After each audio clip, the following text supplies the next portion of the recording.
Welcome to the Los Angeles Tribune page. Here you will find original news programming, exclusive digital events, and shows that are directly from the community. At the Los Angeles Tribune, we believe in giving a voice to the voiceless. We are proud to be the only national brand to empower everyday people to make a difference.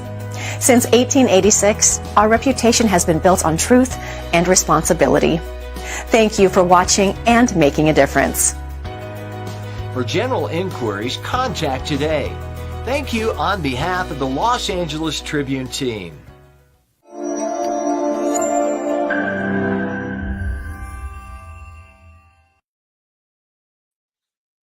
Well, welcome back, everybody. It's day three. Day what? Day three. We're not even halfway there. I'd like to introduce my co-host from down under, Mr. Jeff Ross. Hey, Jeff, how are you doing today? Good morning, Michael. Well, it's 3 a.m. in the morning. I'm firing on all cylinders. I love it. You know, today's going to be a great day because for everybody out there, yesterday was just stunningly amazing, as we say. And, you know, we had, I don't even remember the days, right? They start to leak into each other, but we kicked off with Joseph McClendon. We ended at the end with one of the first women CEOs of Japan beaming in from Japan. We had Sharon Lecter. We had a panel on podcasters. We had you interviewing, talking all through the day. We had it was just a great day. And today you want to stay for the whole day because what's going on is not only are we going to kick off with Mr. Joseph McClendon and Jim Kwik, but we have podcasting panels. We have influencers. We have great thought leaders talking. We have a whole group of panels regarding the Vietnam Journal. We have Mr.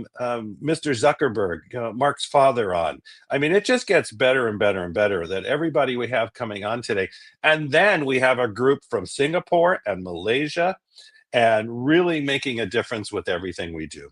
So it's a great day. It's going to be exciting. For myself, Mr. Mo Rock, our CEO in the Tribune, it's so awesome to be here.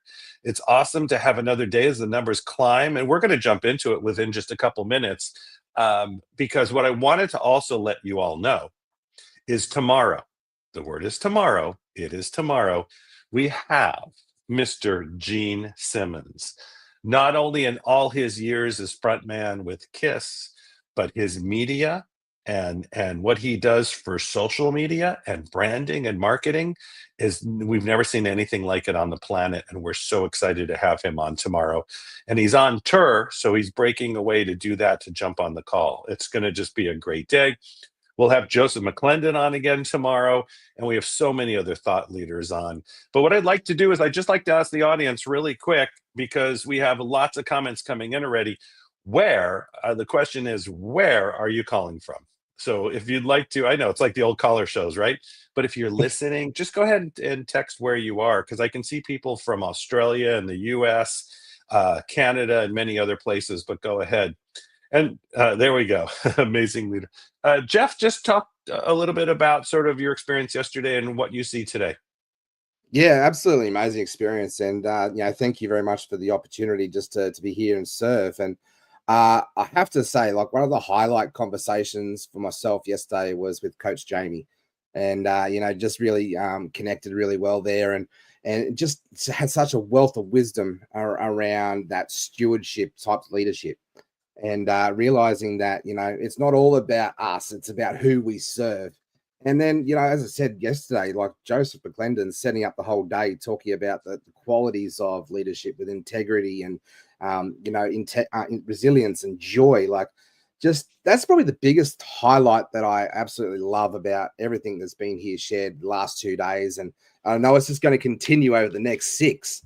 I can't believe it, right? 8 days of leadership lessons. And like, this is a masterclass in growth in itself. And, helping us all step up and shine, and really privileged and blessed to be here to host such an amazing workshop here with you all. Yeah, it's such a great day because, again, it's a Saturday and it's a Sunday for some of you. Well, it's almost Sunday, right? You're getting into that. and I'm getting comments on the board. We're getting it from, you can see they're flashing forward from all around the world. I know we have callers on here too, from the Philippines, from Malaysia, from Japan, from Singapore. It's an amazing day, just an amazing day as we do this. And it's going to be, we're actually just making sure that Jim Kwik and Joseph are ready. So it's always great to have multiple studios and things going on. And you always do this. Technology God, we honor you, we work with you, and you do whatever it takes. But part of this is having a great team behind us, and with our editor-in-chief, Ava Emanuel, who's running the board for us at the moment, because Jeff is also one of the techies who kept us in control yesterday. They do everything they can to make a difference in all of your lives, because even if they're not forward facing at the moment, they're still in the background, and they're just always there. I mean, and I always go through the team, and then what happens is I forget somebody. And so watch this. Keep me on. Let's see if I can get everything. So between our CEO, Mr. Mo Rock, and Parisa Rose, our COO, Ava Emanuel, our editor-in-chief, Donna Campbell from the film division, Alicia Magnus Lewis from she's taking a look at that strategy and what we're doing and how the bigger picture looks. Ready. Oh, Jason Hanselheck. Yes. And Mary. What about Mary? Like, Mary's the one behind the whole show. That's the cleanup, because I was going to do, and Mr. Jeff Ross, with everything that he does. And Mary Glorfield. Mary Glorfield was Tony Robbins' vice president for 18 years, did 82 countries and 3 million miles. And you'll be hearing more from Mary. It's just an exciting time to be together. And we're just, it's just a great day. So I think we're almost ready. I think we're going to go to commercial first, and then we'll obviously have that amazing video playing. We'll have them on. They're coming in through another feed, so I don't even know what I'm doing anymore. But I hear it in my ear. I'm hearing in my ear. It's like I've got this one with you guys, this one with the others, saying they're almost ready. And Joseph is great too, because he's also going to be. So he's with us yesterday. He's with us today because him and Jim Kwik, they just work so well together. I wanted those two to do it. And then he's going to be with us tomorrow for Gene Simmons, because he's worked with Gene in the past, and there's that closeness and familiarity, and that just makes a difference. So here we go. We're going to go to commercial, and then we're going to hear from Mr. Dr. Joseph McClendon and Jim Kwik. Jeff, I'll see you on the other side after we beam them in. Let's do this.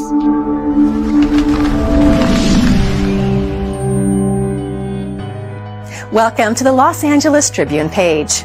Here you will find original news programming, exclusive digital events, and shows that are directly from the community.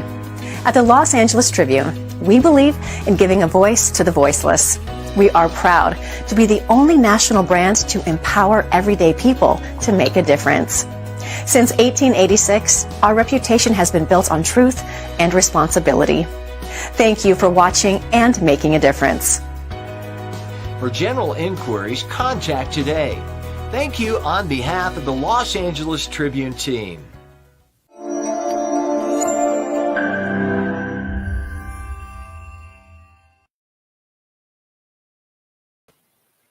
Well, welcome back. Welcome back. Listen, strap in. And the reason I say that is, when I was a kid, my mom used to always say, son, you are special, just like everybody else. And what she meant by that, and I really believe that as well, is that all of us have something special about us. All of us are really good at something. All of us excel at something. And I believe that we can all learn from everybody. And speaking of special, then there's this guy, Jim Kwik. Now, Jim is arguably one of the world's most renowned specialists and experts on brain health and how our brain works and how to use that information to get the very best out of itself. But the best part about it is Jim has earned these accolades and that level of success the old-fashioned way, and that is by helping other people. So it is my pleasure and my joy to introduce you, or probably reintroduce you to this man, because if you look up the brain in Google, I'm sure there's going to be his name. So welcome. This is Jim Kwik. Jim, welcome. So good to be here with you, Joseph. Thank you, everyone who's tuning in to this brainy conversation. It is, isn't it? Well, listen, so good to see you again. You and I met a couple of decades ago. Yeah. And I have watched you soar through time. And I want to start things off. Let's handle that elephant in the room. You're wearing glasses because, as you shared with me yesterday, what happened to you? Oh, I as part of my brain training, I do.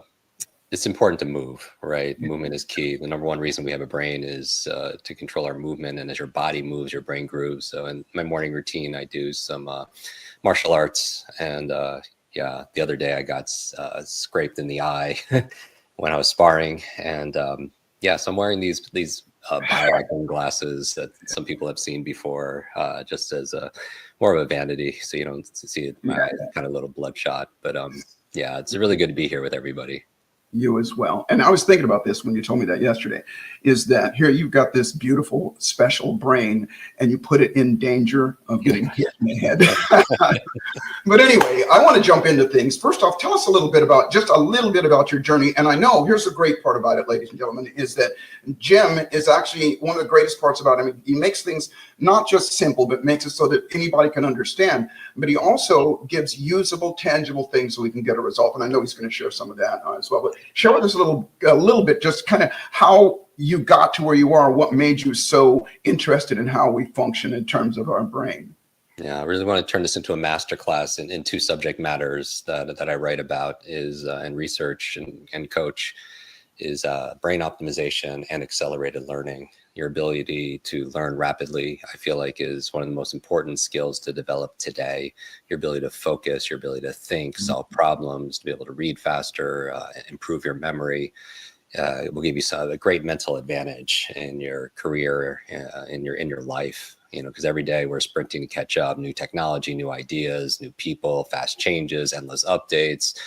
It happens in our business, in our industry, even in our daily personal life. And if anyone's listening, maybe they feel a little overwhelmed by the growing data clutter. You know, they're stressed out by all the knowledge that you must absorb and process and read and remember. And how do you stay on top of it all? A lot of people go out there and buy books and they sit on people's shelves unread. Yeah. And becomes shelf help, not self help. Yeah. So I want to help people with the overload. I want to help them be able to focus in a world full of distractions. I want them to have a better memory so they're not as forgetful and lose time and credibility and make mistakes. And when people, I know you and I, for decades, we go on these stages, and if there's time, I'll do these demonstrations where I'll pass around a microphone in an audience and have people introduce themselves. And then I'll memorize and recall 50, 60, 100 people's names.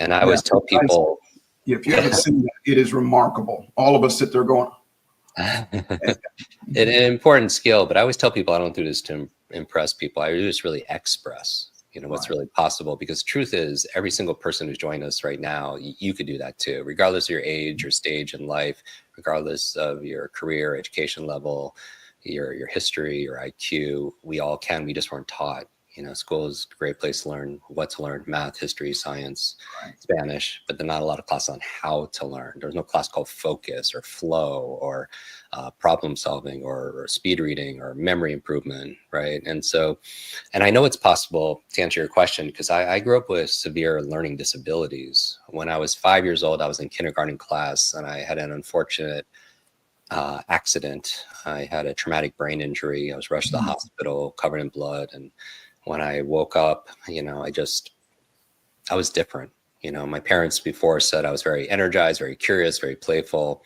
but I really shut down. And where it really showed up was in school. I had these processing issues. I would poor focus, poor memory. I would have migraines every day when I was 5, 6 years old.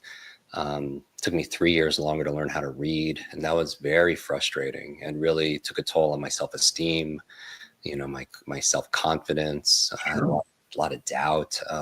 When I was 9 years old, I remember I was slowing down the class because the teacher would have to repeat herself over and over again. I was being teased pretty harshly by the other kids. And the teacher came to my defense. She pointed to me from the whole room and said, "Leave that kid alone. That's the boy with the broken brain." And, you know, she was all the good intentions, I'm sure. Oh, sure. Yeah. Yeah. But all I walked away with was like, oh, I'm broken. Brain, right. And adults have to be very careful of their external words because they often become a child's internal words. So every single time I did badly in school, I would say, oh, because I have the broken brain. And that became my self-talk, my belief systems. And so And your identity. yeah, big time. That label became my limit, if you will. And I struggled all through school, elementary school, middle school, junior high, high school. I would work hard, come from immigrant parents.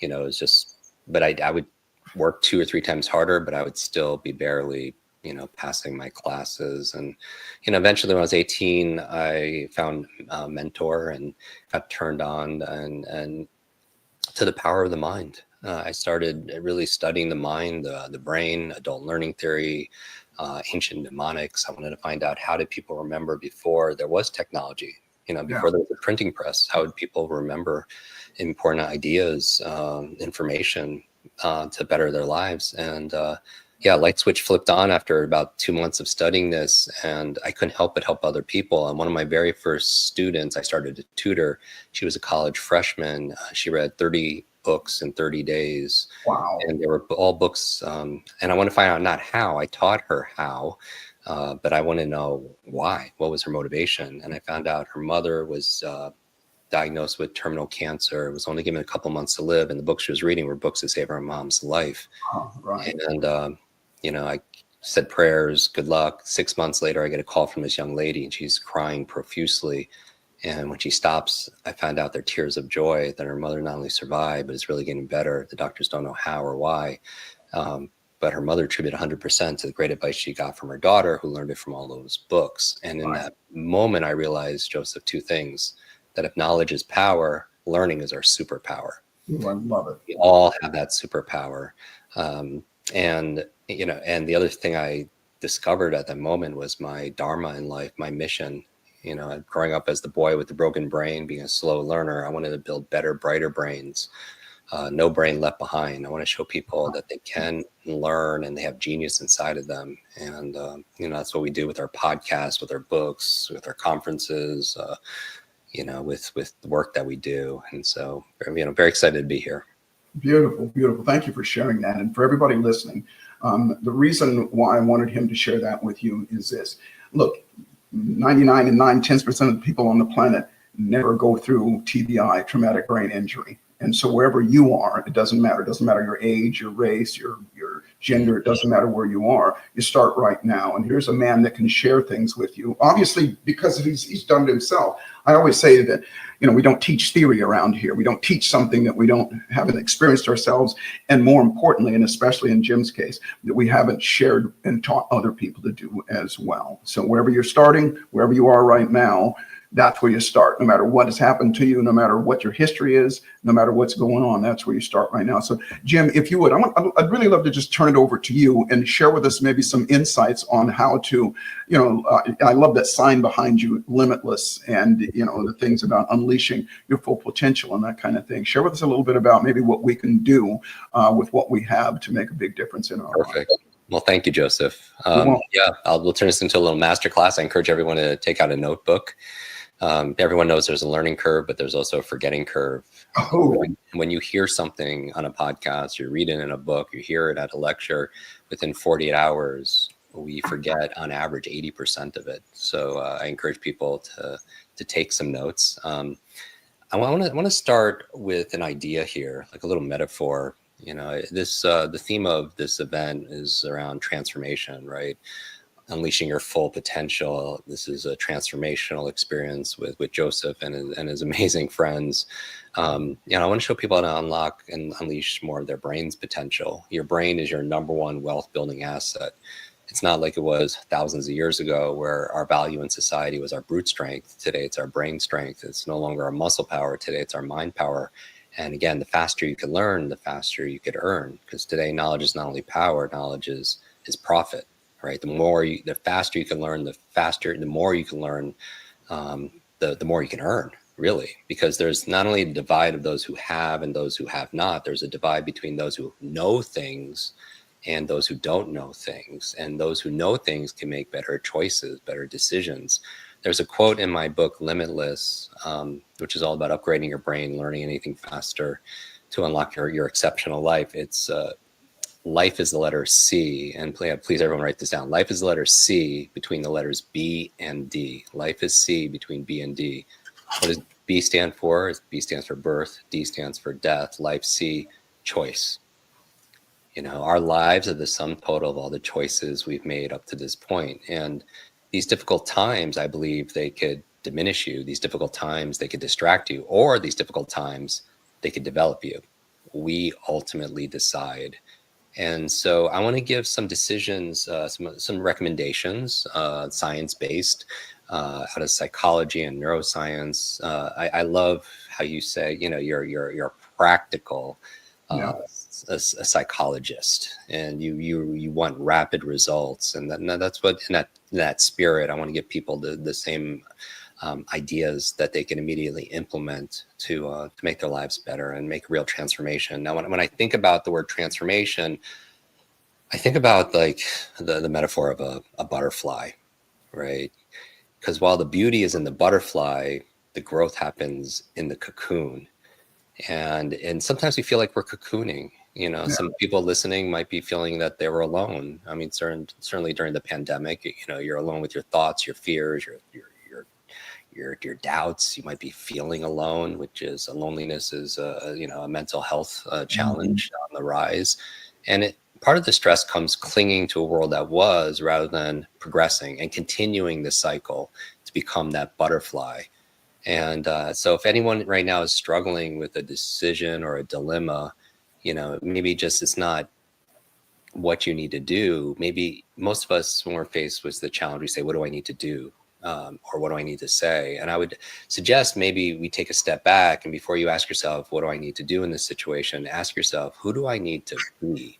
Who do I need to be? Let's say you're having a spirited debate with a family member and you're thinking about, what do I need to do to make this better? What do I need to say? But maybe you could say, okay, who do I need to be? I need to be loving. I need to be compassionate. And then the doing and the saying happens naturally, right? And so there are decisions you can make. And I want to give people 6 C's to start out with, and then I'll go into the brain optimization and learning faster. 6 C's, and I like to alliterate so they're more easily memorable, but 6 C's to help you really win each and every day. And the first one is clarity. You know, we know clarity has a lot of power behind it. A lot of people are just busy, and the challenge is they're so busy, they don't know if they're going the right direction. So the goal is not just to be busy and go fast nowhere, right?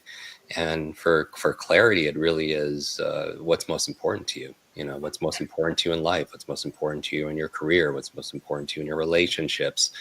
I always think that it's not so much time management, but more mind management. It's about priority management.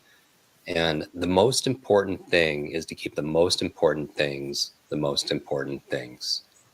The most important thing is to keep the most important things the most important things. And that's where clarity starts. The second C that maybe we can lean into more is care. I just want to remind everyone that self-care is not selfish, that you have permission to rest. You are not responsible for fixing everything that is broken. You do not have to try and make everyone happy. You know, you are the greatest project you're ever going to get to work on. So take time, make time to create magic. Right? And we could talk about some of the things you could do to care for your brain, some routines, simple things you could do to elevate your brain health and your brain's performance.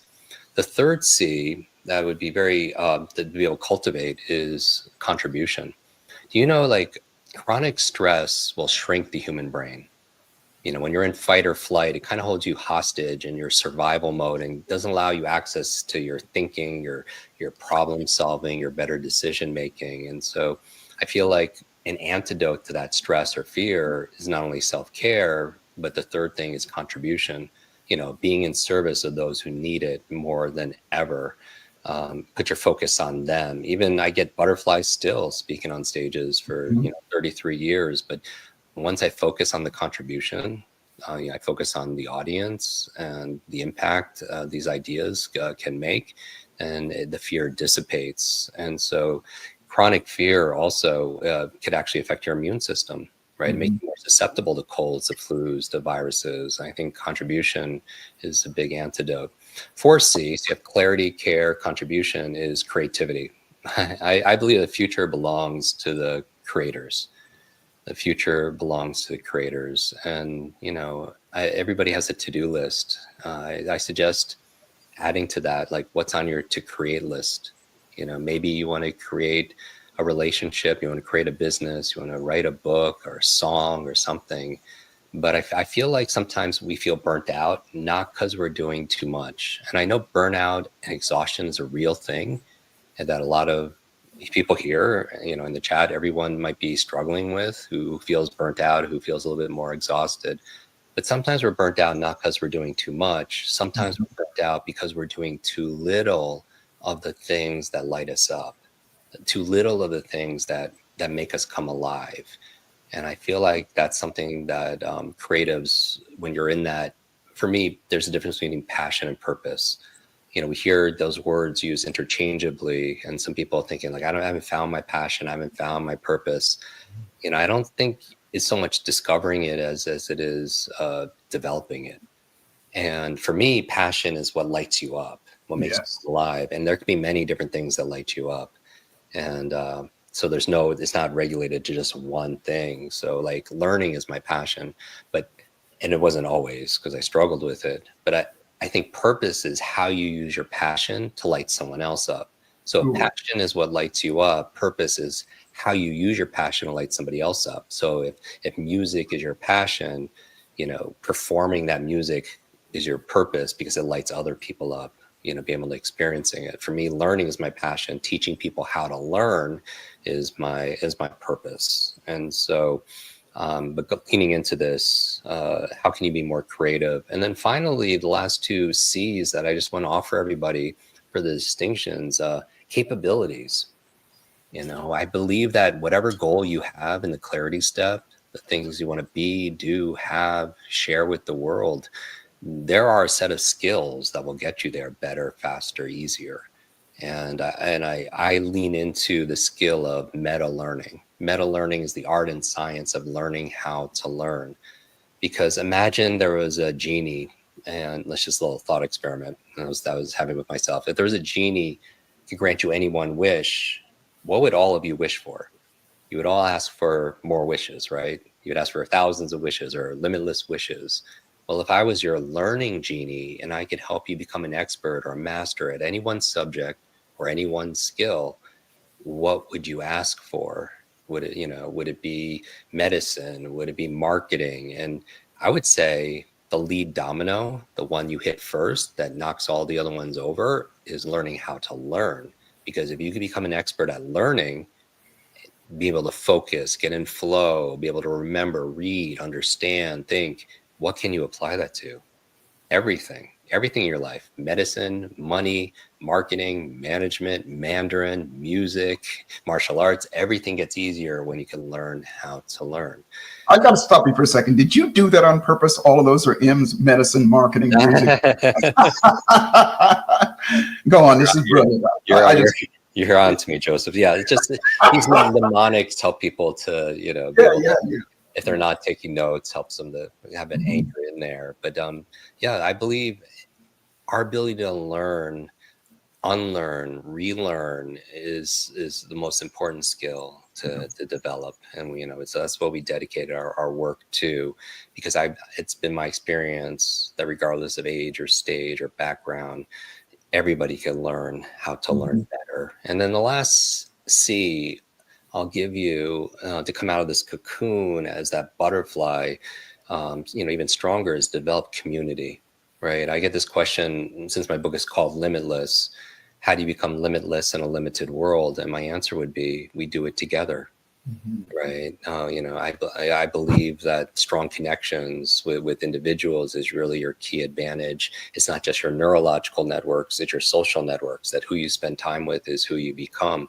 And part of it is doing an audit of the people you're spending time with. They say we're the average of the 5 people we spend most time with. And the science behind it is, in our nervous system, we have something called mirror neurons, like the reflection that you look at in the bathroom.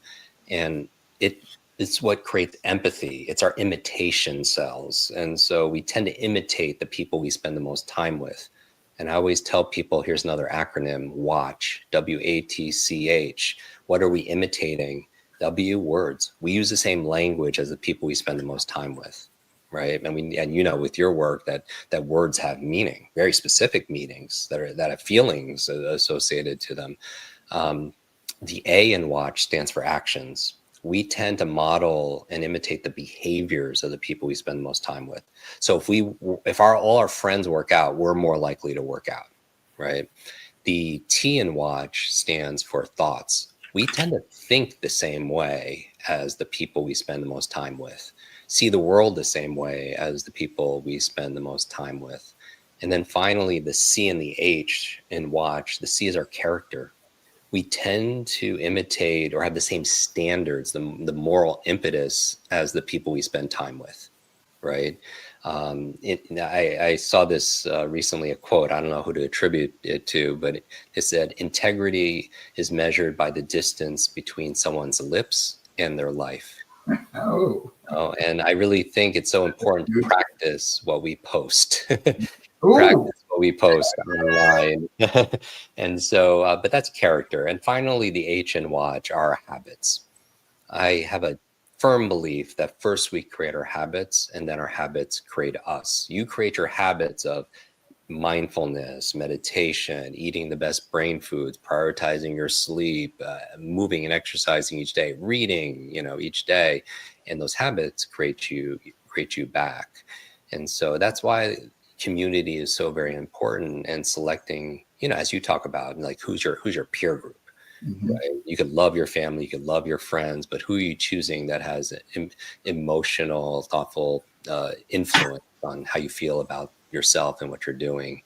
And so the idea here is to take these 6 things, and going back to life is C between B and D, birth, death, choice, is to make choices. Little choices over time add up to big things. Because I want to remind, when you see training like this and you see the experts, it's a reminder that every professional was once a beginner, right? Yes. Every expert was once an amateur, and everyone starts kind of at the same place, but we could all commit ourselves to greater clarity, care, contribution, creativity, capabilities, and community. And so from there, what I would love to do is just share a few ideas on learning faster. Okay. 6 keys to learn any subject or skill faster. We already said that's the master skill. If you're going to learn any skill, learn how to learn, then you could apply it towards public speaking, networking, sales, health. Remember, be fast.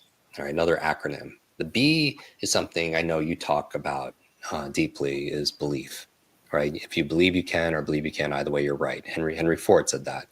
And it's funny, at these same events that I do these demos and these memory demonstrations, people invariably pull me aside in the lobby and say, Jim, I know you're a memory coach. And they'll say something very quietly. They'll say, like, Jim, I'm just getting too old, or I'm not that smart, or I have a horrible memory. And I always, Joseph, say the same thing. And I'll say it to anyone who's thinking those thoughts. Mm-hmm. Right? Call people as a coach, you and I, we call people on their BS, right? Those belief systems. Yes. I always say, when I hear like people say they're not that smart, I always say, stop. If you fight for your limitations, you get to keep them. Exactly. If you fight for your limitations, you get to keep them. They're yours. Your brain, we discovered more about the human brain in the past 20 years than the previous 2,000 years combined. And what we found is we're grossly underestimating our own capabilities. And your brain is this incredible supercomputer. It doesn't come with an owner's manual. And that's why I wrote Limitless, to give people an owner's manual for their brain. And I want to thank everyone in the chat that has it. We donated all the proceeds to charity. We sold over 1 million copies the first couple of years. We built schools in Ghana, Guatemala, Kenya, and also funded Alzheimer's research for women. Women are twice as likely to experience Alzheimer's than men, yet most of the research and treatment is done on male brains. And I do that in memory of my grandmother, who I lost to Alzheimer's when I was 7. Mm-hmm. And so those challenges led to change, right? It's interesting, my learning difficulties, my traumatic brain injury, my superhero, which was my grandmother, because my parents had a lot of jobs and she raised me a lot. And, it just put me on a path. But I want to remind everyone that your struggles can become strengths. Yes. Right? We hear a lot about post-traumatic stress. We don't hear a lot about another phenomenon called post-traumatic growth. Mm-hmm. Post-traumatic growth is, how many of you have gone through adversity or difficulty you wouldn't wish upon anybody, yet you wouldn't change what happened to you, because going through it, you found something, you discovered a purpose, a mission, a strength, a trait, that you have. And so, going through, we grow through what we go through. There are a number of things you could do to learn faster. And it really starts with your belief system, because your brain is like this supercomputer, and your self-talk, your belief systems are the program it will run. So if you tell yourself, I'm not good at remembering people's names, you won't remember the name of the next person you meet. Exactly. Jim, can I jump in just for a second? I just want to really put an exclamation point on something that you said, and how that helps people when somebody comes up to you and they say, I'm too old, or I'm too this or anything. That happens to me all the time as well. And when you do that to that person, and the reason I'm saying this is I want everybody to let this be that I'm about to explain to you right now. When Jim says to somebody, stop right then, what that does is it interrupts that pattern, because that person is in that belief when they're feeling it in that moment. They actually believe that. But when Jim says, or you hear it now, it says stop, then that makes you have it create a scotoma in your brain, and it's a blank spot. And then possibility comes in, and it's possible to come in, because that's why, like I said, I love that. Yeah, because that way, and especially coming from somebody like you, that makes them, that they're mired in it. They go, stop, let me tell you something different. Then they're going to believe that. And so we can do that to ourselves. And Jim just did it with us here as well. And the other thing I wanted to point out, what you just said, because it goes back, I mean, all of your stuff is so great. It just flows into each other. The whole thing about community and giving back and that kind of thing, it all makes a difference. It all makes sense, because it takes you out of that fear. I always say that when you're grateful, when you're giving, when you're doing something with community and helping other people, fear doesn't exist. And so I want to just, to make sure that as we're going through this, you're taking this and recognizing that this is a way to shift how you think and what you believe. So please go on. And it's great also. And I love what you said about that pattern interrupt, because it means that you're claiming responsibility, yet you are self-aware that you do have these 60,000 thoughts a day. Mm-hmm. The challenge is 95% of those thoughts are the same thoughts we had yesterday and the day before. So we wonder why our life hasn't changed. Right. And I just want to remind everyone that change can be hard. Growth could be scary, but nothing is as scary and hard as being stuck somewhere you don't belong. Yes. And, I feel like life is difficult sometimes for one of two reasons, either because we're leaving our comfort zone. We talk about that cocoon. Life is difficult. You're trying something new. You're saying hello to that stranger. You're learning, that novelty. You're trying to start a business, whatever it is. Life is difficult because you're leaving your comfort zone, or life is difficult because you're staying in your comfort zone. Well, because while the comfort zone might be a nice place to visit, we know that nothing grows there. But going back to the self-talk and having the self-awareness, even if you find yourself saying, I don't have a great memory, even just pausing and adding a word like yet at the end. Beautiful. It just feels different, right? Yeah. It's really hard to create a positive life with a negative mind. That's not to say, like, I believe that if people truly understood how powerful their mind is, they wouldn't say or think something they didn't want to be true. Mm-hmm. And that's not to say you have a negative thought and ruins your life forever, any more than eating a donut will ruin your life. But if you ate that donut 50 times a day, like those negative thoughts every single day, I think everyone would agree there would be a consequence. Yes. And so, starting with the belief system and, talking to yourself as you'd want to talk to a loved one, as opposed to beating ourselves up and complaining. Complaining is challenging, right? Because I found when I was growing up, I could say I had a brain injury and I, didn't have any money and I didn't have any education and I didn't, and all that could be true. And all the stories, and you teach this, like all the stories and the scripts we run that affect our state could be absolutely true, and nothing changes, right? Because the truth is, if we're going to call people on their stuff as a coach, because a coach, as opposed to someone who just teaches or lectures, a coach wants to hold you accountable. A coach wants to get you to do one more lap, to do the hard things, right? To do those difficult things. Because if you just do what's easy in life, life gets hard. But if you do what's hard in life, life tends to get a little bit easier. In the beginning. Yes, absolutely. And so your mind is always eavesdropping on your self-talk. Mm-hmm.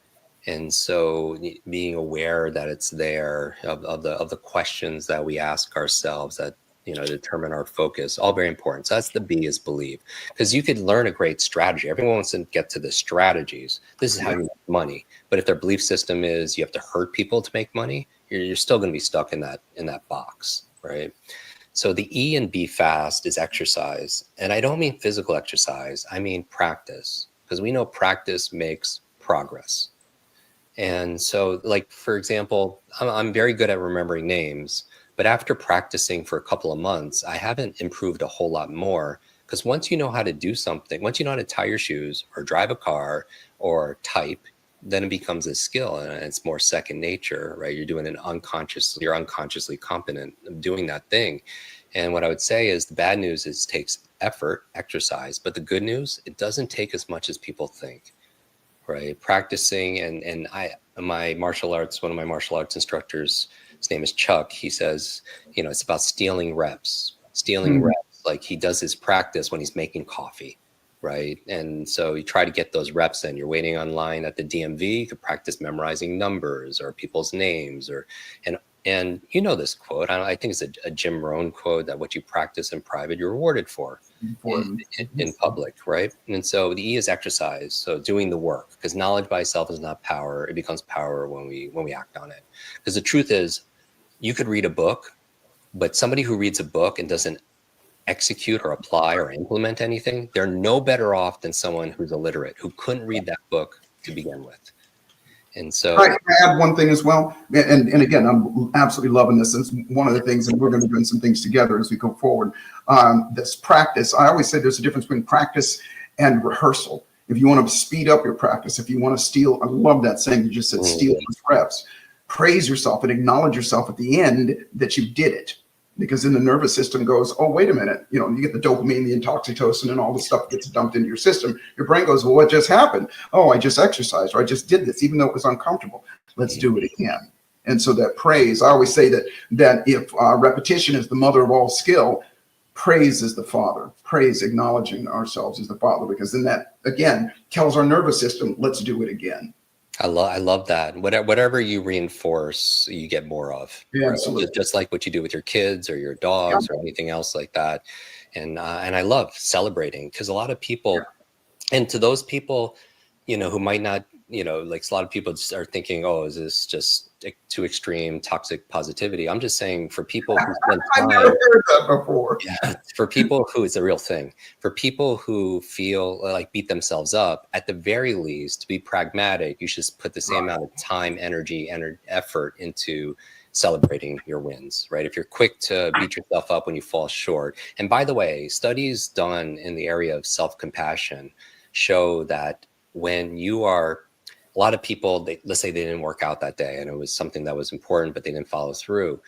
A lot of people have this idea, this unconscious bias, saying that if I beat myself up, I'm going to follow through more likely tomorrow. And it's absolutely not true. Opposite. Done in self-compassion show when you are actually kind to yourself, saying, I'm human, I had kind of a lousy day, kids got out of control.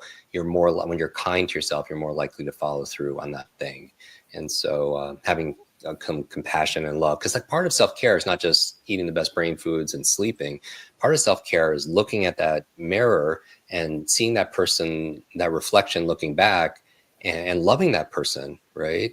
And honoring that person for who has been through so much but is still standing, right? And everybody, I don't care who it is, we're all fighting battles nobody knows about, right? On social media, it's like we're all comparing our lives to, the highlight trailer, as I say, of their lives. But the grass is greener where you water it, right? And sometimes it's greener on social media because the filter they're using, or sometimes it's greener on social media because there's a lot of artificial turf out there also in this space. And so I just, that's why I love your work. Because you live this. And I think the life, because we've known each other a long time, you live what you teach, you practice what you post. And the life you live are the lessons we teach other people. So if you have people in your family that just like, oh, why are you always listening to those podcasts and those summits and reading those books?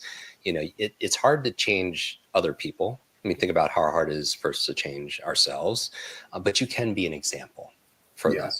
And that's, I feel like we need more so many people dim their lights because it's shining into somebody else's eyes, when I feel like more than ever, we need people to shine, in their own light. So the E is exercise, put into practice, because we can't be upset by the results we didn't get from the work we didn't do. You can't be upset by the results we didn't get from the work we don't do. And so exercise. So belief, exercise, be fast. The F to learn faster is something simple called forget. And that comes from a memory coach, which is weird. But sometimes we don't learn something new. Like you have some great experts speaking and presenting today. Sometimes we don't learn because our cup is full. We feel like we know that subject already, right? And your mind is like a parachute. It only works when it's open. So it's having that Zen beginner's mind, because the half-life information is getting shorter and shorter, right? In technology and medicine, the information gets outdated. So keeping an open mind. So the F is forget what you know temporarily so you can learn something new. Also, I would say forget about distractions. And I know you and I had a conversation about this yesterday. Focus is a big challenge for people. And for me, the nature of my work, like yours, I would say is about, like what Tony, they talk about transcending, ending the trance. Mass hypnosis, the marketing media that says you're broken, you need to be fixed, you're not enough, or the self-hypnosis, going back to belief systems, that all the incantations we're saying to ourselves that keep us stuck, right? I'm not good enough, I'm not smart enough, I'm in my 50s now, and I measure everything. So, and I've never been better and brighter. My reading speed, my memory, all that you can measure, reading comprehension, reading speed, remembering names, numbers, and we could grow older, but in a lot of ways we could grow better. About 1/3 of our brain's performance is predetermined by genetics and biology, but roughly 2/3 is in our control and influence. And so I'll talk about and unpack that 2/3 that could really move the needle. But forget what you know and forget about distractions. And if people, like, their mind wanders or ruminates, maybe even schedule the time to be distracted. Say, oh yeah, I have to do that, but I'm gonna think about that at 3:00. Right. And then you could just release it so you can focus. The other thing is with distractions. I have a YouTube video, me and Simon Sinek. I saw it on my Facebook reminders, my memories. It's like 10 years old, has 38 million views. And it's just me saying, don't touch your phone the first 30 minutes of the day. This was like a decade. Unbelievable. Thank you. I truly believe that phone addiction I believe it already is the #1 addiction on the planet right now. And just to be able to do that, put it down for 30 minutes. Come on, baby. I think, especially first thing in the morning, because think about it, Joseph, when you wake up in the morning, you're in the most, you talk a lot about state and state management. You are in the most relaxed state and most suggestible state you probably will be the entire day when you first wake up. And that's a whole day. It's like you said, it's the domino for the whole rest of the day. If you pick up your phone, you are wiring your brain for two things that's hurting your productivity, your performance, your peace, and definitely your profitability. #1, you're wiring your brain for distraction. Every ring, ping, ding, app notification, social media alert, like, share, comment, cat video, as you mentioned, that dopamine hit, it drives you to distraction. And I feel like a lot of my work as first principle is taking the nouns in your life and turning them into verbs. What do I mean by that? You don't have focus, you do it. You do focus. Perfect. You don't have a memory. There is a process for memorize, a 3-stage process of encoding, storing, and retrieving, right? You don't even have energy. There's a process for generating energy, having to do with foods and sleep and rest and exercise and so on. So when you take the nouns in your life and turn them into verbs, what does it do? It reminds you have agency, right? You are at the source. And so I would say when it comes to your phone, not touch it the first 30 minutes of the day. I challenge everyone, take a screenshot of this right now, tag Joseph, tag the LA Tribune, tag me so we get to see it, and say one thing you're going to do. That this is going to be better for your brain, because you have a to-do list. I would have a not to-do list. The most successful individuals, and I know you coached, we coach some of those individuals, they have a to-do list, but they have a very clear non-negotiable not to-do list. And that not to-do list becomes habitual. It becomes something that you don't have to remind yourself to do. Once you are aware of it and you stick it in your schedule of not doing, then it becomes automatic. It becomes a habit with us, and that becomes so. And it helps you on the topic of focus, because we can't achieve anything without any kind of focus. And it's interesting, like as a kid, many of us, and put in the chat if you did this. I didn't have a lot of toys or anything growing up, but I had a magnifying glass, and on a hot summer day, you would go out and you would burn like leaves, right? But think about the words we use. We're talking about the power of words. That when you're putting a magnifying glass and you're burning something, that point that's doing the burning is very bright. It's very sharp. Now the words carry a lot of weight. When we say someone is bright or they are sharp, what are we implying? That they are smart, right? That they are intelligent. Maybe they're not more intelligent or smart, maybe they're just better focused. Right? And so we all have that ability to focus, and great things happen. We've heard the metaphor of if you take a light and you focus it, it could become a laser that could burn through walls, and that's the power of your focus. So when it comes to your phone, having a not to-do list, all the things you're not going to do, eat, say, whatever, helps you to focus on what to do. And for distractions, not only does your brain, if you pick up your phone first thing in the morning, wire your brain for distraction, it also wires your brain for something equally detrimental, which is not only distraction, but reaction. Yes. I mean, Joseph, have you ever woken up, you pick up your phone and you get one message, social media message, email, voice message, text, WhatsApp, whatever, and it puts you in a mood for hours. It hijacks your day. And you don't even know that you're in that mood. It is just that has set you up. Yeah. So now you're reacting. And how do you build a quality life if you're just on the defense? All the time. Right. Our buddy Brendan Burchard, who wrote Motivation Manifesto, who we've had on our podcast 3 times, says your inbox is nothing but a convenient organizational system for other people's agenda for your life. Oh, wow. Right. And so like you're reacting, you're fighting fires, as opposed to, okay, so you can't just stop doing something. You talk about this. You don't just stop doing something. You have to start doing something. You have to replace it with something. Right. And what I would say is do this. Instead of touching your phone, do this thought experiment. And I feel like this alone is worth the day we're spending together. Close your eyes when you first wake up. And I want you to imagine you're going through the day and you're coming back to bed. Right, you've done the whole day, you're coming back to bed, and somebody asks you, maybe a spouse, family member, someone asks you on the phone, how was your day? And I want you to imagine a big smile on your face and like, today was amazing. We crushed it today. And then here's the question, the magic question you ask yourself. What had to happen in order for you to feel that way? What had to happen in order for you to feel that way, to say those words? And I think of, Joseph, 3 personal things and 3 professional things. So, and that becomes my 6 things that I focus on.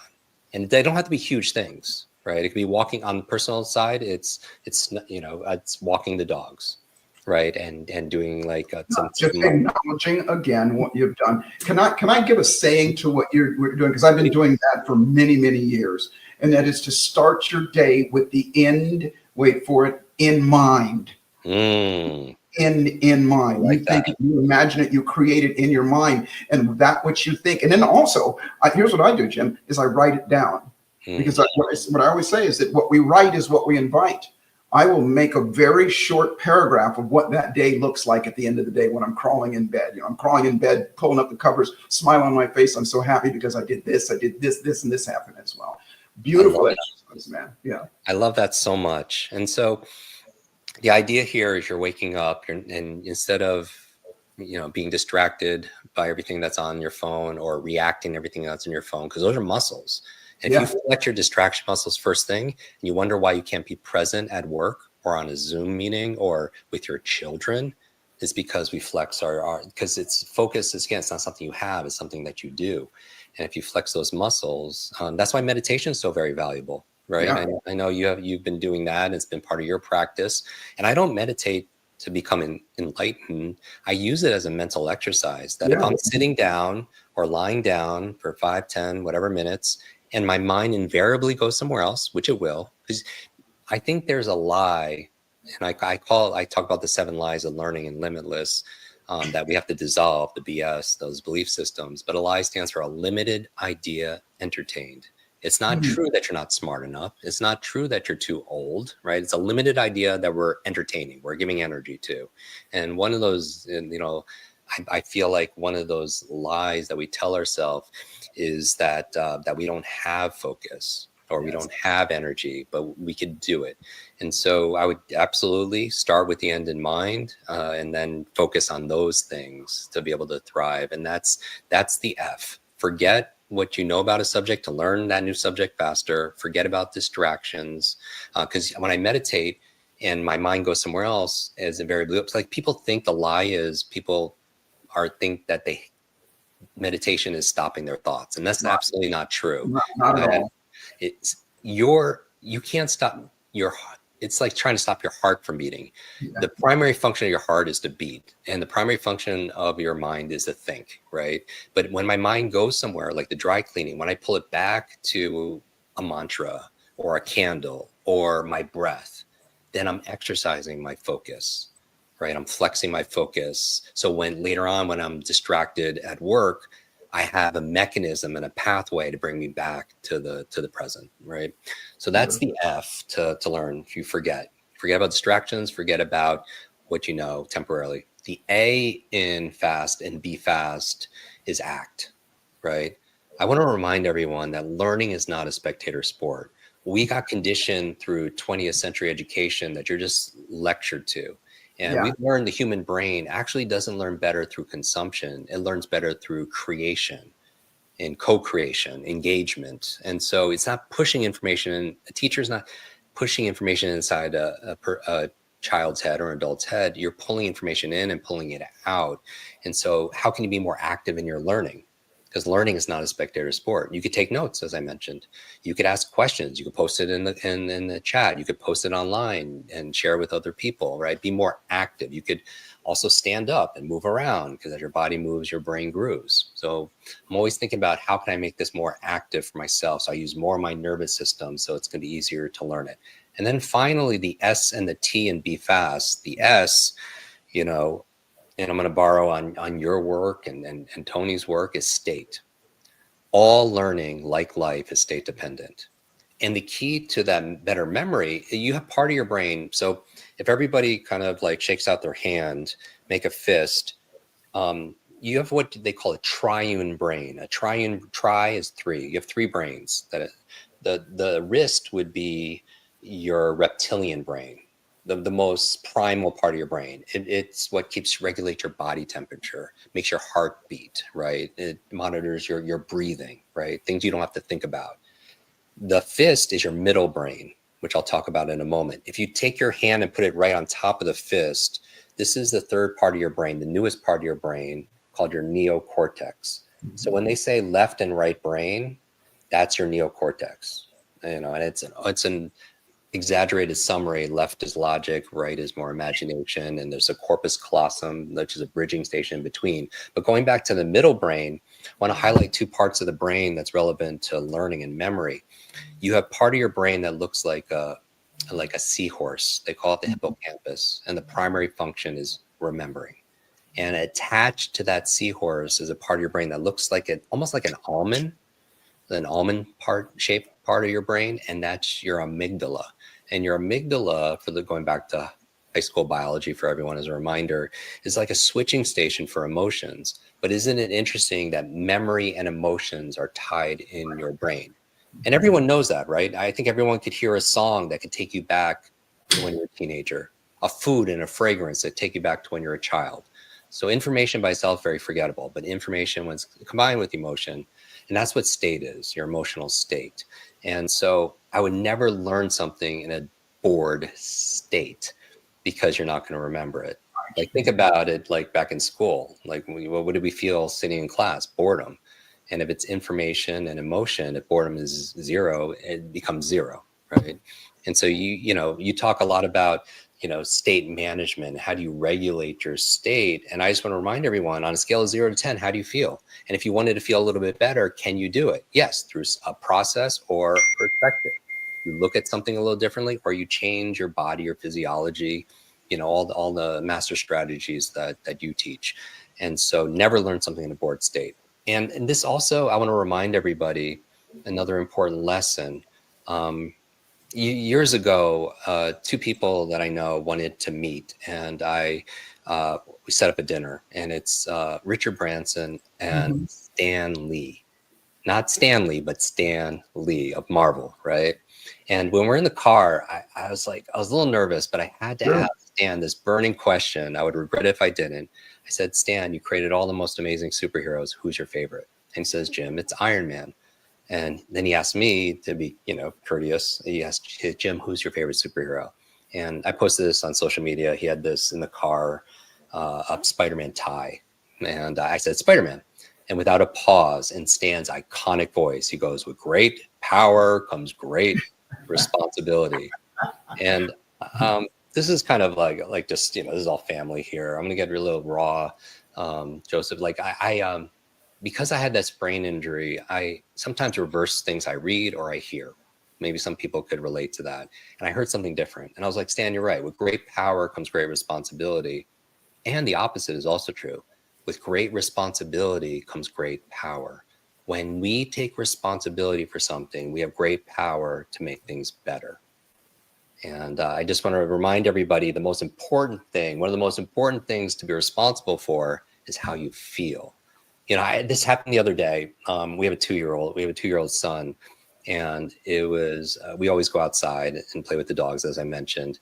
And one day it was raining really hard. And I looked at him and I said, oh, you know, unfortunately, I'm sorry, today's a really bad day. We can't go out there and have fun. And I realized, I caught myself, the message I'm sending to our son is your happiness is based on something outside of yourself. It's conditional, that I'm teaching him to be a thermometer as opposed to a thermostat, right? And a thermometer just reacts to everything, and a thermostat sets a vision or a KPI or a vision, and then the environment reacts to you. Exactly when you take the invisible and make it visible, like you said, writing things down. That's the first step of manifesting anything, because now what's in your mind is outside of yourself. Yes. Very, very powerful. Yeah. And so state, and you are responsible for your state. Everybody could choose to elevate their state. And finally, the T in FAST, and I recommend you use this throughout the day, learn to teach, meaning learn something with the intention of teaching somebody else. And what this does is, let's say you're going to rewatch this, and I love the audience here, and I love all the engagement, but you had to rewatch it, and then you had to give a TEDx talk about it next week. What did you learn? Focus better. Will you ask better questions? Will you take better notes? You would own that. You take advantage in science of what they call the explanation effect. The explanation effect says that when you learn with the intention of explaining to somebody else, you're going to learn it so much better. So that's the T in be fast. So it's be fast. Believe, exercise, forget distractions, forget about what you know. A is act, because knowledge by itself is not power, it's potential power. The S is manage your state, your emotional state. And the T is learn with the intention of teaching somebody else, and you'll learn it so much better. Jim, I know everybody is going to agree with me on this, and that is that we could listen to you and learn from you forever. And this has been absolutely phenomenal. We do have to cut away for a commercial here for a second, but I want to thank you so much on behalf of the Tribune, on behalf of everybody here. And everybody, I want to make sure that you didn't just learn this, just didn't take it and go, okay, that's information, and store it away. I know you took notes. Do, like he said, turn those nouns, which are the notes, turn those into to verbs. Do something about it. Jim, thank you so much. Can I give everyone a quick do really super fast? Yeah, take please. A screenshot of this, tag the Los Angeles Tribune, tag Joseph, tag myself, and share. We talked about power of teaching. Share just one thing that you learned, so your fans, your followers, your family, your friends get to benefit from it. And I just want to say, I want to remind everyone that there's a version of yourself that's patiently waiting. And the goal is we show up every single day until we're introduced. That is beautiful, beautiful. Ladies and gentlemen, follow this man. And one thing we didn't get to say, he has a line of supplements for brain health. He has everything. Follow him. Make sure you follow up on everything. Jim, thank you so much. And I look forward to working with you even more. And we're going to cut away to commercial here, but everybody hang around. We'll be right back. Thank you, Jim.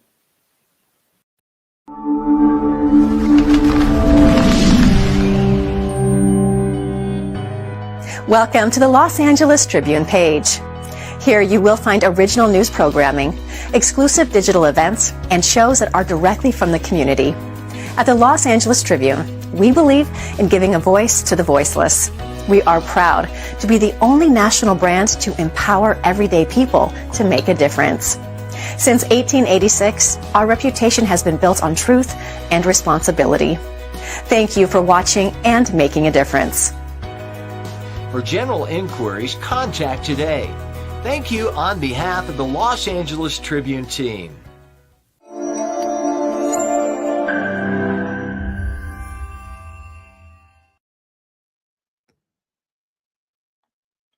Wow, that was absolutely amazing, was it not? Jim Kwik and Joseph McClendon. And I hope you've got your notebook full of notes, because I sure do. And how can we, unlearn things to learn better and be expert learners? Like, I reckon I could go back and watch that replay for sure. Anyhow, I'm going to bring up my good friend Denny Walsh from over in the UK. So we've got Australia and represented here. I think it's what the Ashes, I think, isn't it? We're going to have a cricket match, a bit of a battle against. No, of course not. We're going to talk all about things about the leadership. So Denny, I'd just like to do a quick introduction, mate, and then let's get into this, shall we?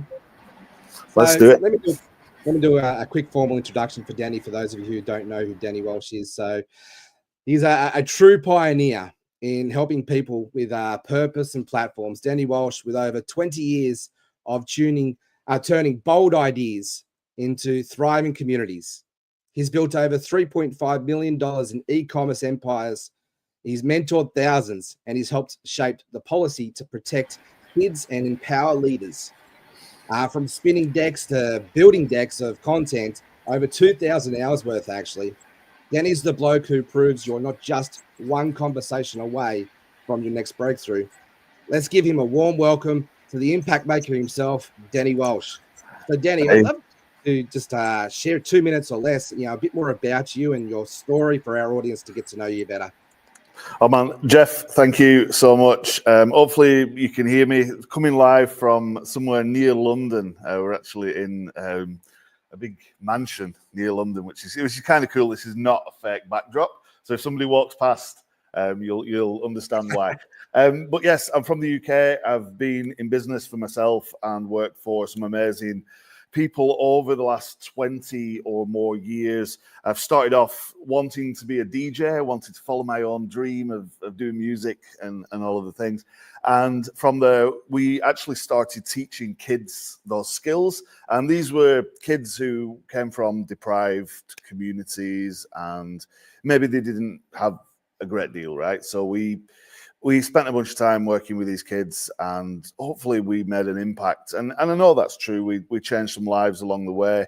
I was headhunted by various people from the councils or local authority. Hey, can you come and share some of this knowledge? How did you do this? Can you come and work with our kids? And from there, I worked in various corporate jobs. I hated the corporate world. I quit. I went back into working on the streets, working grassroots with children and young people, young adults. And I've made my career up from there, really. All through everything I've done, I've always needed the internet. And AI now and all of the things. We might get into that in a little while, Jeff, because I know that's definitely something we geek out on from time to time. Sure. But we needed money to fund our ideas. B, we needed the internet to get our ideas out there. So I've always been somebody who could innovate, improvise, make things happen from nothing. A friend of mine says, how do you wangle that? And it's not about wangling it. It's not about trying to, figure something out in a strange way. There is actually one real simple way of doing that. And if people stick around to the end, hopefully we can reveal that. But man, I've worked with lots of people in lots of different places, doing lots of cool stuff, and it's a pleasure to be here. Man, it's always a pleasure to connect with you. And I feel like we're cut from the same cloth, you know, rose up from the school of hard knocks. So I want to just dive straight into that. You know, what does it take to pull yourself up by the bootstrap and, you know, get rid of those limiting beliefs, you know, those labels everybody puts on us, to be able to just step up and put that aside and step up and shine? What do you think it takes? Hey, look, my hands are here, right? I didn't write down anything on my piece of paper. It says limiting beliefs. I didn't even know what you was going to ask. And I already had that written down. The one thing you need, and it'd be cool, we've got the chat room. I've got my phone here and I can see the chat as well. What do folks in the chat think? Just as I give you this, just let us know in the comments. The big thing that I believe you need to go from where you are now to where you think you could be, to where you could be, to where you should be, it's permission, right? But that's not somebody else's permission, Jeff. I don't need somebody else's permission. I need my own permission, right? And we've just heard from two greats on the last segment, and we kind of got into this a little bit. I was listening to the show, I was taking some notes, and sometimes people just get caught up in that permission barrier that they just won't allow themselves to do it. Yeah. Yeah, it's really, look, it's about belief, isn't it? We've got to, you know, believe in ourselves, you know, to push all of that noise aside, just to dig in and get in, right? Yeah, but it's like you grow up in a difficult area. You've got, you know, social problems all around you. We never had any money. You know, we had to try and figure this out with nothing, and we didn't have a name for ourselves. We didn't have venture capital. We didn't, like, there's lots of things we didn't have, but we had the permission. Was that out of ignorance? Was that out of arrogance? No, that was out of something. My good friend Les Brown, and there'll be lots of people. I don't know if Les is actually speaking in this week. There's so many speakers. I know it was in last year's segments. Yes. But Les Brown, I interviewed him with Rex Sykes recently, and Les made the point: you've got to have the will to do it, right? So if you've got the will to do something, the permission almost comes on. It's like, hey, the permission light's activated. What is actually stopping us? Because money, you can figure money out, right? Ability, you can figure that out. You can read a book, you can go online, you can learn some stuff. Once that light comes on and you've got the will, is there anything really stopping you? Yeah. It's that saying, you know, it comes to mind. We can either have our excuses or we can have our results, right? Indeed we can. And I've made excuses, and sometimes I didn't want to show up, and sometimes I didn't show up, you know. But when you do that, you get another powerful piece of the equation, which is experience. Yes. Right? And that experience, hey, I didn't show up. It didn't turn out too good. Next time, what do? You show up, right? But if you didn't have that experience of the good, the bad, and the ugly, shall we say, then that is also a barrier to being able to go and pull it up from the bootstraps, to just get out there and get it done. You've got to fail pretty quick as well. You've got to feel that.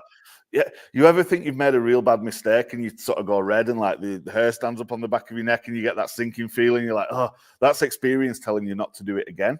If you protect yourself from that, you never get that feeling, and you don't know what to do and what not to do, right? So it's important that you do try your best not to make mistakes, try and mitigate risk, but it's important that you do mess a few things up in your time. And the sooner you do that, the better. You know, as you get older and you get wiser, you can kind of minimize that stuff, but you permission your experience, two big building blocks in being able to move things further forward faster, right? Yes, I love that. And so I think it's also the concept around failure, especially in our Western society, has been conditioned to be a bad word.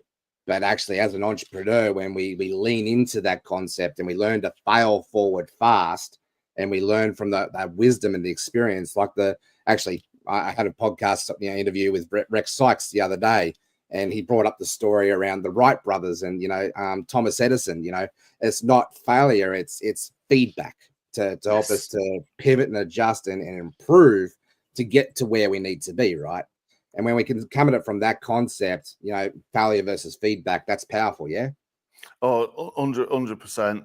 And finding your feet, I know we're like fail further forward, faster, find your feet. That's like how many F's do you need, right? So we've got all this going on and we are live. But finding your feet in, whether it's in a business, whether it's trying to start something, if it's non-profit, for-profit, it doesn't matter. You've got to have that experience. You've got to have the will to do it. You've got to have the permission.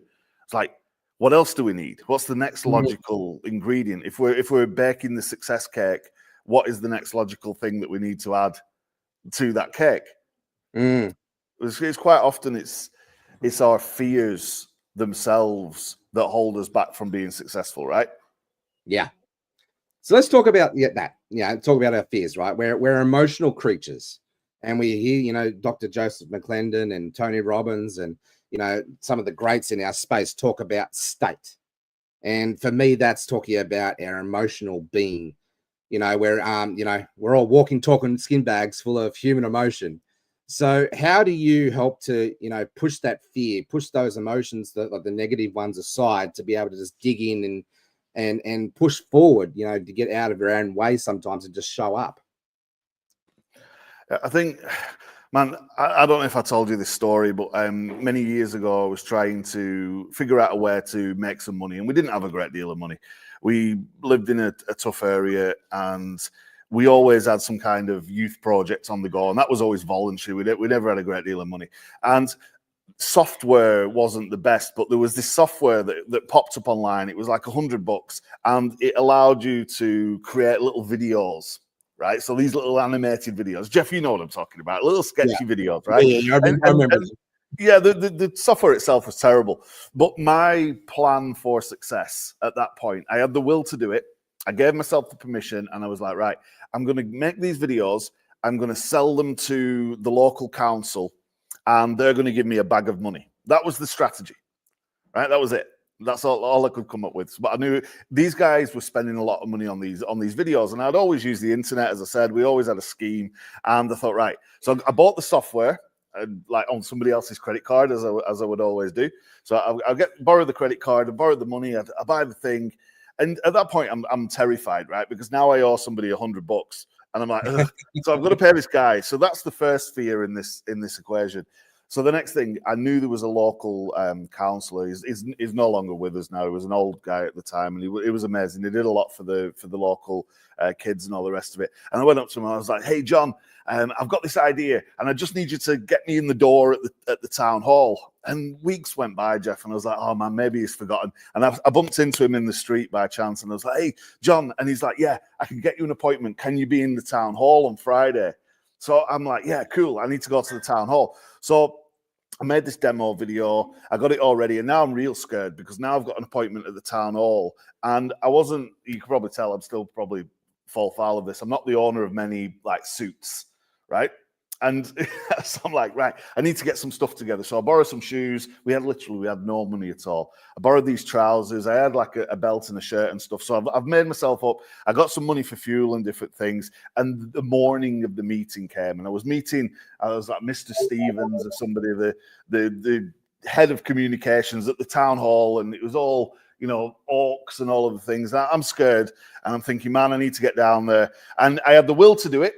I gave myself permission. I had the software, and I'm on my way. I'm like, right, I need to do this thing. So I had to very, very quickly get ready that morning, and I had figured out where to park and all the rest of this stuff. Going into the town hall was daunting in itself, right? So I've got to go into this place. I'm nervous. I don't know what he's going to say, but all I knew that if I sell him this stuff, he's going to give me a bag of money. That's what I visualized. That was the plan.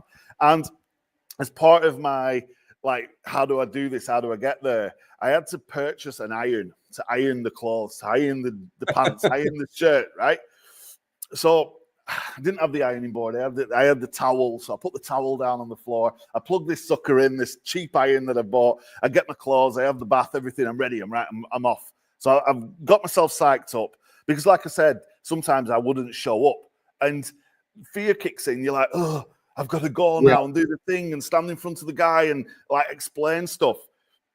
So I put all of that out of my mind, probably didn't sleep. You know what it's like, right? You've got some presentation, some kind of event. You're not sleeping. And I get ready and I put the pants on the thing. The shirt's all done. I get the shirt on. I put the pants on the towel. I get the iron and I go, and you know that like heart sinking like feeling when you realize what you've just done and there's no return. I didn't know about irons and whatnot. We came from like a tough area. We were DJs. We mixed music, and so I'm like, I burned the hole in possibly the worst part of the pants you could imagine. Right? Oh no! And this is past like stitching. This is past. I have no other trousers, so I'm like, what do I do with 15 minutes before I have to leave to spur? I had a choice. What do I do? I've got no other like decent clothes, and there's a thing that kicks in your mind that to present in a council to the head of communications for a contract, you've got to go in business attire, right? Yeah. I just burned the business attire. I'm now terrified, and what do I do? And I go up in the closet and I pull out like the only things I had, and apart from music, I also love fishing. So I pull out like the worst, like all I had. We didn't have money. What can I do? So I got head on down there in the worst clothes, and I made the decision: how much worse could it get? I put the fear aside. I head on down there to this town hall. I park in the parking spot, and I just told myself, follow the plan, and just hope that I get through. So I go up to the desk and I speak to the lady, and I'm like, I'm here to see Mr. Stevens or whatever he's called. And she's like, take a number, son, and sit down over there. I'm like, no, I'm genuinely here to see the guy. And she's wanting me to sit in like the section where you go to collect like your welfare checks and whatnot. I've been there before. I'm like, oh man. I said, no, I'm genuinely here. And I was terrified. And I thought, he's just going to come out. He's going to throw me out. He's probably going to ring the police. He doesn't want to do business with this guy. And after about 15 minutes, they were all looking. They called this guy, and he burst through this big door. And it's kind of like where I am now in this like, hey, this is like some big mansion in England. He burst through the door, and he's like, Danny, I'm so glad you're here. And he grabbed me like literally around my shoulder, and he whisked me up, and we're in the lift and up to the top of the building. And we go down and we sit in his office, and he's like, show me what you've got for me. I pull out the laptop and I show him all these things, and he's like, this is perfect. What's your price? And I was like, I blurted out like 5,000. That was the vision. And he's like, cool, that saves us so much money. When can you have it done by? And I was like, And at that point, all of the fears were alleviated. Yeah, wow. I keep going. Like, that's such a powerful story. I suppose we've got about 6 minutes left, but I'd just love to dive into this story. There's so much in this. But if you had to pick out one nugget, what would that be? Do it anywhere. Yeah. Do it anywhere. Because at never at any point did he say, hey man, you've got the worst pants in the world on. Yeah. And yeah, we can hold ourselves back so much with our thoughts, can't we? And that applies to so many things. Think about when you've been terrified to do something, you made an excuse, right? At no point did the guy chastise me for not wearing the correct clothes. And do you know what actually I figured out over many years of doing this stuff? That professionalism is actually your saving grace in scary situations, right? Because professionals are so professional that they would, but if you think about it, he would never criticize what someone was wearing because he's a professional. If you think about it, it's unprofessional to criticize what somebody's wearing. Yeah, wow. Right? So I could do pretty much what I wanted. Now, you might think you don't feel comfortable like that. You don't feel you're presenting yourself in the right way if you're not wearing your suit. But it's not about what you're wearing. It's about, have you got the minerals to do the job? And I believed I had the will to do it. I gave myself permission, and I had this cool $100 software that had just made me $5,000. I could now pay my rent, buy some decent clothes, and like do all of the things that I needed to do to move forward. And that, like, I guess that situation really just showed me that what are you actually being scared about? Yeah. That's pretty cool. Yeah, no, it's very, very powerful. So I'd just love to, highlight, your shirt there that's got my attention, right? Hashtag over deliver. And that's actually my key word for this year. And I'm pretty sure I actually got that from you. It's like I wanted to, take that and run with it too. Let's talk about the extra mile, and I think that's what leaders, who are passionate and purpose driven, that's what they do, right? Yeah. So why is over delivering so important to you? Well, you don't want to under-deliver, right? And there's a lot of that going on. So Yes. over-delivering, I think, is so important. Yeah, so important for everybody, really, because even if you just over-deliver by 1% and everybody over-delivered, if you all make a commitment in the chat right now, and I said I had my phone, I was going to look at this. There's so many in the chat. Dr. John Terry's in there, Michael Silvers is in there. Big shout to Michael, everyone behind the scenes at the Tribune. So many names to mention. Ashley's in there. So many names. If every single person in the chat right now makes a commitment to over-deliver tomorrow by 1%, right? You just put like hashtag over-deliver, blow it up on the chat. If you all make that commitment, the world's a better place by tomorrow evening, right? So what if we all over-deliver by 10%? And Amen. we don't let fear get hold of us. And we turn up no matter what. We do it anyway. We go out there, we ask, we give ourselves the permission. We build that. It's like all of these things just start to make you a better person, better leader, better in business, and also better at helping others. So there's a lot there. I'm possibly wired differently from most people. But the truth is, I could have not turned up that day, not done it that day, and I would have under-delivered for myself. I would have under-delivered for the council. I would have let my family down, right? So you've got to do it no matter what. Does that make sense? Yeah. Well, we're going to go to commercial in about 2 minutes, but before we go, Denny, I know we could talk on this topic all day long, but what is one takeaway that you want to leave our audience before we go? One big thing, and I mentioned this at the beginning, hopefully I had time to get it out there.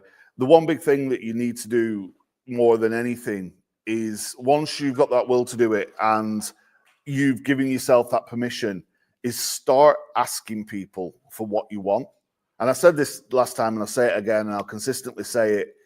Go out there and ask for what you want, whether that's in employment, whether that's in a team, in a meeting, for funding, whatever it is that you want in a relationship. Just go and ask, because 99% of people are scared. They don't do it. They don't ask. So if 99% of people don't ask, that means you've got a 99% of getting the yes.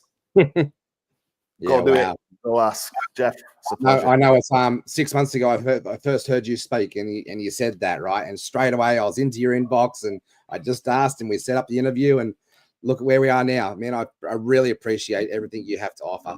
And, thanks so much. Looking forward to our next interaction. So, guys, we're going to go to a commercial now, and we'll see you for the next one with Michael Silvers and Craig Bruce. Can't wait. Hello and welcome to the Los Angeles Tribune. Since 1886, our name has been a part of the world of journalism.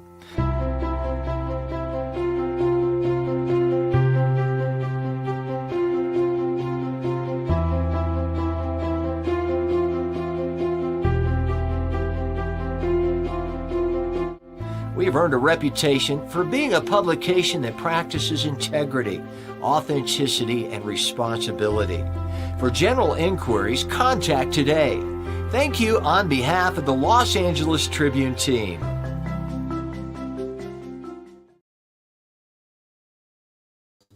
There we go. It's a great much happening.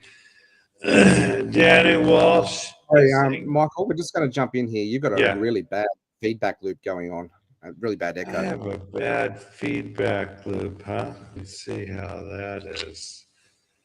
Not sure if it's your headphones. Is that better? No, there's a bit of a delay going on. It sounds like you're Darth Vader from Star Wars. God, isn't that good?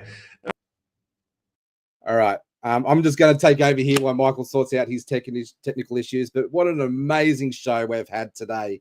We've had Mr. Dr. Joseph McClendon III interviewing Jim Kwik. Like, that was so cool seeing Jim Kwik in action. I just, the brain guy, right? Can learn so much from Jim. How are we going, Michael? You got it all sorted? Find out. Tell me. No, apparently I think you might have to leave StreamYard and come back. I think I will. I'll leave up and you guys start chatting and I'll be back. Cool. All right. Well, I'll start chatting with Craig. Cool. All right. So we've got an amazing speaker coming up here, and this is what professionals do. We pivot and we adjust, and you got to love technology. And right now I'm going to bring up awesome Craig Bruce, and I've been so wanting to spend a little bit of time. So this was fate. It was absolutely fate. It was meant to be, Jeff. It sure was. So, Craig, I'd love to, for our audience, mate, just to get to know you a little bit better. If you could share your story in the next couple of minutes, that'd be great. And let's bring Michael up when he gets his tech sorted out. Hey, we don't need Michael, do we? We got this. We're good. I heard that. Am I? He's here. Am I sorted? You are sorted. You are good. You are sorted. All right, Jeff, we'll give you a little break here. You've been Jeff, going since 1 a.m. Jeff, before you go, just amazing job. I've been watching your growth over the last 6 months. Man, you are killing it, and thank you for your service. You just hadn't had a chance to really say that, but congrats. It's noticeable. So good job, mate. Thank you very much. I appreciate you. All right, I look forward to taking some notes. All right, Jeff. Too, the biggest thing is that it's about that. Just make sure everybody dropped off. Fantastic. All right, Mr. Craig, it's leadership time. How you doing? I'm doing great, Michael. Man, my mind, I thought day 1 and 2 were amazing, but holy cow, that session with Jim and Joseph, mind blowing, pun intended. Yeah. There's so much, it's interesting. No matter how much we know or how much we learn, there's always more to learn. No matter how much we do in life. And if we ever come from the position of, I know that, we're done. Yeah. And I think that's huge. So did you get to talk a little bit about you? See, because I was playing with my headset. Tell us a little bit about you and then move forward. Yeah, well, thanks for the opportunity to be here. What an amazing 3 days so far. My name is Craig Bruce, and founder of Evolve Health and Lifestyle, and also the Fulfillment Revolution. And my background is for 25 years, I led this crazy life of a global executive, partner in a management global consulting firm, expat in Brazil and Mexico, consulting with clients around the world. And I tell people 2.5 million miles on one airline and 1 million miles on another. And it was, I wore it like a badge of honor, and it was all good until it wasn't. Mm-hmm. And that was 11 years ago when I made the choice to really go on a journey to rediscover who I truly am. And I know this is about leadership, and what I learned in that amazing career is I learned some really powerful things about leadership. Would it be okay if we talked about those? Yeah, let's jump right in, because the one thing about our audience is they love to know from your perspective, from what you've done, what that means. And you've already jumped in. You sort of, which is great to do, because what Craig does is he takes the lead. What Craig does is he takes the lead, but he's also one of the best listeners I've ever worked with. So Craig, go for it. Yeah. So what I learned about leadership, first and foremost, is that leadership is not about a title or a position. It's about influence. And I love this quote from one of my mentors, Dr. Danny, who unfortunately is no longer here. And I invite people to write this one down. And there's a double negative in here, and I'm going to give you that up front. But Dr. Danny says, you cannot not have influence. Think about it. You cannot not have influence. And I think we're all leaders. And so that's the first learning that I had, is leadership is about influence. And the second big learning is that you can't lead others until you first lead yourself. Yeah, that's good. Yeah, and I think Mm. and that means, and you know, you heard it from from Jim, and you heard it from Joseph, and we've heard it from a lot of the other speakers. Until you manage what I call that inner game, manage who you are, manage how you regulate yourself. I actually call it leading human, right?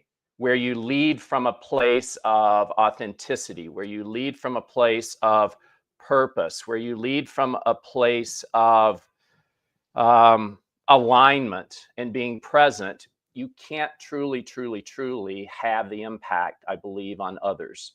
So those are a couple of things I learned about leadership. You know, when it comes to really sort of leading, and they always say like lead from the front, and it's really about the piece you mentioned though, and I'd like to expand on that, is there is that integrity piece. Yeah. And I think that holds the foundation of what it is. Can you talk more on that? Yeah. Well, and you know, you heard, I think it was yesterday, Joseph talked about integrity, and I loved that definition. For me, integrity is one of my core values, as it is with lots of the leaders that I coach.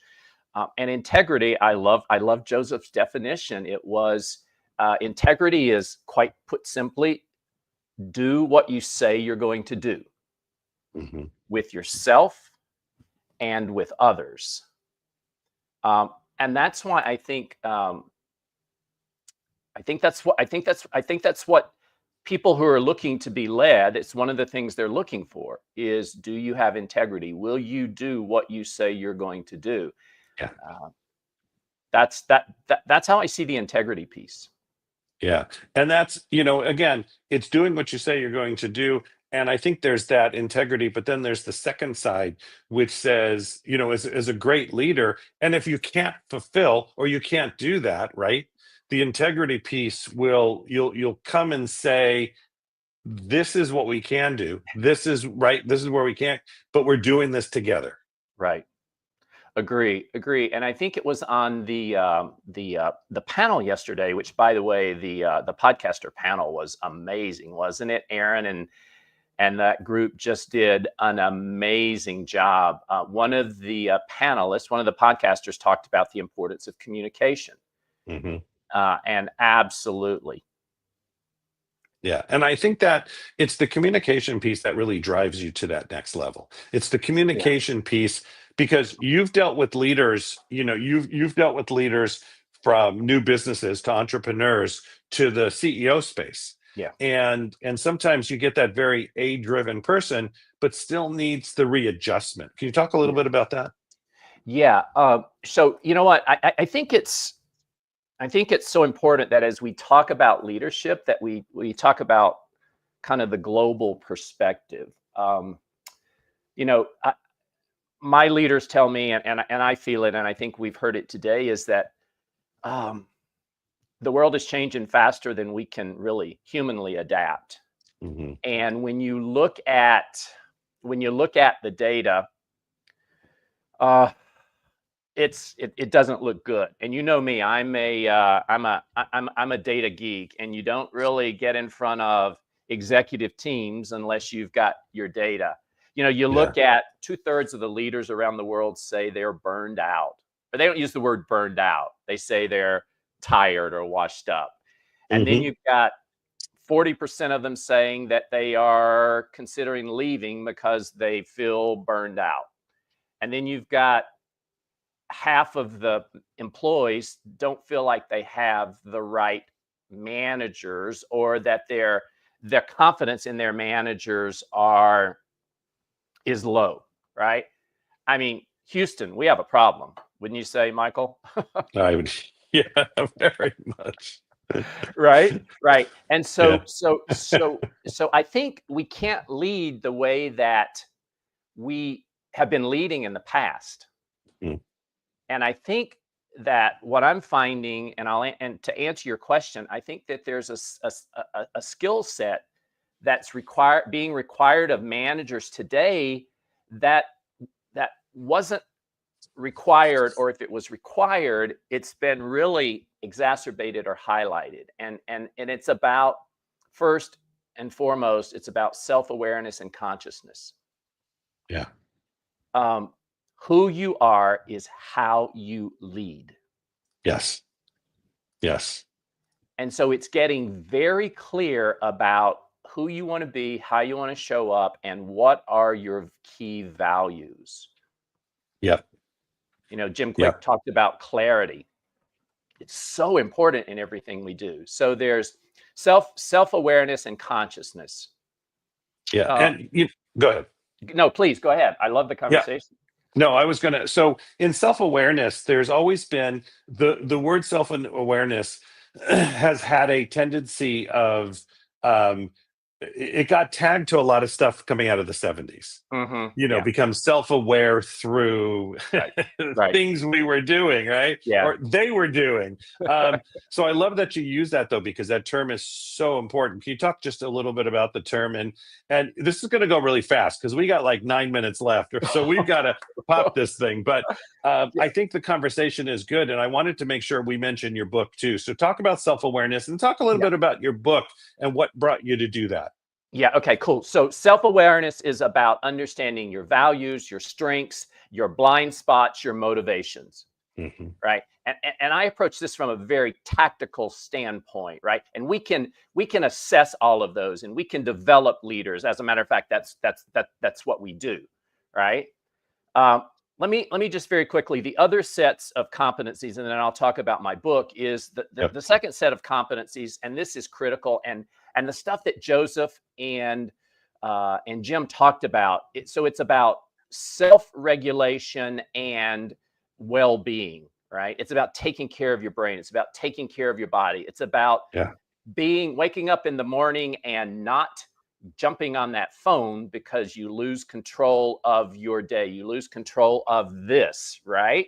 So and there's data out there that says when you are in a more parasympathetic state, right? So calm state, you are more creative, you make better decisions, right? So it's that. And then the third, and I love that Jim mentioned one of his C's, community. It's about authentic relationships and community. You got to be real. You got to be real. You can't expect as a leader in today's world to have all the answers. You've got to build a community around you, right? So those are the competencies or the behaviors that I'm finding are really critical as leaders move forward and lead today. Yeah. The book. Thank you for asking. Yeah. Of course. The book is called the book, which I published in January. You can see it right back over here. It's called The Fulfillment Revolution: From Empty Achievements to Prosperity with Purpose. Very intentional words. What I find is working with high performers and overachievers, that they reach a certain point where they begin to ask themselves a series of questions like, is this who I am? Or is this really worth it? Or what the heck? And so this book is written to say you can continue to achieve success at that high level and even more success without making the sacrifices that most of us make along the way, whether it's in our relationships or our health and wellness. And at the end of the day, it really is about designing a life that you've really worked so hard to build. Our generations we're not retiring. We've redefined that word. Right. I mean, both of you and I are in second, third careers, right? Yep. And I think we continue to do this until, another 10 or 15 years, most likely, right? Yeah. And we want to do something that is aligned with our purpose, our passions, our expertise. And that's what this book is all about. So it's very much science based, and it's been it was quite cathartic to write it. It took Mhm. me about 6 months. I had a coach, and she did an amazing job. So yeah, that's the book, and thank you for asking about that. Of course. I think the thing is, because the book is part of who you are. The book is an extension. We call it an extension. Yeah. Right? It's an extension, and it's a way people get to, because the two calling cards everybody out there right now is having a book, is actually the podcast is the other calling card. So those are the ones people are really looking at. So if you're out there wondering, what should I do? Why rule out one for the other? And that really becomes a sort of that thing. And to make it really simple, start your podcast, translate it, you 10 podcasts, you got 10 chapters of your book. But there's so many ways to do this, and I think as you're creating this, you're changing that mindset. So what is one thing, I love this question, but the audience loves it too. What is one thing you could leave our audience today that they can just say, oh, if I don't remember anything else, this Mr. Craig Bruce guy gave me something to do? Okay. All right. I got that. I was prepared for this one, Michael. I'm going to preface it by saying the most important and also the most difficult person you'll ever lead is yourself, I believe. And to lead and be the leader that, you want to impact and influence others, you need to own your morning. And that means begin with a morning ritual that looks something like this. Wake up. Do not jump on this thing. Right? Hydrate yourself with water before you drink any kind of caffeine. Wake up and ask yourself a couple of questions. Who am I going to be today? What is it that will move me forward toward my goals? And what am I grateful for? And then get out, get some sunlight, and move your body. And I love that Joseph McClendon includes in his morning ritual, look at yourself in the mirror and say, I love you. So I think that's something that someone can wake up and do tomorrow. Own your morning. That is fantastic. The great thing about that is we used to do that, right? That was part of our sequence too. And we'd have so many, we once did a poll of men and women in the stage, out there in the audience. And the men are like, yeah, well, I'll do that. The women were like, whoa, hold the phone. You mean wait, give me 5 minutes. It was the funniest thing. Like, all right, take the 5 minutes. It's okay that you can do the process. And it's an interest. So thank you. That's great to give it, because you're also giving something to somebody that they can do, that they can do easily, because we complicate it too much. And that's, I think, much more to talk about. So with the minute we have left, what is one last thing just that is so important to you want to make sure this audience knows? I want everyone to remember that it's about progress and not perfection. And that's hard. We're programmed to be perfect. We expect perfection, and ultimately it's about progress. Yeah, I love it. Thank you for that. Thank you. And everybody too, as you work with different people in your life, Craig and I have known each other a long time. And not that long, if you look at it this way. And at the same time, and we worked very differently. We have very different skills and styles. And do you know what we always did? We came together on the phone. And we said, what's working, what's not, how do we move forward? That's how you build the trust and relationships. And you have to be open at that point to just hear and listen and work together. So thank you so much for everything you're doing and creating.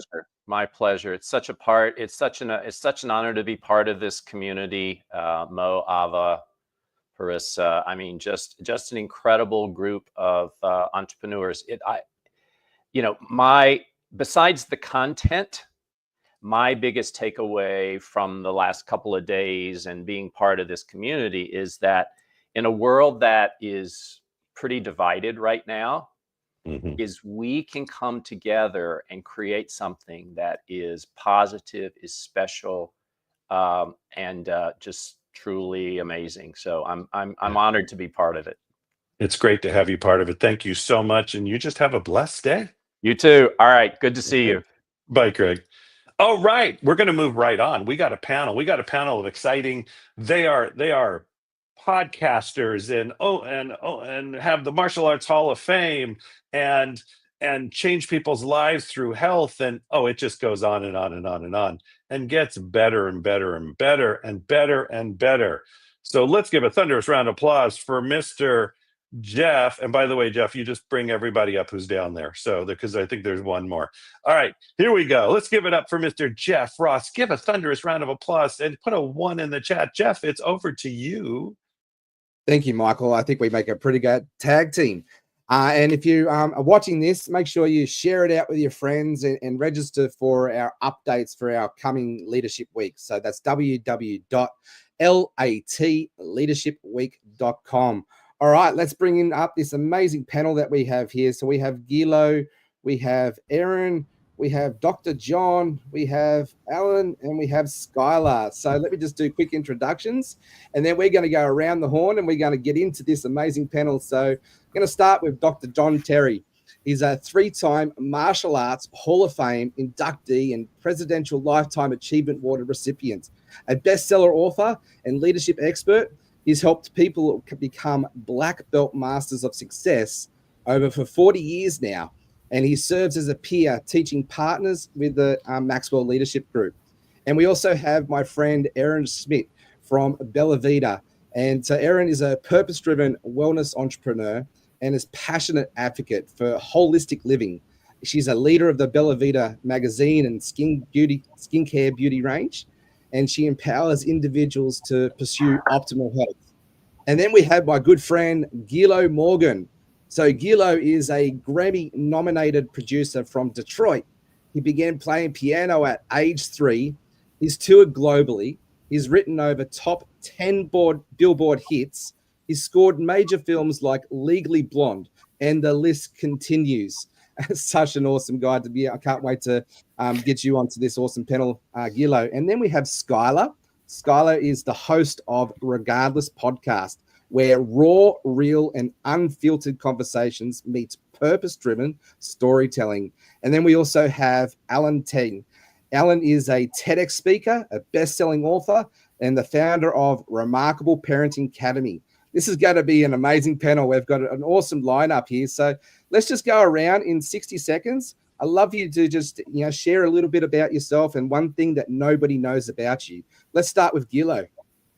Wow. Well, thank you, Ross, for the phenomenal job that you're doing. I wish I had an Australian accent, guys. Goodness, how cool is that? I am CEO and founder of Doctor's Touch. I had an awesome musical career, and I still do that. And I enjoy playing a variety of instruments. One thing that nobody knows about me. Wow. Well, currently, I'm in the middle of nowhere using Starlink to be on this project. There you go. So Starlink works, everybody. Right. Aaron, I'd love you to share a little bit about yourself and one thing nobody knows about you. Yeah, so like you said, I am the CEO of Bella Vita magazine. My podcast is called Living a Bella Vita, and I also run Bella Vita Santa Barbara Skincare. And something not very many people know about me, I was a dancer. I did ballet, and I performed at a LA Laker halftime, and I also have a daughter with autism. So, wow. LA halftime, that would have been an amazing story. Yeah, sorry, Aaron, I think there's cool. a bit of a lag. Yeah. And Dr. John Terry. I'm the founder of Black Belt Leadership. And as you said, Jeff, I've spent the last 40 years teaching people how to become black belt masters of who they are and what they do. Have an opportunity to travel around the world and teach leadership principles from a martial arts perspective. One thing a lot of folks don't know about me, I have 6 children. 4 of those are in the martial arts. 3 of those are daughters, and they get to always introduce their boyfriends by saying, my dad punch kicks and kills people for fun and taught me to do the very same thing. I love it. Respect is commanded right there. Yeah. Alan, over to you, champion. Yes, I'm a parenting coach. And before I became a parent and a parenting coach, I used to race motorcycles for 2 years in college. Now life has slowed down a lot. I'm not on a bike anymore. I've become a more responsible parent, but that's something I love there's something super passionate about me around motorcycles and going 145 miles an hour with my hair on fire. Yeah, crusty demon style, right? Yep. And Skylar, I just love your podcast regardless and how it's making an impact for the world. So what's one thing nobody knows about you? Great. Yeah. So I am the founder and podcast host of Regardless. It's been so exciting to see the evolution of it. It's not just a podcast anymore, but it's really a mindset and a movement for 20-something women that regardless of what shows up, we show up, we pivot, and we grow. And we just launched actually the Regardless mindset and pivot with Linktree. And we were on a billboard in Times Square last week. So super excited just to be providing the tools for Gen Z because there's a lot of noise out there. And I'm just really wanting to be in the trenches with them, supporting them and helping women pivot. One thing people do not know about me. I wrote a book when I was 13 years old. So that's a fun fact. I mean, I feel like some people know, but I couldn't think of anything else. So I'll give you guys that. That's pretty cool. My oldest son has just turned 13. So that's very inspirational. And you're already leading the way. And that's what leaders do, right? We go before nobody else does it. You know, we carve the pathway. So let's dive in. What's one leadership lesson you've learned the hard way? And how did that shape the way you lead today? Let's go with Erin.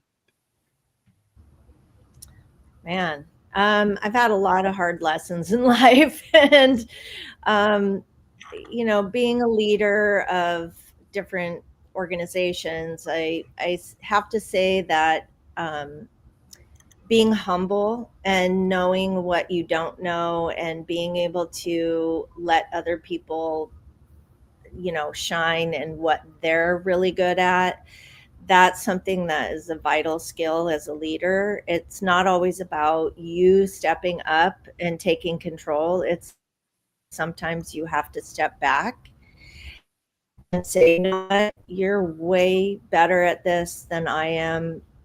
Like, you go and fly. And it only makes you a more effective leader when you do that.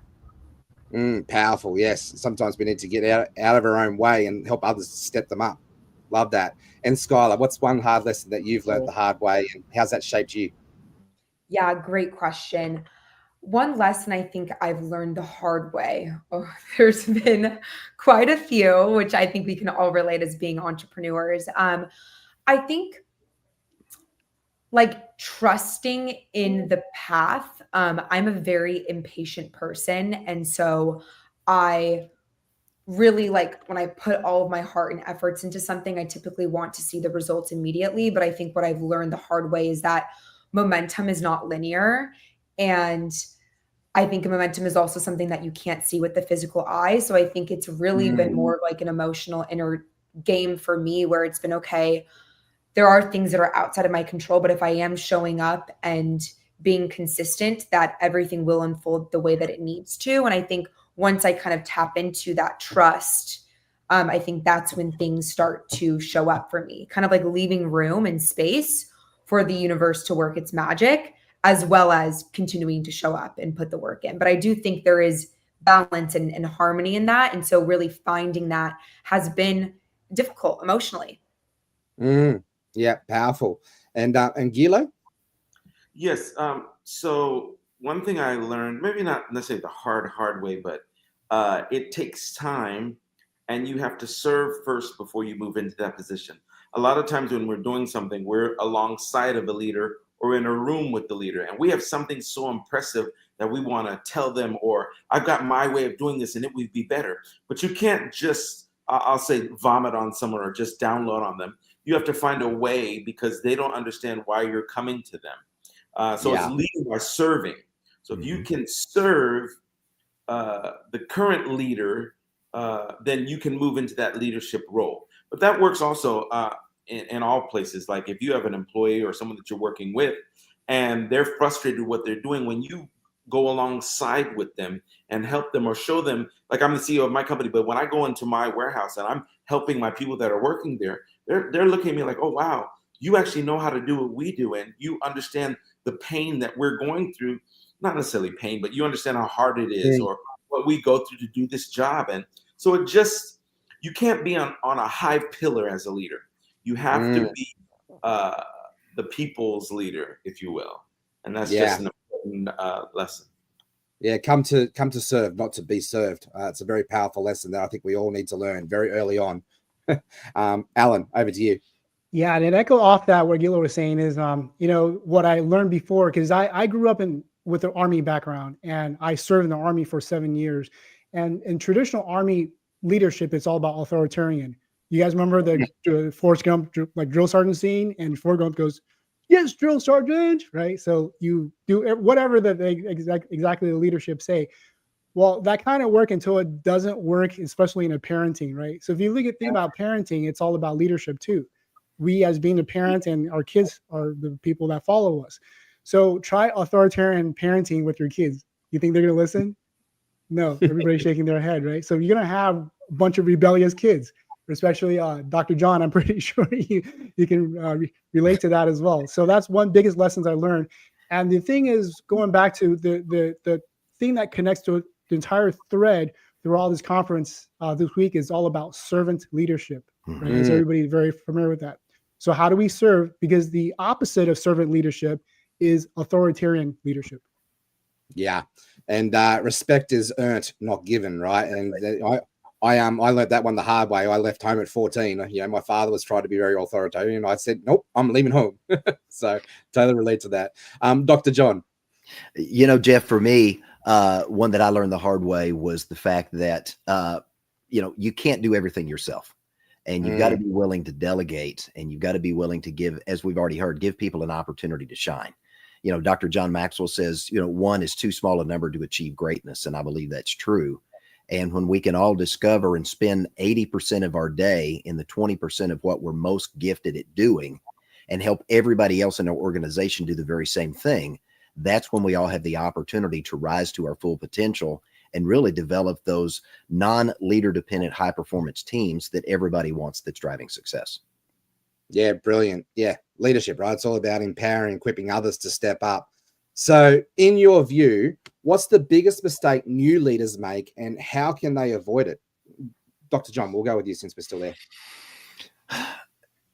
I think the biggest mistake is not taking the opportunity, as Gila was talking about, not being able to show your people that you've walked a mile in their shoes. And great leaders are going to roll up their sleeves, and they're going to get in the trenches, and they're going to do what is necessary to learn every aspect of that business, because you can't lead and teach people what you don't know how to do. And until you can equip and train a team to be specialized in those areas, as an entrepreneur, you've got to learn to do it all until you can either outsource it or hire people to do it. But having the opportunity to have gone through it all, now you've got the opportunity to go back and to speak to those people from a voice of experience, but also a voice of empathy, and saying, I understand the challenges and the obstacles you're facing in this position because I've been there too. And that, I think, is powerful. But that's where I see a lot of entrepreneurs really mess up, is they don't want to take the time to learn so that they can speak from experience as they expand and grow their team. Yeah, so true. And Skylar, I'd love to hear your view and what's the biggest mistake new leaders make. Yeah, I think I'm going to expand upon what Dr. John just said, because I couldn't agree more. But I think, you know, as an entrepreneur, like building it from the ground up, I've had to wear so many hats. And I think that's been super exciting for me, because I've been in the trenches of having to be the editor, having to be the producer, having to be the accountant, having to be the seller, biz dev, content creator, all of it, which now, as I'm expanding the team, like Dr. John just said, I understand like what it takes to get the job done. And I have empathy, and I have that literal firsthand experience. And I think that's when you can actually teach from a place of understanding. And I think we're living in a world with AI where there's a lot of shortcuts. And I think entrepreneurs want to find those shortcuts. And I think if you're not finding those shortcuts and you're not leveraging AI, then you're also missing out. But I think there is something to be said about really having that firsthand experience. And then once you have that, utilizing shortcuts like AI to come in and support. But I think really on the emotional side, it's having empathy and being able to lead, always staying curious, and leading from like firsthand experience rather than depending on shortcuts. So I couldn't agree more. Yeah, well, leadership, right? Whether it's you're partnering with AI or you're partnering with your team, for me, leadership is an amplification. Yeah. And if we're partnering with AI and we're not great leaders, well, then that's going to be amplified, in that partnership. Yeah. Alan, what's the advice you would give to a new leader to help them to step up and shine? Yeah, and to echo off from Dr. John and Skylar, the mistake I often see with these leaders, especially brand new leaders, they feel like they have to do everything, right? What I care about is longevity. What I care about is sustainability. So these people are burning the candles at both ends. There's burn the midnight oil, and oftentimes this is one of my TEDx talk is about career burnout. And many times, a lot of CEOs that I talk to, a lot of executives, they're always burned out. They don't know what to do. In fact, what happened was there was a conference where they invited the top CEOs, like the Lyft, the Indiegogo, Guilt, and they all ask each other, like, we're experiencing all these mental burnout. What do we do? None of them have the right answer. And their answer is, it starts with health. If you don't have health, and that's a fundamental, that's a foundation, you're not going to be anywhere in life. There's an Indian proverb that says, when you are healthy, you have 1,000 dreams. When you have cancer, you only have one. Yeah, wow. That's a mic drop moment right there. That's powerful. And Erin, what's some of the advice we would give to new leaders? Well, I was going to exactly say what Alan just said. Burnout. You take on too much. You are, burning the candle at both ends and constantly, you become obsessed with thinking about your business and not focusing on your health or your family, all of that. But I also, imposter syndrome is a huge problem for leaders because you're at the top, the buck stops with you. Everything really is resting on your shoulders to make it successful. And there's times when people are like, I don't know what I'm doing. Well, guess what? If you're forging a new path, you don't know what you're doing because you are kind of making it up as you go. And when curveballs come and all of that, you just have to keep stepping up and becoming a better leader, a bigger and better version of the entrepreneur that you are, taking your business to new heights and all of that. So I think that a lot of people give in to that imposter syndrome and then just quit. And I'm hoping that this week do that. If you power through, you can do it. Don't give in to imposter syndrome. You're not alone. Yeah, I love that. And I've had to conquer those demons myself, and I'm reminiscent now of Steve Jobs' speech. This is one for the troublemakers, the misfits, the ones that don't fit in, right? That's us to a T, and we've got to go be pioneers and lead by example. Gilo, what would be some advice that you would give to a new leader to help them to step up? So what I think it's all about who gets the credit. If I'm a leader, I don't necessarily want the person next to me to shine. I'm the new. But if you're the strongest person in the room, you're in the wrong room, because the best idea might not be yours. You want to have people stronger than yourself that make you look good. That's what makes you as a leader look good, especially when you have strength surrounding you. And so I'll tell my team, guys, I want the best idea. We'll go around the room and find the best. Now I will say, I might not be able to give you credit for that idea, but that's the best idea. So I might give myself, no, I don't do that. I love rewarding my team and the people that I work with you have the best idea, and that's what we're going to go with. And so you can't take all the credit for what's happening. Yes, the weight of what's happening does fall on your shoulders, but if you have strong people that can lift you up, and again, I have to say this: if you're the strongest person in the room, you're in the wrong room. Have people stronger than you just makes you look way better. And a good team, right? We rising tides lift all ships. And I've got to give shout out to Mary Glorifield right now. She's the powerhouse behind the scenes here that has helped to lift us all up, and has been she's led from behind, not in front, and it's been an amazing example of leadership. Skylar, we've got about probably 6 minutes left before we wrap up, so we're going to go pretty quickly through this round. But Skylar, I want to talk about legacy. You know, when it's all said and done, why do you hope when it's all said and done, what do you hope people say about your leadership and the impact that you've made? This is a good one. I hope that what I'm creating and how I lead allows people to not only feel inspired by me and what I'm creating, but also I believe that leaders are mirrors, right? I think in our relationships, we are mirrors of one another. And I hope that the way that I lead and the way that I live is a reflection to someone else's potential.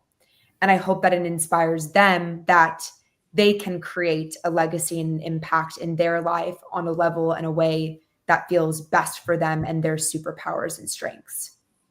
Love that, to be the ripple effect and continue to be the link. I love that. Alan.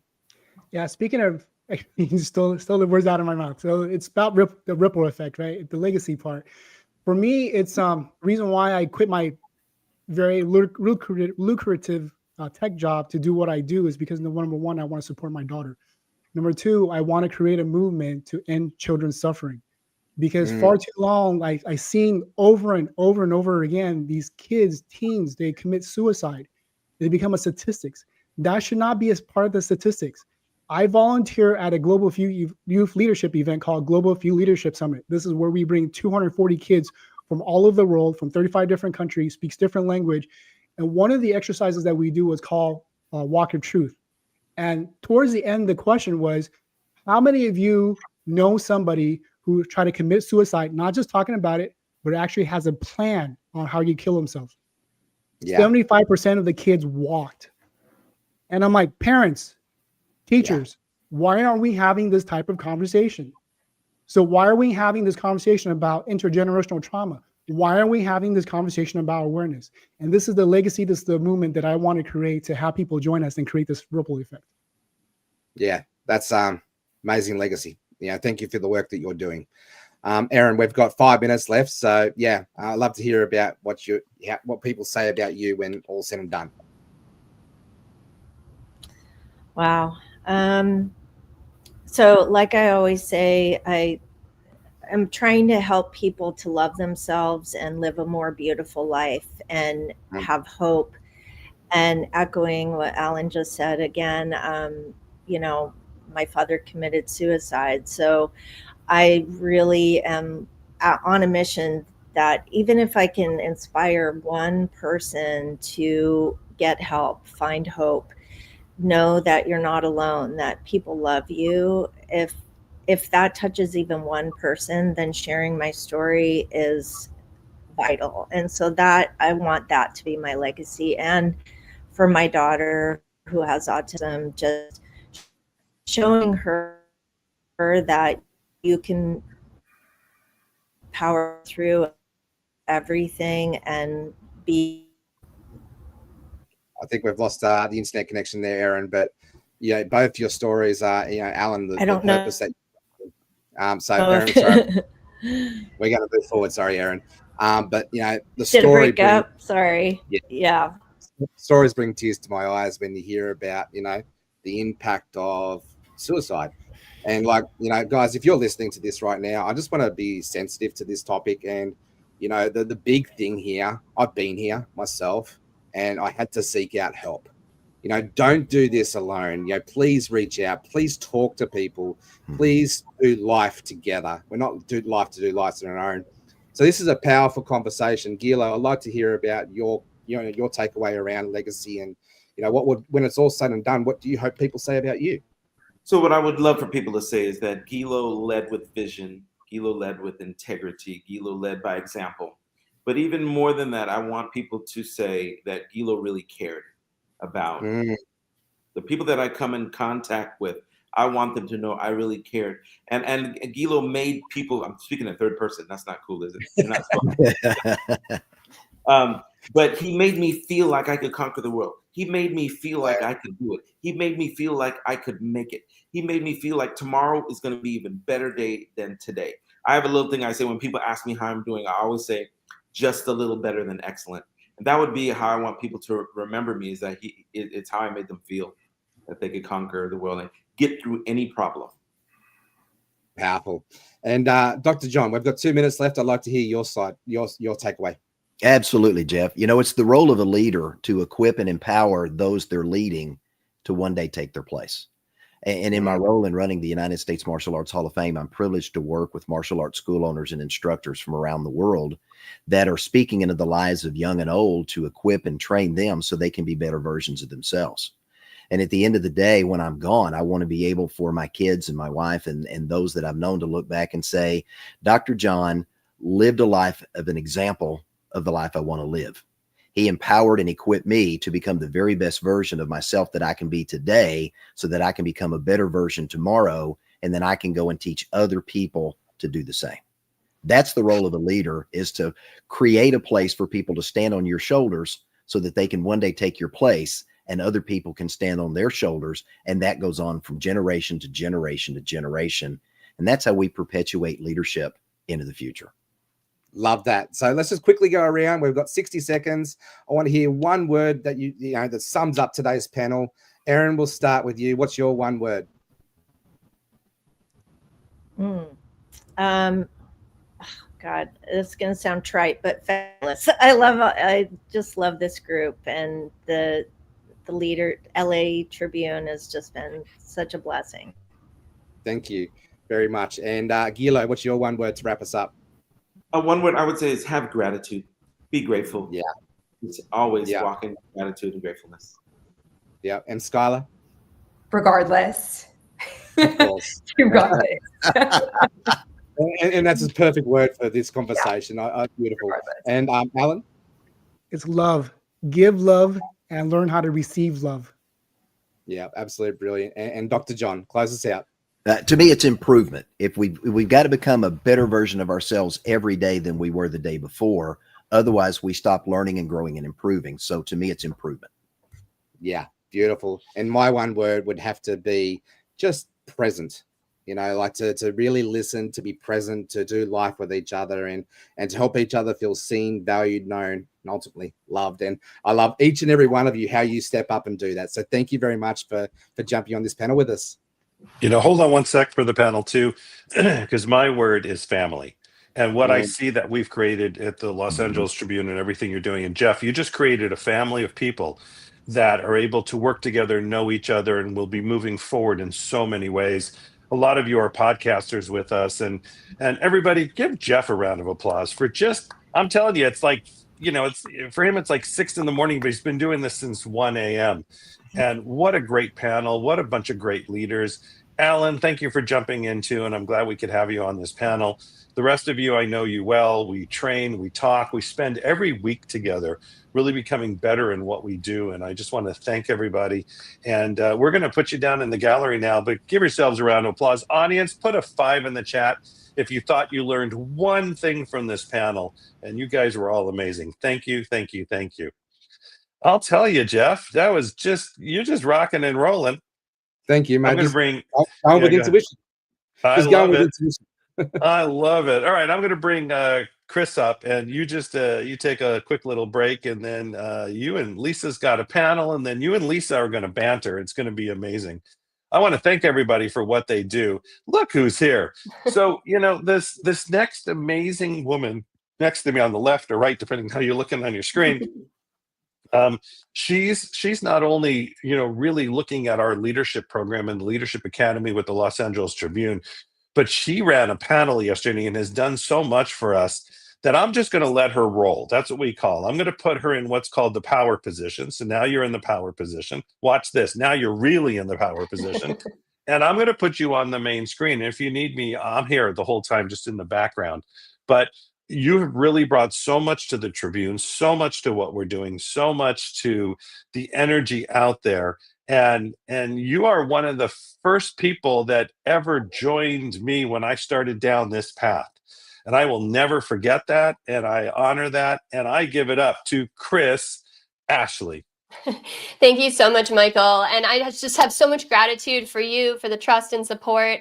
Amazing gratitude for everyone at the Los Angeles Tribune, our incredible team, all of these amazing speakers I've been listening to, fellow podcasters, trainers. So it is just such an honor, and I'm so grateful to be a part of it. Yeah, I'm Chris Ashley. I'm the co-director of the Los Angeles Tribune Leadership Academy. And today I'm going to talk to you about my 4-step framework to stepping into your highest leadership potential. Really quick, before I get started, type yes in the chat if you can hear me. I want to make sure the chat's working. I want to make sure my microphone's working. And this is going to be a really interactive session. So I'm going to ask you questions along the way. And one of the best ways for you to learn and retain information is to stay engaged in the chat. Now, you are going to leave with a step-by-step framework to stepping into your highest leadership potential, and you can apply this to your career, but you can also apply it to your relationships, your health, your personal development, because it's universal. So type yes in the chat if that sounds good to you. All right, I'm going to have you start by closing your eyes. So really quick, just feel your sit bones in your chair. Allow your shoulders to rinse away from your ears, heavy your eyelids shut. And I want you to imagine that you are the leader that you want to be. You're the picture of health, love, joy, and peace. You are passionate about your work, and you have a paycheck that makes you feel comfortable and secure. You're hitting all your personal and professional milestones that are important to you. You are surrounded by people who cheer you on, love you, respect your opinion, and truly want the best for you. You are at peace. You've released any limiting beliefs that were holding you back. And anytime a challenge comes your way, you know exactly what to do to handle it with grace and ease so that it ends up helping you out in the long run. Life is good. All right, go ahead and flutter your eyes back open. And I want you to ask yourself, does that sound like my life right now? And if it does, that's amazing. I am so, so happy for you. That's what I want for everyone. But if it doesn't, is there a little voice in the back of your head right now saying, no one can achieve all that, especially not me? Or maybe your mind immediately jumps to ways that you are lacking, not worthy, or even suffering. If you relate to any of that, type yes in the chat. And by the way, the chat is a safe space, okay? What happens in the chat stays in the chat. So if this doesn't sound like your current life or you're thinking any of these thoughts, don't worry, you are not alone. Psychologists estimate that 70 to 90% of people's thoughts are negative and repetitive. Now here's the way out. Leadership is an inner game. Okay, leadership isn't about commanding others. It's about commanding your own mind, actions, and emotions first, right? It's about cultivating the mindset and energy that then magnetize all of that success that you want. Now, great leaders imagine a future that doesn't even exist yet, and then they step confidently towards it. And if you're struggling to believe in the vision that you just had, know that leadership starts with daring to have that dream anyway. Now, we live in an intelligent universe, right? Quantum physics even backs this up. It says that every possible future state exists out there in this state of potential, every possible reality, just waiting for you to choose it. Now, leadership is about choosing that future and then boldly stepping towards it. Now, this has proven true time and time again throughout my life, and I believe it so deeply in my core. But I didn't used to think this way. So when I was 12, I went through trauma that severely impacted my life for many years. I was sexually abused at the hands of a family member for 4 years. And when my big Italian, tight-knit, extended family found out about it, many of them disowned me. It left me with severe PTSD. I don't know if you tuned into Parisa and Joseph the other day talking about PTSD. It's real. It left me with zero confidence. Type yes in the chat if you've ever gone through something that has left you with a lot of emotional turmoil. And thank you so much for your vulnerability and sharing. Like, it left me with a lot of low vibration emotions like guilt and anger and shame that I didn't know how to cope with. Type yes in the chat if you've ever had low vibration emotions. Probably everyone. So here's when the shift happened for me. In 2002, someone handed me a book that changed my way of thinking and being and moving through life. And I remember flipping through the pages and just feeling like this sleeper agent, right? Like something inside of me woke up. Type yes if you've ever come across some new knowledge or teaching that totally expanded your worldview. Maybe that's happening in real time as you're listening to all these amazing speakers here. So for me, I was forever changed. And when I finished it, I started reaching for more. And I was just, became insatiable. I was devouring every metaphysical, spiritual, new age, personal development book I could get my hands on. I was attending retreats, finding teachers to study under, doing all these healing modalities. And my life became one big quest to learn, grow, heal, expand every aspect of myself. But as I changed my mind and started to get better, my mother started to get worse.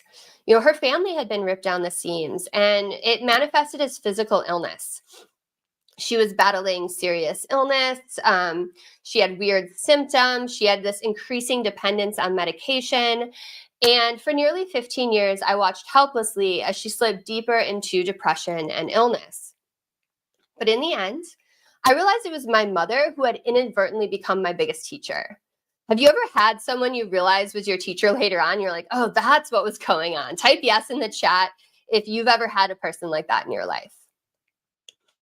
So for every step she took deeper into depression and illness and victimization, I climbed in the other direction out of that proverbial tunnel because I saw firsthand what happens to a human body and spirit when they go down that path. And then I saw what was happening to my own body and spirit when I changed my mind. And I'm happy to report I am confident in my life, in myself. I love my life. But perhaps most importantly, I move confidently through life, knowing that I can design and create the life that I want. Now, I share all of this not to brag, but in the hopes that you can see a possibility to rise out of your own ashes and know that you don't have to be your past. So after 2 decades of study, I realized it was time to share what I'd learned. I took a life coach training with the amazing Mary Morrissey. If you've ever heard of her, type yes in the chat. She's phenomenal. I wrote a book. It's called Change Your Mind to Change Your Reality. It was endorsed by 3 people from the film The Secret: Michael Beckwith, Marcy Shimoff, Bob Doyle. It was endorsed by John Gray, Anita Morjani, several others.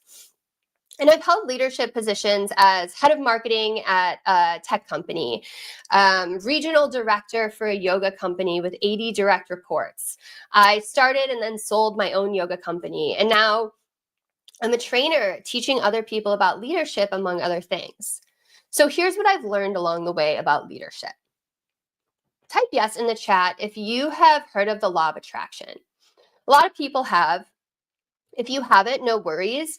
The law of attraction quite simply says you will attract into your life whatever you focus on. So when you focus your energy and attention on what you want, you will attract that thing to you. Now, a lot of people have heard about the law of attraction from books and films like The Secret. And I love The Secret. I just told you 3 people from it endorsed my book. And we are so lucky that we live in this day and age when all of this spiritual knowledge is just available at our fingertips. But I've noticed online that some people teach the law of attraction in a way that's missing some key points. You know, the universe isn't this genie in a bottle where you can just tell it what you want and like sit back, kick your feet up, and just let it fall into your lap. The law of attraction doesn't work unless you apply this simple formula. So this is my 4-step framework into stepping into your highest leadership using the law of attraction or quantum physics or the unseen forces of the universe, whatever you want to call it, because it's kind of all 2 sides of the same coin. So eagle eye view. Step 1, get clear on your leadership vision. Step 2, embody the leader that you want to be. Step 3, take bold leadership action. And step 4, practice persistence, resilience, and adaptation. I apologize, I need a sip of water. All right, step 1, visualize your leadership vision. Now, visualizing isn't just about wishful thinking. It's wiring your brain to recognize opportunities.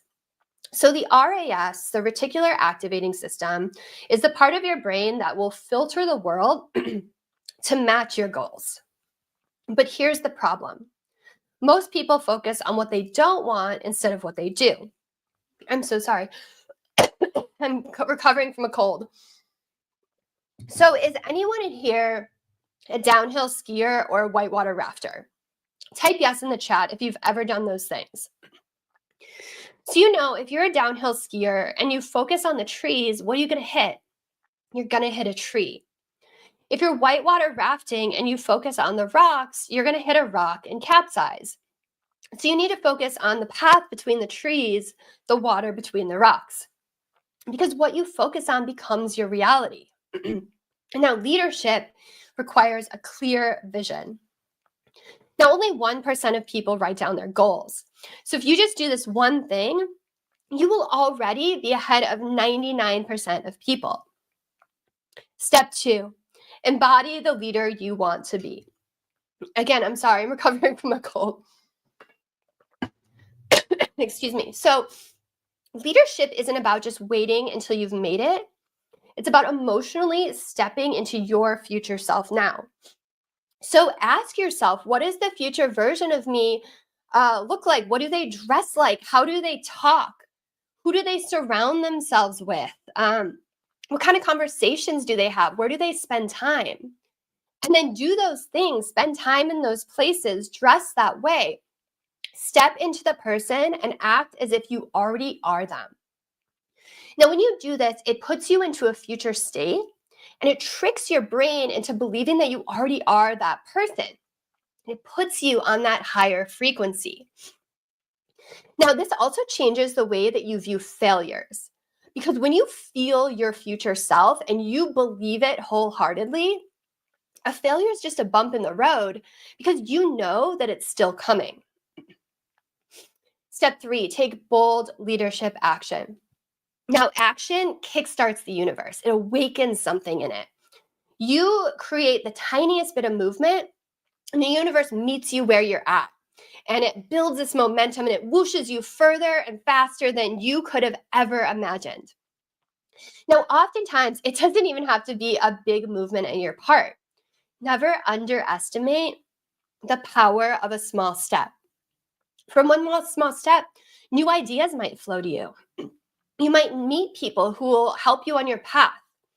New opportunities can present themselves. That one small step might put you in the perfect position to achieve your dream.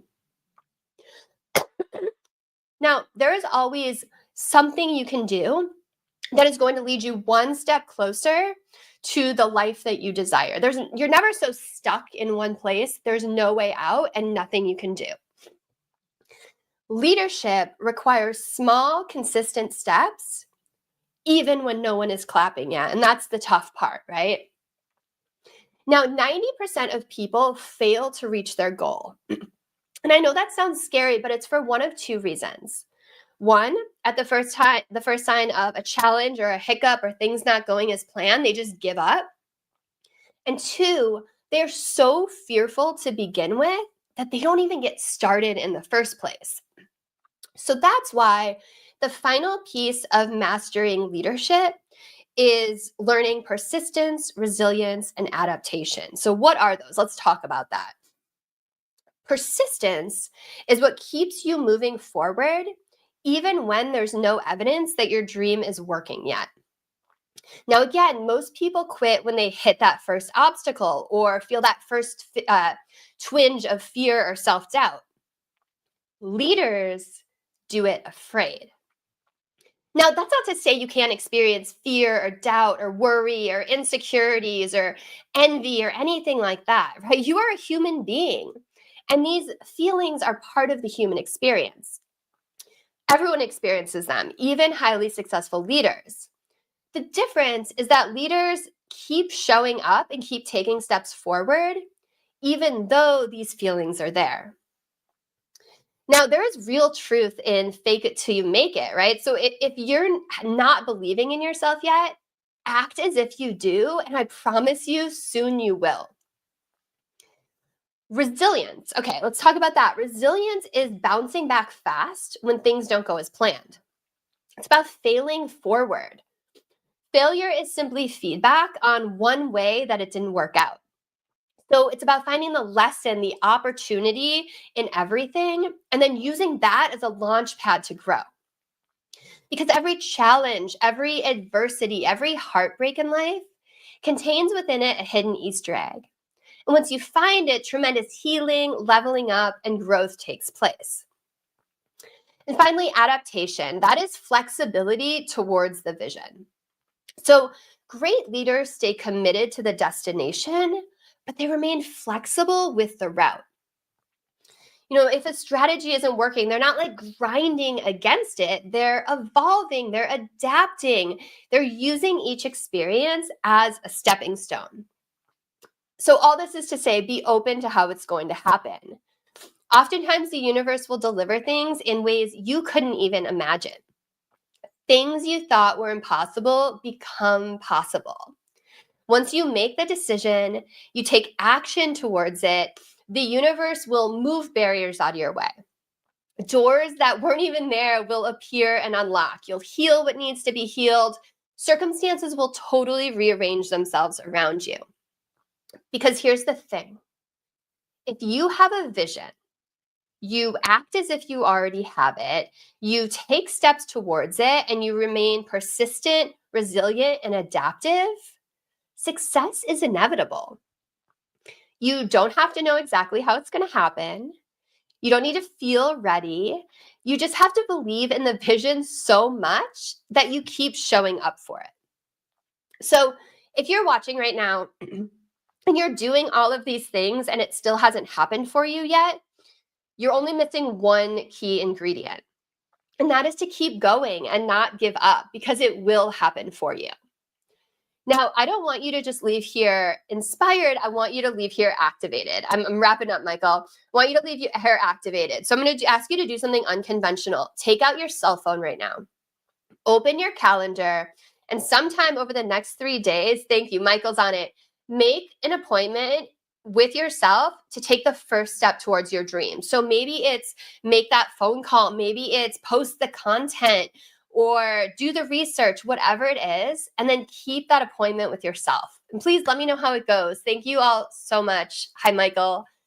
You know, that's everybody give her a thunderous round of applause. Put 5 in there, 5 in the chat. You know, and it's okay too, because, you know, Chris, this was great. You gave them the points, you gave them what they needed to do. And I love that last part, because I was able to have something tangible. You made it very tangible, because that's where people sort of lose it all the time. And also, everybody, you know, Chris, you're seeing a rising star, okay? But we don't want to tell her that. But so you're seeing this rising star in really our environment and everything she's doing. And, you know, she was able to say, hey, I had a cold. I'm taking a drink. I'm moving forward. Because that's where people stop all the time. They're like, oh, it's uncomfortable, or I'm going to cough, or that's not, doesn't matter.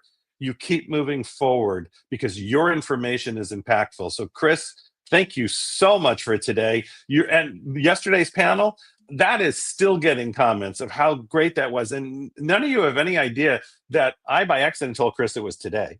So I text her, literally say, let's go. She is not ready. I won't tell you all the things, but she literally in like 10 minutes got ready, did the hair. I mean, everything it took, right? And jumped in and then had a tremendous panel, because sometimes it's time just to go and you get it done. So Chris, thank you so much. I'm going to give you a thunderous round of applause. Again, everybody's putting their numbers in the chat. Look at that. It's pouring in. And we're going to go to commercial. We'll be back in a minute. Hello and welcome to the Los Angeles Tribune. Since 1886, our name has been a part of the world of journalism.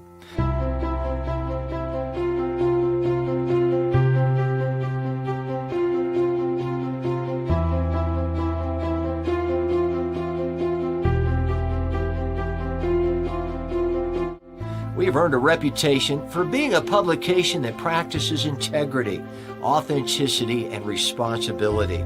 For general inquiries, contact today. Thank you on behalf of the Los Angeles Tribune team. All right. Well, we're straight into it. So thank you very much, Chris. That was an amazing masterclass in itself. I've got so many notes from today from Chris, from Jim Kwik, from that amazing panel that we just had on as well, and throughout the day. So now we have the lovely Lauren Fields from Fieldswell. And I'm really looking forward to this interview because I've got to know Lauren through our podcast network. And as Michael mentioned, you know, we've become a very close-knit family, and it's a really awesome place to collaborate. So, Lauren, I'd like for you to do your own introduction today and just share a little bit about yourself and, you know, and help our audience get to know you a bit better. Sure. Thank you, Jeff Ross, for the intro. It's a pleasure to be with you today.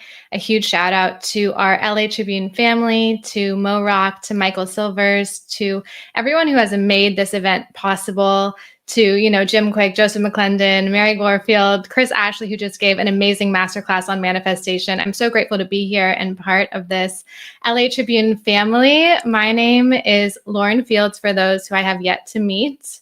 I am the founder and CEO of Fieldswell, which is your destination for transformation. Just 6 weeks ago, we opened our first brick and mortar wellness sanctuary here in San Diego, California, where we have personal coaching on mindset and well-being. We have red light therapy, sound healing, guided meditation. We also have the Fieldswell podcast, which we are part of the LA Tribune podcast network. And, you know, we have a Fieldswell Friday newsletter, and we're hosting different events here in San Diego focused on well-being and transformation. So it's really been beautiful to watch the brand expand and grow. I love that. So I want to talk about that journey. You know, you've birthed something, you've helped it to grow to where it is today. What have been some of the tension points, the gaps that you've had to step up as a leader to, you know, jump in and fill? Like, there seems to be like this before state and there's this after state, and nobody really talks about this messy middle, the gap. I want to talk a bit about that, and how's that helped you to step up and grow to be the leader you are today? Sure. I think it's easy to see, you know, what people portray about a brand on social media or online, and it looks like this picture perfect image. But I'm here to tell you that that's not reality. And there is this messiness, this feeling of, oh my gosh, this is really hard. Mm-hmm. And as Chris Ashley just said, like, a leader is someone who sees the vision before it exists, and they stay true to that vision. And so there are days where I definitely see myself in those limiting beliefs of, oh my gosh, what have I gotten myself into? What are we doing? But then I have to catch myself and say, whoa, how is that going to serve me and help my evolution? What's a belief system or thought I could think of instead that's more in alignment with where I want to go? Yeah, I love that. And, you know, we're talking about our will, our mind power, and all of that sort of stuff. A bit like, you know, kicked off for today with Jim Kwik, the brain guy, right? Yeah. Having to unlearn things and learn new things about us. I would say that journey between zero and the first $10,000 a month is probably the hardest transformational journey that entrepreneurial will go through, right? Yeah. I want to talk to that part of the journey. What were some of the big transformational learning things that you learned about yourself for you to help you to step up and shine like you do today? Sure. One of the things that Michael Silvers will reiterate often is like to shift from what's in it for me, or it's all about me, what is someone going to think of me, to instead, how can I show up and be of service? And to instead just focus on the number of people that you can help and serve with your message, and to keep showing up with your confidence tied to your intention in the work that you do. And so it's been the consistency, the repetition, the repeating of showing up to put myself in situations that are uncomfortable, whether it's speaking on these virtual events, showing up to speak on panels in person, and just continually sharing the message so you can find what hits. And again, it's just the repetition. It's in the reps. Keep showing up for yourself, and you will grow. And it's taking that bold, messy action and moving forward. Yeah, but I love that, how you said keep showing up and doing the reps, right? I reflect on a famous cricketer, you know, Sir Donald Bradman, you know, was one of our early cricketers, and he has a saying that he gets out and he practiced right up until the day that he stopped. You know, he was still hitting the ball against the wall, getting his reps in. And so that's a really powerful thing. How do you help to stay disciplined to you know, getting the reps in to keep showing up? Yeah, I love this question, Jeff, because I'm someone who loves to live with intention. And so I pick a word each year to guide me. In 2024, my word was action. And in 2025, my word is discipline. And that's in holding yourself accountable. It's in doing the things you say you're going to do. And the things that help me stay disciplined are my self-care routines. It is staying committed to taking care of myself. I don't believe in this like busy burnout culture that you have to like completely wreck yourself or work beyond measure to achieve success. My greatest success has come from a place of prioritizing my own well-being and feeling really well as I pursue said goal, as I take action, and coming from that place, like Jim Kwik said, the most important thing to be responsible for is how you feel. So my mission and vision for Fields Well is to build a movement around feeling well and build a community that is in alignment with that and who prioritizes their own well-being. We know that longevity is upon us. We're going to be able to live much longer lives. And the key there is going to be to feel well for a lifetime. And you know, when you're around people and you're like, they're good vibes, they're good energy, because they're prioritizing their own well-being, they're getting there. I have my Aura ring here. I ensure, I prioritize getting a good night's sleep. I prioritize moving my body every day. I prioritize feeding myself information that will help my growth. I want to talk about that. Like, you open the door. Let's talk about the hustle culture that our Western society is all about. What's the difference between hustle versus being intentional and purpose-driven, getting up at 1:30 in the morning to serve, and doing crazy things like that? What do you feel is the difference between hustling and serving with purpose? I would say it's also like hustling versus being in alignment. And so the hustle, go, like outwork yourself, versus the alignment and serving with purpose is like feeling good and coming from a place of like, I'm following my passion and I trust that because I'm doing all the things and I'm prioritizing my own well-being, that I'll be able to be in this for the long game because I'm maintaining my own energy and prioritizing my own well-being so that I can serve from overflow, from a full cup, because I have this energy that I'm taking care of. And we know like so much of it is energy. Everything is energy. Yeah. And to understand that like feeling well can be the gateway to transformation and actualizing your fullest potential, because when you have more energy, you have more energy to create, you have more energy to connect with others, and you have more energy to serve. Yeah, I love that. And so it's operating out of the overflow instead of operating out of empty. And that, it all comes back to self-care, right? Yes. Yeah. Yeah, powerful. And I think that's something we all need to address a lot more. And, as servant-hearted leaders, service, right? It's love. It's a sacrifice. There's something that, takes to be able to, sacrifice time, energy, and money to serve in that space.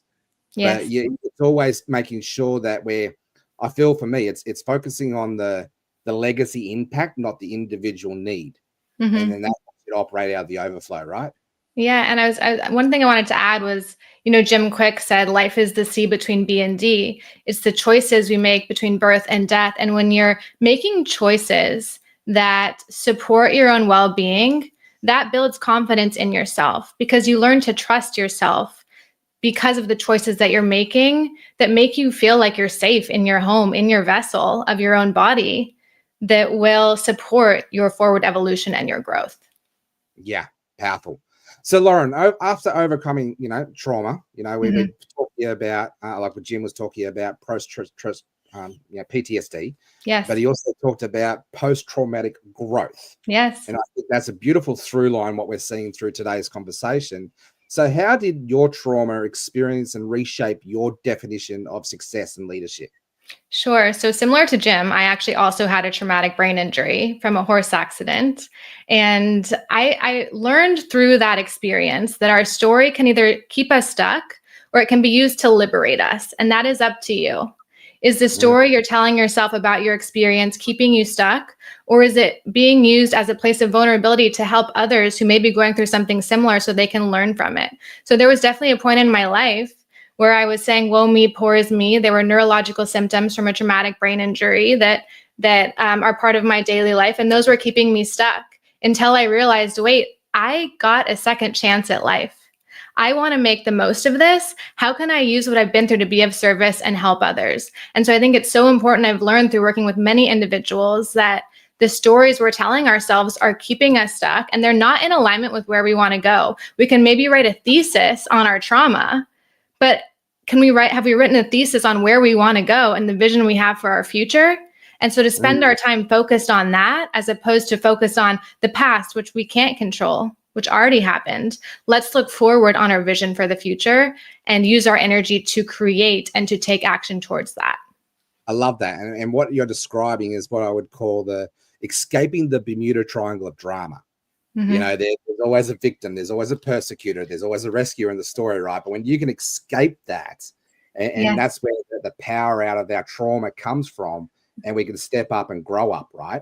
It's to share a bit more insights into that and unpack that for us. Sure. So I would say, a good exercise is to ask yourself, what do I want in life? And you may not have the answer, but keep asking that question and sit with it. And as soon as take that first step now, take action toward it. Brian Tracy, has said like this, do it now, become a person who acts immediately, take action. Time is of the essence. We don't know how much longer we have to live. This life is a precious gift. And so one exercise I do with my clients is I ask, where do you see yourself in 2 years? Talk to me about that version of yourself. How are they showing up? Are they bold? Are they going after their dreams? Are they speaking on stages? Do they have a top rated podcast? Like, are they impacting the masses? What does that version of you look like? And how would they act today? Yeah, love that. And, the book that comes to mind that I've read is Jim Collins' Good to Great, talking about the Ikigai spot, finding your sweet spot, showing up every day and serving from that space. And here's one thing to that, Jeff, is you have to get comfortable with the uncomfortable. Like in order to become great, these pro athletes, they didn't become great overnight. That took them a long time. We go back to the reps, but they showed up every day to become a master in their craft. And same to you, if you're looking to become great at something, you have to be willing to put in the reps. You have to be willing to show up in the uncomfortable part, because that's how you learn. I was recently with Bill Walsh, top business coach, and he was saying persistence plus failure equals success. We have to be okay with the failure. And so many of us, we're not taught that. We're not taught mindset principles in the general education system. We're not taught resilience. We're not taught coping mechanisms. And so to learn how to keep showing up and dust yourself off after you fall is such an important skill, but keep going. Sharon Lecter and Greg Reed have the book 3 Feet from Gold. You're so close. Keep going. You're planting those seeds. Keep planting. Don't give up before the sprig comes out of the soil. Keep going. Yeah, I love it. And that's embracing the messy, right? Because learning is messy, chaotic. We've got a couple of minutes left together. So I want to just talk about this chaotic mess learning. When we learn to walk, right, we learn to not to fall over. When we learn to ride a bike, we learn to not crash the bike. Right. So how can you help our listeners, our audience, really to embrace the messy and the learning curve? I think again, it's to visualize where you're going and be so committed to that vision that you're willing to celebrate the little victories on the way towards that end goal. And celebrate those little victories, a little bit better every day. We're focused on that vision, and we're reinforcing the belief system we need to get there. And we have to be committed to the long game of the success of the victory, as opposed to just okay, this is too hard, I'm going to give up. To understand that it's going to be a process and it's going to be hard, but it's going to be so freaking rewarding when I get there. I love it. So in the last 2 minutes that we have together, what's one takeaway that you'd love our audience to have? I would say pay attention to the way that you're thinking about yourself and what's possible, and the way that you talk to yourself. And a great way to transform your decisions or your choices is to become aware of it. And a great way to do that is to track it. So maybe you get a notebook or you use your notes app on your iPhone and pay attention to your thought process. Understand you're not the thought, you're the one noticing the thought. And if there are thoughts that are not in alignment with where you want to go, start to transform those thoughts into thoughts that do support it. So for example, if your thought is this will never work, let's think, what could we say instead? Maybe it's, what if it turns out better than I ever would have imagined? And start catching yourself and your thinking and becoming aware of it and making adjustments that are more in alignment with the vision that you have for your future. Yeah. And what's one insight, what's one thing that you've learned about this whole leadership week so far? I would say show up for your story. Take yourself seriously. Why can't you be the one who goes after it? Why can't you be that author, that speaker, that podcaster, that one who inspires millions? Like, why not you? We have this one life. Get after it. You're in control. I think the moment you take accountability is the moment you really start living. Yeah, that's powerful. And our stories are not for ours to keep, right? There's somebody else's hope, solution to their struggle, and we need to share our stories more often. Lauren, we're running out of time, but this has been absolutely brilliant. I could keep going, but we've got to bring up Dr. Lisa now and her amazing panel, and we'll keep this train on the tracks and we'll keep going. Thank you for having me. Thank you. All right, we're going to head to commercial before we bring up Dr. Lisa. Thank you.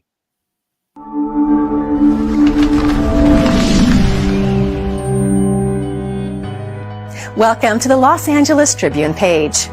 Here you will find original news programming, exclusive digital events, and shows that are directly from the community. At the Los Angeles Tribune, we believe in giving a voice to the voiceless. We are proud to be the only national brand to empower everyday people to make a difference. Since 1886, our reputation has been built on truth and responsibility. Thank you for watching and making a difference. For general inquiries, contact today. Thank you on behalf of the Los Angeles Tribune team.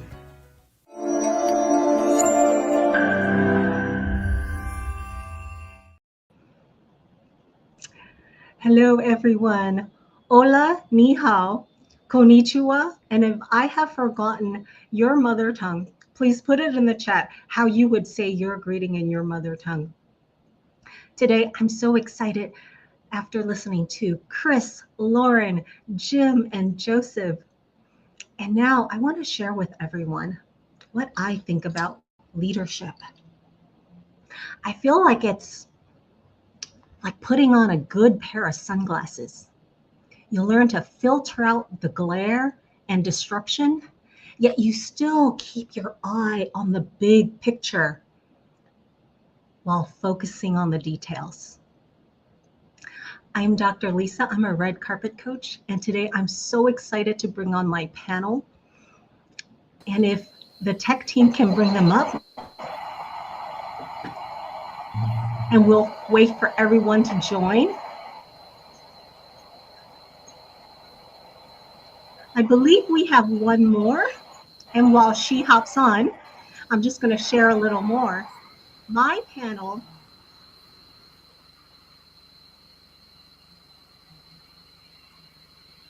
I'm having a bit of background noise on my end. And in the meantime, if the panelists can mute yourself for just a sec while we get ready, that will help with some of the background noise. Dr. Lisa, it's over to you, champion. We've got a bit of background noise, yes. We've also got one panelist just having some tech issues, so just let you know. Okay, wonderful. So yeah, you might be wondering, I still have my sunglasses on. And the reason why that is the case is because the leaders that I'm bringing on, they shine so bright in their communities. I got to keep them on while they introduce themselves. So I'm going to have you say your name, the name of your business or organization, and something that Jim Kwik brought up earlier. There's a version of ourselves that's waiting patiently to be introduced. And that's the version I want you to introduce today. So Carolyn, if you can kick us off and introduce yourself, that would be fabulous. Thank you. My name is Carolyn McGee. I am known as the Decision Queen and Intuitive Strategist. I support people to pull together and balance their intuition and their logic to be able to make timely decisions, trust them completely, and then take inspired action. Something that I am stepping into is moving out of just the entrepreneur world and moving into helping executives, leaders, and entrepreneurs to be able to really use the beautiful tool of intuition in business. Thank you. Carolyn, I'm so happy you're on today because I do want to hit on intuition today. That is a facet of leadership we have not had a chance to hit on in the past 3 days. Jessie, please share more about yourself. Hi, I'm Jessie Terry. I am an author and illustrator of 36 children's books, and my whole focus in life has been helping young children to knock out boredom and bring back the power of their imagination. In a world full of technology, kids have a sense of losing their imagination at a young age. So growing up with a big imagination, and my dad was on earlier, he always inspired us, don't be on the phone, go outside and play. So that's been my whole mission, is to help young kids from an early age. And I would love to bring on the essence of play during our conversation today, and also intuition and creativity. And I remember this one TEDx talk called How to Start a Movement. And it wasn't about the leader. It was actually about the follower. And this is another angle we haven't had a chance to touch on too. This whole concept of the importance of following as well as leading. Have there been certain things in your life or certain moments in your life where you see the importance of following and how that can make you a better leader?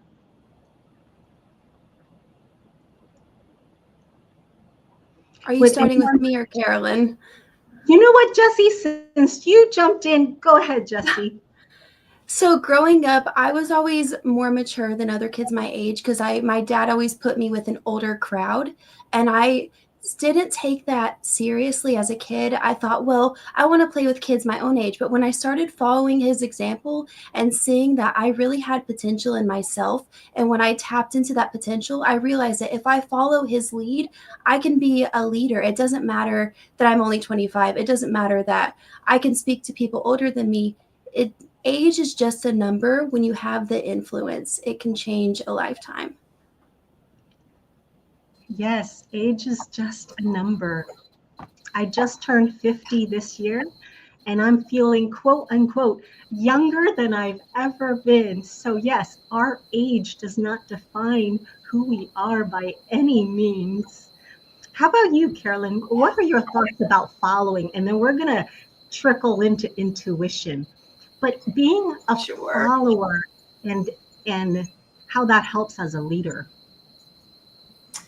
So when I grew up, I was one of 9 grandkids, and we came home to mom with my parents, and we all took turns doing things. So we were truly a community. It was beautiful because some days somebody was the leader, other days we were the followers, we were the doers, we were the kids that set the table, and then we all got to practice different times being the one in charge, being the one that got to be in the front of the line when we went exploring on the property. And having that experience has just moved through with me, because one of my core values is community. And as part of a community, we all need to step up. We all need to listen to each other and support each other. And yes, we may be the technical leader, but we need to listen. And if we're not doing active listening, then we're not truly being a leader. Yes, to be able to listen and lead. And I feel like that quality of listening allows us to step back into a following energy that creates space for others to step up into the leadership role when needed. And that's how communities are built, right? Not just this one leader at the middle standing on a pedestal. It's about how others blossom and how the followers step up. And from this whole concept of following, I want to segue into following our intuition, to lead by intuition. We've all heard a lot about leading by example, but let's talk about leading with intuition. And being an intuitive strategist, Carolyn, can you help us dive deeper about how we can tune into that part that is so innate in all of us? Yes, I would love to. My experience, and I have 25 years of corporate experience and almost 20 years as an entrepreneur. So I've had many years of data in evaluating people and looking at people and seeing different leadership styles. The people who are the most natural leaders and the strongest leaders, they have what they often call their gut instinct. So it's really their intuition, but they don't have the terminology in many cases. And in a lot of cases, they don't understand what it is. So how to verify it, how to really put it in their toolkit and expand what their possibilities are as far as gathering information. So really just tapping into your own inner wisdom, your own yeses and nos. Does this feel good to me? Does this feel like it's truly going to, support whatever it is you're trying to do, whether it's build a community, whether it's, make a business decision, stepping out into spending money, pulling back on spending money. I mean, there's so many business decisions that people need to make, sometimes instantaneously.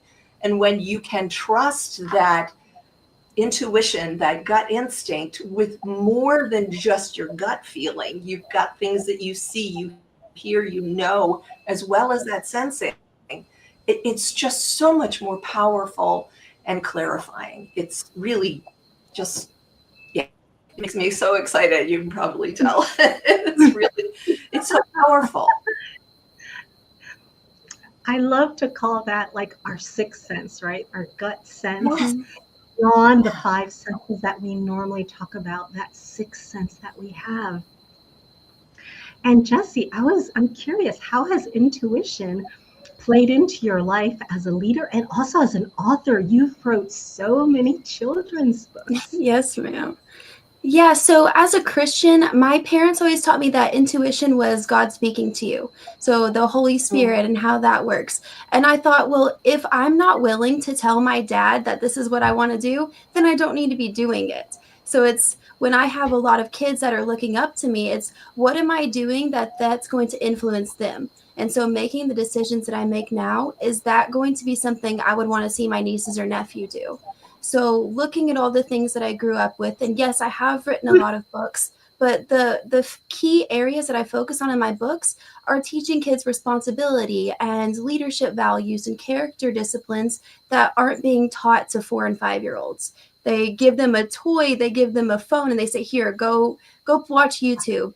But being able to have that intuition from my incredible parents who poured into me at such a young age, I'm able to be the leader I am now because I listened to what the Lord was telling me.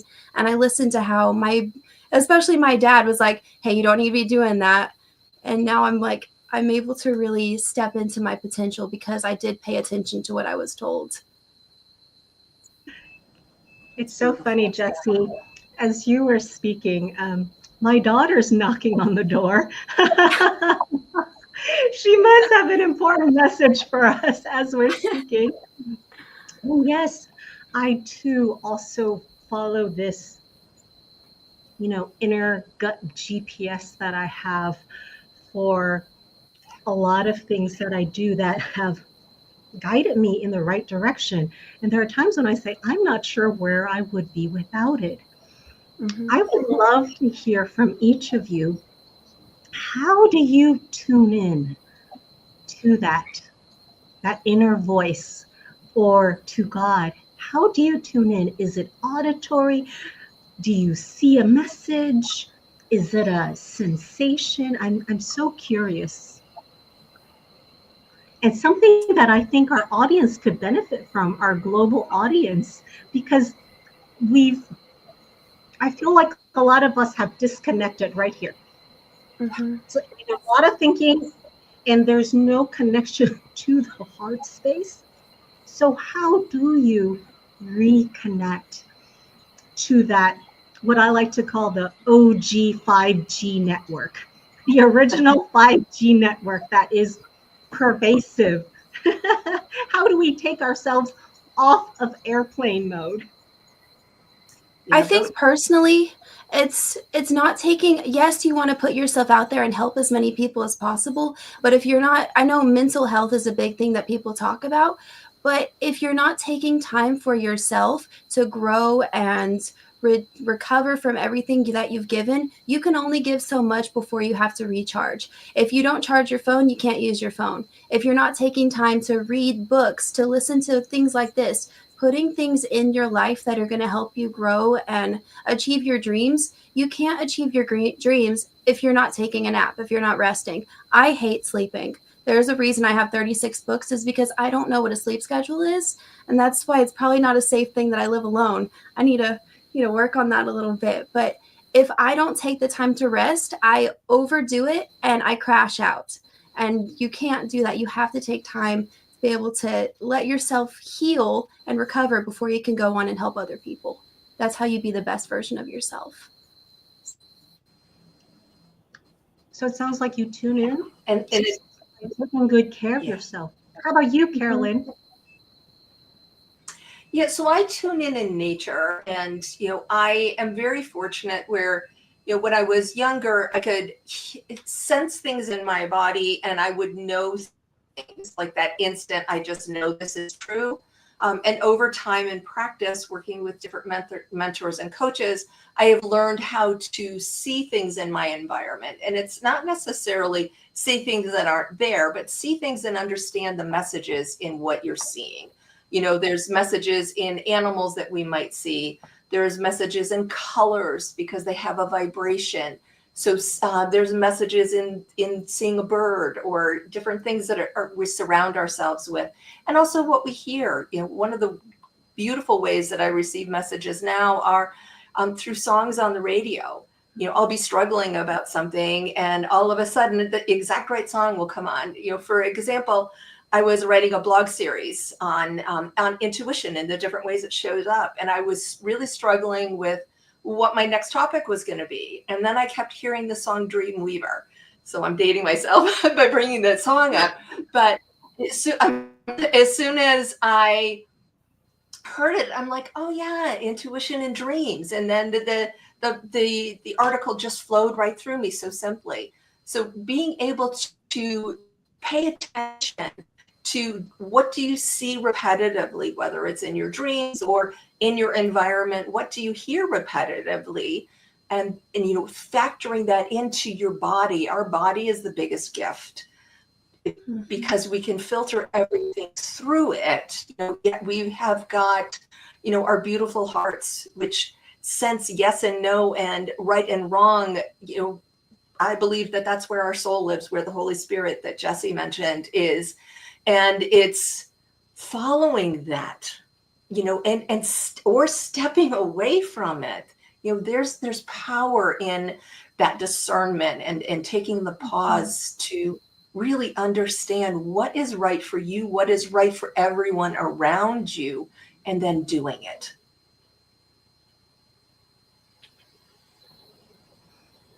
As you said the word pause and discernment, I literally took a pause and I'm asking what is needed in this very moment as we speak. And I think as leaders, it is so important to be in the stillness of it too, to discern the chaos from the clarity. I would love to speak more into, you brought up music, Carolyn, and I am so into music these days. How has music or frequencies in general or energy in general because we've also talked about energy with Joseph McClendon. How has these things helped you with discernment in your life? I'll jump in on that one quickly. For me, frequency literally changes the energy in my body.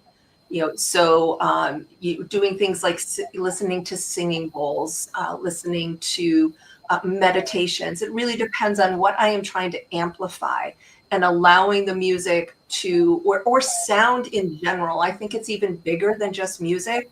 Oftentimes when I am struggling with a decision, or I am trying to decide on something, I will go outside and I will listen to the birds. I have a beautiful backyard. I call it my sacred haven. It's part of my teaching. And to just be in nature, hear those sounds, the wind coming through the trees, maybe sounds on the highway down. It puts me right back here. Yeah. And yes, it can be music. Sometimes I'll find myself humming and moving in the grass in my yard, because I create my own sound, my own frequency, my own music that just helps me center. Because I truly believe if we're not embodied, if we're not feeling at the energy in our bodies, then it's difficult for us to feel our intuition. It's difficult for us to have discernment and clarity. And it's difficult to push aside the chaos that is part of everyday life. No, thank you for that. I was swaying with you. Jesse, is there anything you would like to add to that around energy, frequency, or just other tools that have entered your life that has helped you become a leader? Yeah, so a lot of growing up, to make extra money, I would babysit. And I've noticed that parents will play Mozart for their baby because that music makes them smarter. And when I write and when I do other things, music can change the entire mood of the room. I like to listen to heavy metal music, and my mom detests it. And it really just changes the entire mood. We can go from listening to something that's very calming, makes you feel at peace, and I could write for hours. But when I put on the heavy metal, she leaves the room, because it brings up this very excited, I want to go and run 5 miles. And she's like, I want to get out of here. It just completely changes everything. So what you listen to affects not just you, but other people in the room. So that's why what you listen to, what you talk about, your tongue is a weapon. So whether you're using your voice for something powerful, or you're using it to destroy your mom's ears, it does make a difference. So you have to be careful, especially with the younger generation. What they're listening to, what they're watching on social media will affect the person they are in 5 years. I am so excited about this conversation we had around what I like to describe as soft leadership, not in a way that is disempowering, but in a way that when we can soften, we actually create the space for the more doing that we need to be in this world. I would love to give each of you, I would love to give each of you about 30 seconds to wrap up. Leave our global audience with something they could tangibly walk away with, dance away with, sing away with, to become the leader in their community. Carolyn? I always love the statement, to thine own self be true. And I think that to be a leader, you need to follow your own heart and make that next right choice. Many years ago, I was given by my divine guidance the statement, we get to start over with each breath. And that's so powerful. The past is the past. Live in the moment and anticipate a beautiful future. A beautiful future. How about you, Jesse?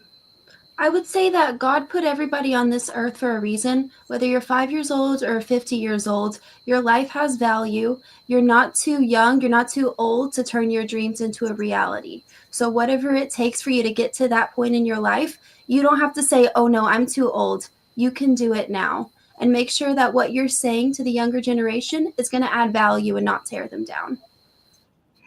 We are never too old. We are all here to add value. And I can't help but to sing this. This bright light of ours, we're gonna let it shine, let it shine, let it shine, let it shine. Carolyn, Jesse, thank you. Thank you from the bottom of my heart for joining our global broadcast. I am sure our audience appreciates all that you share today. Keep shining your light. Yes, thank you very much. And trust me, you don't want to hear me sing and break out in tune, Dr. Lisa. That was a brilliant panel. So we get the privilege to spend some time together now. So we're just going to have a dual interview back and forth here and have a conversation with Dr. Lisa and myself for the next 20 minutes. And Dr. Lisa, it's been absolutely a privilege getting to know you better and following you along on this speaker's journey with Michael as our mentor and, you know, stepping up and just serving in our respective communities. And I'd love to, you know, just dive straight in. So, Dr. Lisa, what do you love about, you know, the LA Tribune, you know, the podcast network, the community that we have? What's one thing that around that you love? As you were saying that, I drop into this one moment. I was in a mastermind with Mary Glorfield, and we were given the opportunity to ask questions at the end, of course. And one of the ladies in the Women's Journal, instead of asking a question for herself in her best interest, she asked the question on behalf of another Tribune family member, another member of the Women's Journal. Can you believe that? In that moment, I just completely froze. And to me, that speaks volumes of when we say hashtag one team, one family, it's not just words. It's within the blood of our organization and family that we really up-level each other, even within our masterminds, off camera. It still hits me to this day, like right here when I witnessed that. One of our women authors asking a question on behalf of another women author. Yeah. And putting her on a path. I love the heart and the vision that Mo Rock has really created for all of us. And that is to, you know, do collaboration in a healthy, respectful way to help others to feel seen and valued. And you know, Mary Glorfield is one of those people that definitely does that. Every time that she's in the same room with you, virtually or not, you definitely feel seen, right? Oh, yes. Oh, yes. It's from the way she might just drop a message into our group. And she's always cheering us on. Always. And I know it. I could even feel it at this very moment. She's supporting us. And she brought up servant leadership, Jeff. And she mentioned how Tony Robbins put her into a servant leadership training for a long time. And she said that was what changed the trajectory in her career. And when she brought up servant leadership, Jeff, you're one of the first people I think of. I feel like you exemplify that so well. Like whenever something is up, we're like, Jeff, we know we can count on Jeff. What lights you up as a servant leader, Jeff? Yeah, powerful question. And it's one that I've always reflected on. And, you know, if you had met me 10 years ago, you wouldn't be saying that about me. It was the Jeff Ross show. Look at me, very arrogant. And I had to have a few things that humbled me, you know, like, you know, COVID, like building up $1 million business before COVID and losing that overnight. Like it really humbled me. And it made me to understand that this whole thing around, you know, I can't remember who says it. I think it's Jim. I'm lost. I'm drawing a blank on who actually said it, right? The two happiest days of your life are when you're born and when you find your purpose. And B and D. Yeah, B and D, right? And finding your purpose, choices around that, and losing my business overnight, you know, teaches you to be grateful for your trials and tribulations, but it puts you into position to be able to empathize. And you know, I've done a lot of soul searching and teaching, and learning how to be taught in this space to position myself as a hero maker, to be a floodlight, not a spotlight, to be someone who helps to lift others up. And then through that, we get to rise up the mountain together, escape Sucksville and climb Awesome Town, and, be in that position together. And it's a much more satisfying space when we get to do it together, right? For sure, for sure. I love it when you say that, Sucksville to Awesomeville. And recently, I've been starting to talk about the red carpet leadership.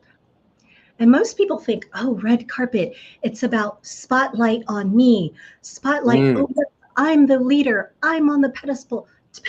But no, red carpet leadership is actually about helping others see that they are also worthy of stepping onto their red carpet that's been waiting for them to be fully seen and heard.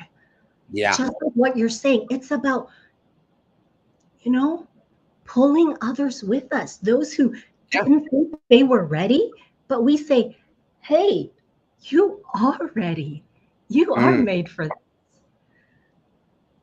Yeah. It's about being a hero maker, right? It's about seeing the greatness in others and believing in others before they believe in themselves, and helping them to, in that belief, step up and essentially grow up. I think there's a lot of us, 95% of the population who are running around as grown people, but still acting like children. I myself was very guilty of that. And leadership has helped me to really step into our greatness together. And I feel like when we can help others to do that, that's why we get up and out of bed at 1 o'clock in the morning. We do crazy things like, jump on a host here and lead. That's why you've been up for, I think, 3 days now, Jeff. Excuse me. And I can't help but to think of this one moment where I get a text from Michael, and he says, like you've got this, Lisa. I believe in you. And it's not just Michael. I feel this almost like the wind in our backs from the whole Tribune family. Do you feel that, Jeff? Do you feel like this where yes, we're going to have moments where we're going to trip. We're going to have our tech glitches. We may be at loss for words, right? But no, we've got the wind behind our back, this whole Tribune family supporting us. And that's what, like you said, gets me excited. That's what gets me excited to show up for our Zoom calls, to show up for this Tribune Leadership Week, 8 days of greatness. Yeah, and brilliant insight. Like, I really feel like true community with what we've created here with the LA Tribune is a community accepts you as you are and helps you to become great. And it becomes a space where you belong. Like, we don't have to try and conform. We don't have to try and fit in. We are, who we are. And when you really feel like that place where you belong, that safe space, it becomes the cocoon for your transformation, right? We talk about the butterfly transformation journey, going from caterpillar to butterfly. But if we talk about that transitional stage, the cocoon stage, that is a safe space for that caterpillar to be broken down to its base DNA level, to be then recreated and built back up into the big, beautiful butterfly. And I loved seeing that that's what's happening with each and every one of us here in this network, yourself included, Dr. Lisa. And it's been a beautiful journey watching you just, start to, spread your wings and fly and step up. I'd love to just ask you, like, how have you embraced that messy transformation, and how's that helped you on your growth journey? Ooh, the messy transformation. There was a word that you said that has helped me so much, and it's the word safety. And by safety, for me to reach safety, And for everyone who's listening out there to reach safety, it's actually a word that Parisa used a lot the past 2 days. And it's the word and. And yes. That word alone has helped me create safety in my life. And let me just give you an example.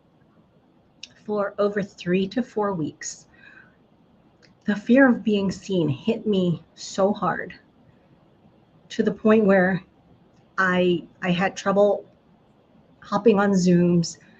And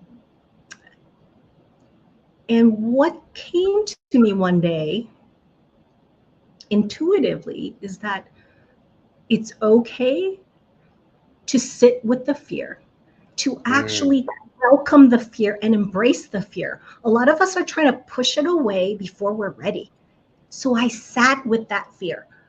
It was really, I felt it in all my cells. There were moments when I was shaking. I sat with it. I embraced it. And I told myself, I can be afraid to be seen. And I can do an Instagram live. And as crazy as that sounds, that's exactly what I did. Yeah.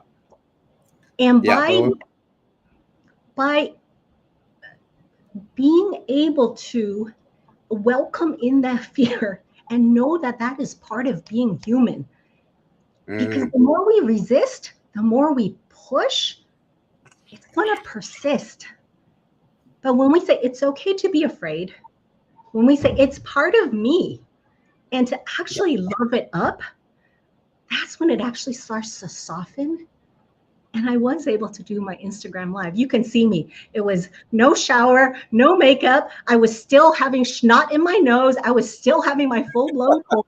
And I did my Instagram live. It was just posted a few days ago. And to create the safety, that cocooning phase, when you feel safe, that's when you can rip your cocoon open. Without that safety, you're going to want to stay in that cocoon forever. And the funny thing, you bring this up, this whole analogy with cocoon and spreading our wings.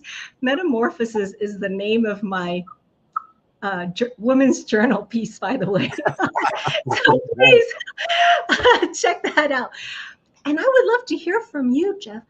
What helped you get out of that messy spot when you were still in that cocoon and like right before you could peek out of that and just like fly? Yeah, this is a powerful conversation. I love this. And one of the visual images that come to mind, right, is when you plant a seed, you know, the seed has to germinate, right? The roots need to go down deep before it starts to push up through the ground.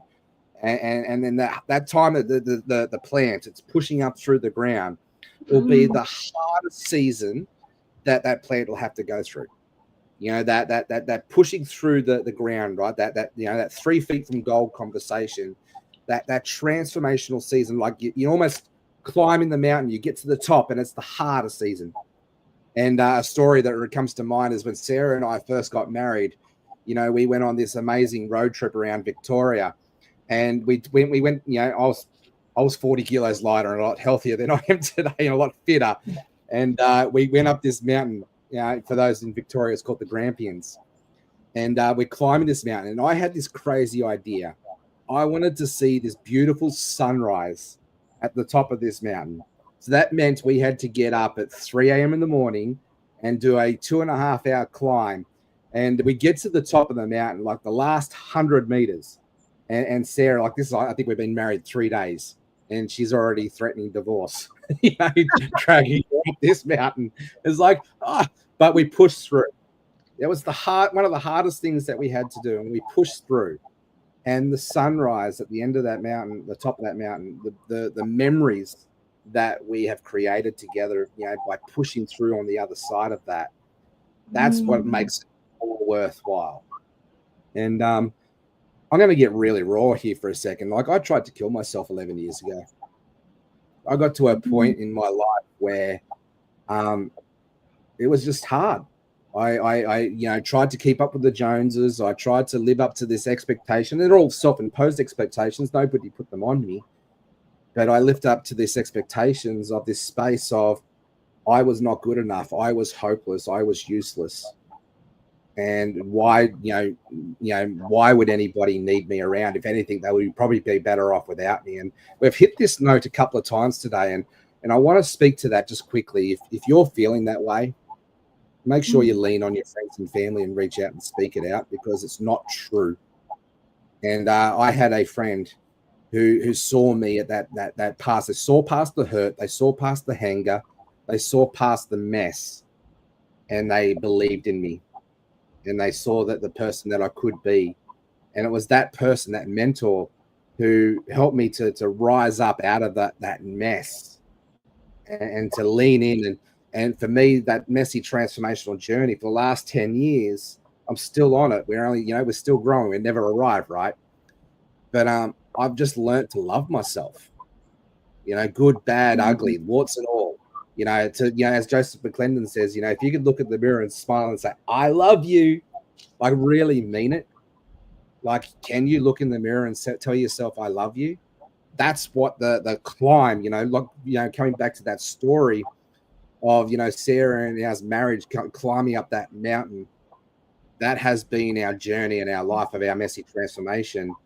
And it's why I call it Awesome Town, right? Escaping Sucksville to get to Awesome Town.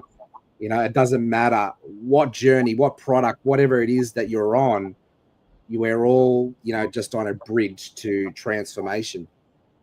And that's been the big thing, is learning how to love myself, learning how to love God, and learning how to love others. And that's that servant-hearted leadership, coming out of that space, not being the hero, but being the hero maker, going through my own mess to get to the other side, right? Let your mess be your message. And finding your voice in that space. And this is why I live to do what I do today, to help others to step up, to help others, to live their purpose-driven life, to get to the other side of that Sucksville state, so they can live out of that space that is heart-centered and purpose-driven. And you can see that the tonality, right? The energy, like talking about this just excites me and drives me every day. So thank you for giving me the space to, share that with the world. Jeff, and everyone who's listening at this moment, I want you to know, I see the love in you, Jeff. I see the love in all of us that's tuning in. And I think Jane Goodall, you mentioned the mentor who threw you that lifesaver, that pulled you from that moment. We talked about push, and now there's also that pull. Someone along the way threw each of us the lifeline. For my daughter, she's actually had a similar conversation with me, where in one moment she didn't see a reason for living. And yes, can we be that mentor? Just like the mentor was for you, Jeff. Can we be that mentor for someone else and shine that light? And I can't help but to think of Dr. Jane Goodall in this very moment, Jeff, where she just keeps spreading the message of hope. And your story, Jeff, it brought me so much hope. Your story about the climb, your climb up, it's brought me so much hope. And thank you. If we spread hope, if we've been able to spread hope today, I think we've done our job today, Jeff. High five. Nailed it. Yeah, high five. No, and that's exactly what it is, right? Our stories are not for ours to keep, because they could be someone else's hope. Our struggle are not for us to hoard. Our struggles and our solution to that. To be able to share that joy, to share that peace, to share that hope. That is the purpose why any leader steps up and does what they do. And it doesn't matter where you are on your journey. You are a guide to someone and you are a leader to someone. So it's just a matter of learning to grow and to be a more effective at those skill sets of leadership. And Dr. Lisa, I think we've run out of time, but I just want to just close on this. What has been the biggest takeaway of this whole leadership week for you? I want to say this very moment with you, Jeff. Like, you know how we're virtually side by side? Like that just gives me so much hope to know that I've got a colleague like you by my side.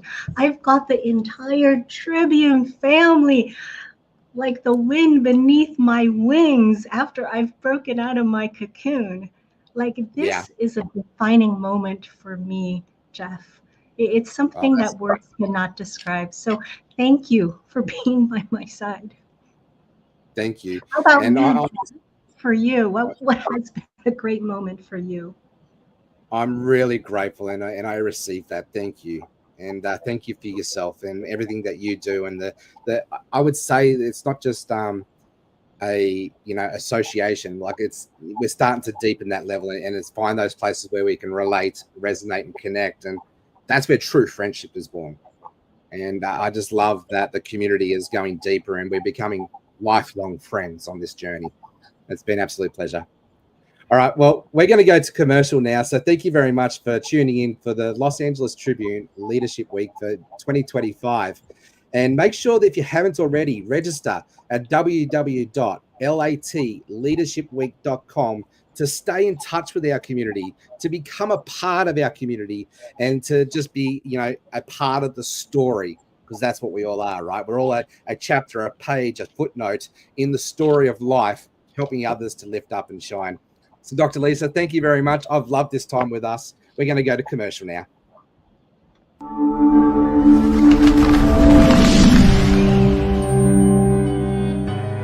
Welcome to the Los Angeles Tribune page. Here you will find original news programming, exclusive digital events, and shows that are directly from the community. At the Los Angeles Tribune, we believe in giving a voice to the voiceless.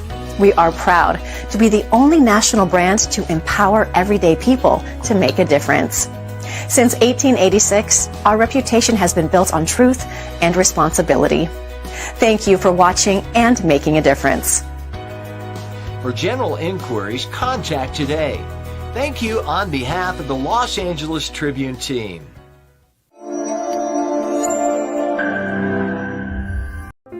Hello and welcome. All right, so I'm just going to bring out my friend Jason here before we move on to the next section.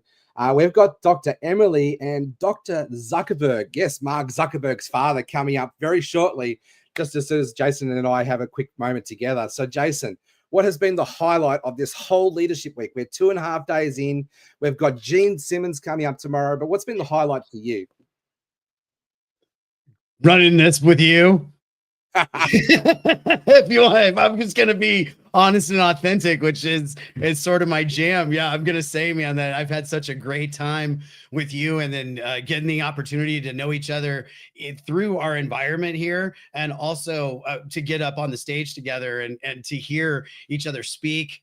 I've learned a lot more about you today, and you and Sarah and your story. It's beautiful that we have a platform that allows for us to be authentically ourselves, do that unapologetically, and to bring the leadership for other people to do the same. So my takeaway from this last 3 days really is about the community and the love for the community. If I was going to go 3 days collectively, that's what gives me the chills right now, right? Yeah. That would be it. How about you? I think you echo that whole conversation. It's around the community, about helping others to feel seen and belong in that space for us. I think that conversation with Dr. Lisa just summed it up, right? It gives us that safe space for us to all step up and grow up and shine. And I think the big through line and listening from greats like Dr. Joseph McClendon and Jim Kwik, and we've got I can't wait for Dr. Zuckerberg's conversation coming up. And Gene Simmons tomorrow, the rock star himself, but he's not just a rock star, he's a king of marketing and leadership. And to have the team behind KISS going decade after decade after decade, like that takes some amazing leadership. And the thing that I'm learning from is the characteristics and the qualities of leadership. Anybody can adopt them and learn them and throw themselves in and up level, right? And so leadership begins even with yourself. It begins at home. It begins anywhere. Everybody is a leader, and you can be one that steps up and shines too. I'm going to go with that as our giveaway. We keep talking about takeaways. Let's do a giveaway, Jeff. And that's what we give everybody is that insight, the encouragement, the permission if you need it. You do not need permission to exercise your free will, but here it is. Go right ahead and be you. Get it out there, man. Do the thing. Meet the moment with what you've got. Learn from it and keep rolling. There's another moment. They come up. I've got so many I've missed along the ways, and I look back and scratch my head and wonder. And now when there are opportunities in front of us, this is such a great time for that to be happening. And I mean, in the overall sense, there's so much change. There's so many beautiful things coming together and things splitting apart. Right? We had Jim Kwik on today talking about how much we can do for our brains. Wow. Just amazing tools. And I know I'm somebody who's had multiple concussions in my life. There may be times I'm not well upstairs. Okay. But those days when I have those tools, they really make the difference. And to break it down so simply, but so many of our leaders, like you said, with Gene Simmons tomorrow, it's not just the marketing, it's keeping that group together. It's traveling. It's taking the time out of a schedule to share as a leader that he truly is. And we can all have an opinion and we probably have an album or 6. It's about really recognizing people for what they are, not just as what we know them to be, but what they truly are. And this platform, the Los Angeles Tribune and the family, we live that and bring it together. And as the director of the Speakers Bureau, I'm honored to be able to share in that. And that's how we end up getting to work together, Jeff. So let's keep this day rolling. Yes. So we're going to go to commercial, and then we're going to bring up Dr. Emily and Mark Zuckerberg's father, Dr. Zuckerberg. And can't wait to get my pen and paper out ready for this one. So we'll go to commercial.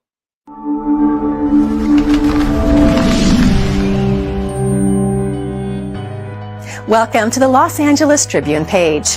Hello, Here you will find everyone. original news programming, exclusive digital events, and shows that are directly from the community. At the Los Angeles Tribune, we believe in giving a voice to the voiceless. We are proud to be the only national brand to empower everyday people to make a difference. Since 1886, our reputation has been built on truth and responsibility. Thank you for watching and making a difference. For general inquiries, contact today. Thank you on behalf of the Los Angeles Tribune team. Hello, everyone. I'm Dr. Emily with the Los Angeles Tribune Global Journal, and it is my honor today to interview Dr. Edward Zuckerberg. Dr. Zuckerberg is a global leader, an esteemed dentist in our dental community, obviously the father of a very famous individual, and he is the venture partner of Revere and the chief dental officer of Biome. And it's my absolute honor to invite Dr. Zuckerberg on here during the Leadership Week of the Los Angeles Tribune. And I like for him to share some of his insights on how he runs business, what leadership means to him, and what are some of the projects that he's working on. So Dr. Zuckerberg, thank you so much for taking the time to be on here. It's my pleasure, Emily. Good to be here. Yes. So, Doctor, you've had a very long career in dentistry. So my first quick question is, how do you stay on top of things for such a long time? In my clinical years, which were the first 35 years or so after I graduated dental school, there was hardly time for anything. Okay. you focused on clinical care for your patients and the internal runnings of your own dental office. But the last close to 15 years, I mean, I sold my practice in New York and relocated to California 12 years ago fully. And, you know, I have a lot of time now to, so to speak, give back to the profession. But in doing so, I have a chance to take a more global view of dentistry as opposed to the local view that I had in my own office where I was involved in direct patient care. So when I first started about 15 years ago lecturing to dentists, what they wanted from me was they wanted me to teach them how to use social media. You know, they figured I knew a thing or two about it by my son. Okay. And I kind of became the self-appointed dental social media expert. But, you know, really as I progressed in my consulting career and I was advising companies that were, you know, wanting to bring new innovations and technology to the dental industry, I got to think, you know, more globally, the impact that dentistry and oral health care has on overall body health. And for me, that came to a head in 2021, only 4 years ago, with my first introduction to a company called Keystone Bio that had developed a monoclonal antibody that eradicated a particular bacteria called Porphyromonas gingivalis. We referred to it sometimes as P. gingivalis or just PG for short. Uh-huh. It is the keystone bacteria in gum disease. And for many years, dentists and patients alike, you know, kind of dreaded gum disease as something that would cause their teeth to loosen up and ultimately lose their teeth. And before we had implants, that meant dentures. So the thought of gum disease was certainly not a pleasant one, and it drove the dental community to educate patients on the importance of good oral hygiene and maintaining, you know, a healthy mouth just to preserve their teeth. But what become increasingly aware is that the mouth truly is connected to the rest of the body. And dentists are not separate practitioners from medical doctors. We are really medical doctors that are specialists in oral health care.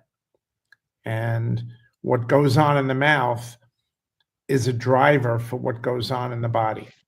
P. gingivalis has been implicated in everything from dementia, Alzheimer's disease, diabetes, heart disease, digestive cancers, arthritis, kidney disease, erectile dysfunction, mental depression. The list goes on and on. It's basically a who's who, what's what of diseases affecting mankind. And they all have one thing in common, and that's that these diseases have an inflammatory based origin. And that, Yes. that inflammation is driven by the toxic proteins that are produced by many oral bacteria, P. gingivalis being the leading one. Yes, and we are so lucky to be the first person who have that connection, right? Because we're in the patient's mouth all day long, and for a long time, we could see signs of diabetes and inflammation when we monitor the patient vitals. Because some patients actually see us equally often as they see their medical practitioner. They come in for that 6 months cleaning. Tell me, I know you're working on a project with Bio where we're going to bring this awareness and we can even pre-screen predicting oral cancer, which is something that we want to conquer and get rid of. Can you speak to that? Because I've had that honor to be part of the team and talk to different dentists about the team and even talk to patients about these advances that we made. So tell us about that part, because I think it's super, super exciting. Well, Viam's doing groundbreaking work, and I'm really proud to be the chief dental officer for the company. I actually joined the company as an advisor about 4 years ago, when at the time the company was basically a gut health company. People were doing a full body, and they called it FBI, which stands for full body intelligence, but they were really focusing on the gut. So people would have to prick their finger with a little lancet and get a drop of blood, send them a scoop of their poop. And now we're also collecting some saliva from patients as part of the full body intelligence test. And over the last 8 years, the company's done over 1 million tests. So, you know, many of those are repeat tests done on existing customers.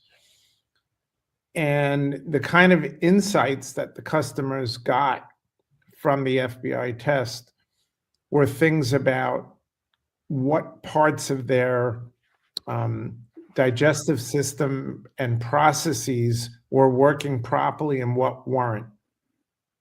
And so they could be guided with both diet and customized nutritional supplements to get their systems working properly and translate that into help for diseases they might have been suffering from, like you know, irritable bowel syndrome and mental depression, and you know, a whole host of things, diseases in the body correlated to poor gut health and poor digestive processes.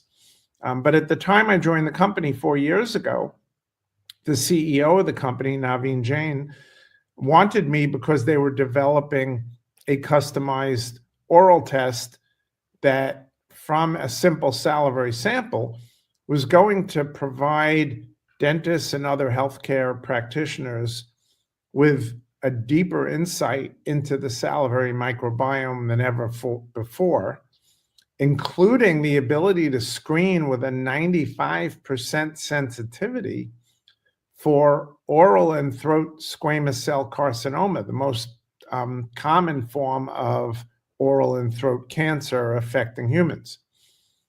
And, you know, Emily, to be honest, I've been a dentist now for 47 years, and I've seen a lot of change, right? A lot of improvements, a lot of technology, but some things haven't changed. And my one biggest disappointment is that 47 years later, the 5-year survival rate from oral cancer is still sitting at roughly the same 50%. If you're diagnosed with oral cancer today, in 5 years, there's a 50% chance you're not going to be alive. And that's roughly the same as when I first started becoming a dentist back in 1978, when, as a resident in the Brooklyn Veterans Administration Hospital, I and the other residents and staff members were charged with developing the protocol for head and neck cancer examination for the entire federal dental service.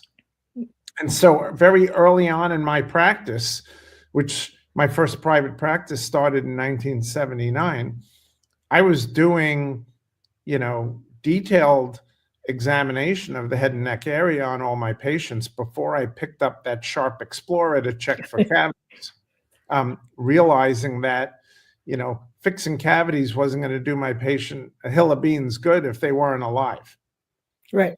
And you know, back in those days, what I was doing was unheard of, and patients were looking at me like, "What are you doing? You know, why are you feeling up my neck and my floor of my mouth and my cheeks? You know, get on with checking for cavities." And but when I explained to them what I was doing, it actually helped reinforce my image as a medical practitioner to them, as someone who was an important primary care provider.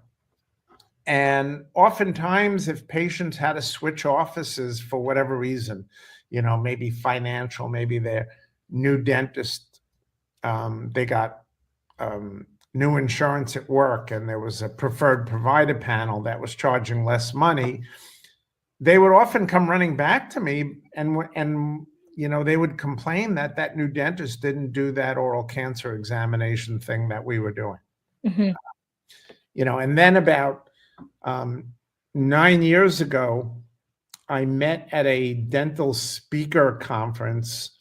I met Linda Miles, who's a Hall of Fame member of the dental community, who really revolutionized dental practice management. And Linda had a relative, I believe a brother, who was afflicted with oral cancer, and she was part of a team that founded an organization called Oral Cancer Cause. And they got me to join as the director of the advisory board. And we really focused on raising awareness. And I took a real pragmatic look at why dentists were failing to diagnose oral cancer early. We were still relying on the same physical examination, using our fingers to feel for lumps, using our eyes to look for white spots and red spots. There have been tools available like the Velscope, where we could have insights to see things that our own naked eye that we couldn't see. And yet most dentists were not using them. I mean, there are over 1 million dentists in the world right now. And the last time I spoke to the team at Velscope, there's only 10,000 units in active use. And one of the reasons for that is dentists find that it's time consuming and not cost effective to add to the practice. I mean, how is something that can save lives, how does cost even come into the equation? But that's one of the failings of our broken dental insurance reimbursement system, where a dentist, even though there's a code for oral cancer examination, a dentist who bills a separate fee for that procedure is told that it's bundled with their examination fee. It's an important part of the examination, therefore you have to do it anyway. We're not going to pay you a separate fee for that.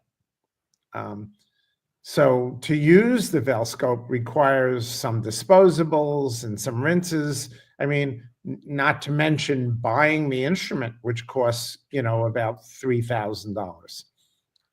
But so if the dentist can't even get compensated and has to lose money to deliver the test, you can understand why not every dentist offers a Velscope examination. But now Viome has a relatively simple test. This patient just spits in a tube. First thing they wake up in the morning, mails it to the company. And within a week, we've got insight, and answers to whether that patient has the biomarkers that Viome is screening for, that tips us off that this is a patient either with an as to date yet undetected oral cancer, or is it such high risk that we really need to be all over this patient frequently and do all kinds of various repeat testing to catch it early, because it's coming. If it's not there, it's coming soon. In addition to the cancer screen, the Viome test, as you know, Emily, from discussions we've had together, also provides tremendous insight into the bacteria in the mouth by analyzing the microbiome in the saliva, so that we can tell things like the quantity and virulence of that Porphyromonas gingivalis, that PG in your mouth. Are you at risk for dementia? Are you at risk for heart disease and diabetes, et cetera, et cetera? Things like dry mouth and breath odor can be detected by targeting the bacteria that are known to promote these, situations. And we can also tell by screening for certain bacteria like Streptococcus mutans, which is the most common bacteria that we know that causes tooth decay. And we can tell from the quantity of strep mutans in someone's saliva if that person is at very high risk for tooth decay or not. And that's, something that a dentist can use to support their clinical judgment. If they find a very early cavity in a person that hasn't yet broken through the enamel, if the patient has a very low strep mutant score, which Viome can corroborate, then that's a patient that they can kind of monitor over time and recommend some therapies like hydroxyapatite, chewing gum, or dental floss, or fluoride, or other, nanoparticles that have been shown to remineralize tooth enamel, as opposed to more aggressive treatment like a filling. Yet if someone has high cavity risk, then that might be someone we do want to do a filling on when that cavity is very small. So, I'm really excited about the Viome test and hope that, in a short period of time, dentists everywhere are going to be utilizing this as a standard of care and screening all their patients for oral cancer, as well as getting greater insight into patients' gum health and cavity risks. Yes, and I'm so excited that you're on thinking about this. For me, this is a call to action for dentists to join and provide this invaluable test to the patients, because I've done the test with you and it came back 5 pages about all of the things that the test can tell about me. And I actually lost both of my parents to cancer, not oral cancer. But then it makes me into that position where I've been having my colonoscopy since I was 35, right? Every 5 years. So these are the things that we do to protect ourselves. And from a dental standpoint, by the way, I'm one of those proud of the, right? And an event where I support the oral cancer organization with Linda Miles. These are the things that I feel that we need to do because we are that doctor, right? Or physician, one of the new terms, because we need to do that to serve the patients. I think the cost factor will come in as you provide comprehensive care, the patient trusts you more, and you can recommend other things. You're not, I don't think you're supposed to make money doing a screening test. You're supposed to build trust, but then you're supposed to save lives. On the patient side, this is a call to action for them to ask the dentist, do you have the Viome test? And I've heard about it. This event is global. People are going to be listening in from all parts of the world. To this day, unfortunately, I graduated in 1993, so 32 years or so. I still have patients who ask me when I do the oral cancer exam, what are you doing, right?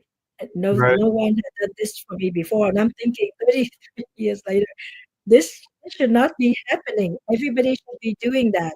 I've had the Veroscope, I had the brush biopsy kit, I have all these things. I tell them, I see this, I'm going to refer to the specialist. One is they say yes, they're concerned. Two, they may just think I'm crazy, right? I'm referring, maybe it's a red lesion. By the time the patient get an appointment, maybe the red lesion went on. But I couldn't rule it out from, is it trauma? Is it something you do in your mouth? And so now with the Viome test, it's just a whole lot better. All the patients do is they fill out the 7 questions, answer it, and if they're in the moderate or high risk of having oral cancer, we as dentists, we just recommend them to do the test. It doesn't, patient come to the front, just scan the QR code. They can do that before they get into the chair. And I can take care of the patient, even before the patient sits in the chair. I think it's very, very smart, very comprehensive, and I just love it. And I think people can tell that both of us are excited about this. Well, we're trying to move the needle here. I'm working with some of the more influential deans of dental schools in the country, like the dean at Harvard Dental School, the dean at UCSF Dental School. I've been to Chicago and met with the heads of the American Dental Association, the president and the executive secretary. And these are the people that have the potential to help move the needle. And what we're trying, and we're also expanding our outreach and education, not just to dentists, but to physicians, because physicians are really kind of getting the message here. They're still the gatekeeper for primary health care. And yet, I can see a change coming. My vision for the future, if I had my crystal ball to look ahead 10 years, is that all healthcare facilities, including dentistry, will be under one roof. And when a patient goes to see the primary healthcare physician for a triage and has a complaint, whatever it is, maybe they're being forgetful, maybe they have a racing heart, or maybe they're having issues with blood sugar.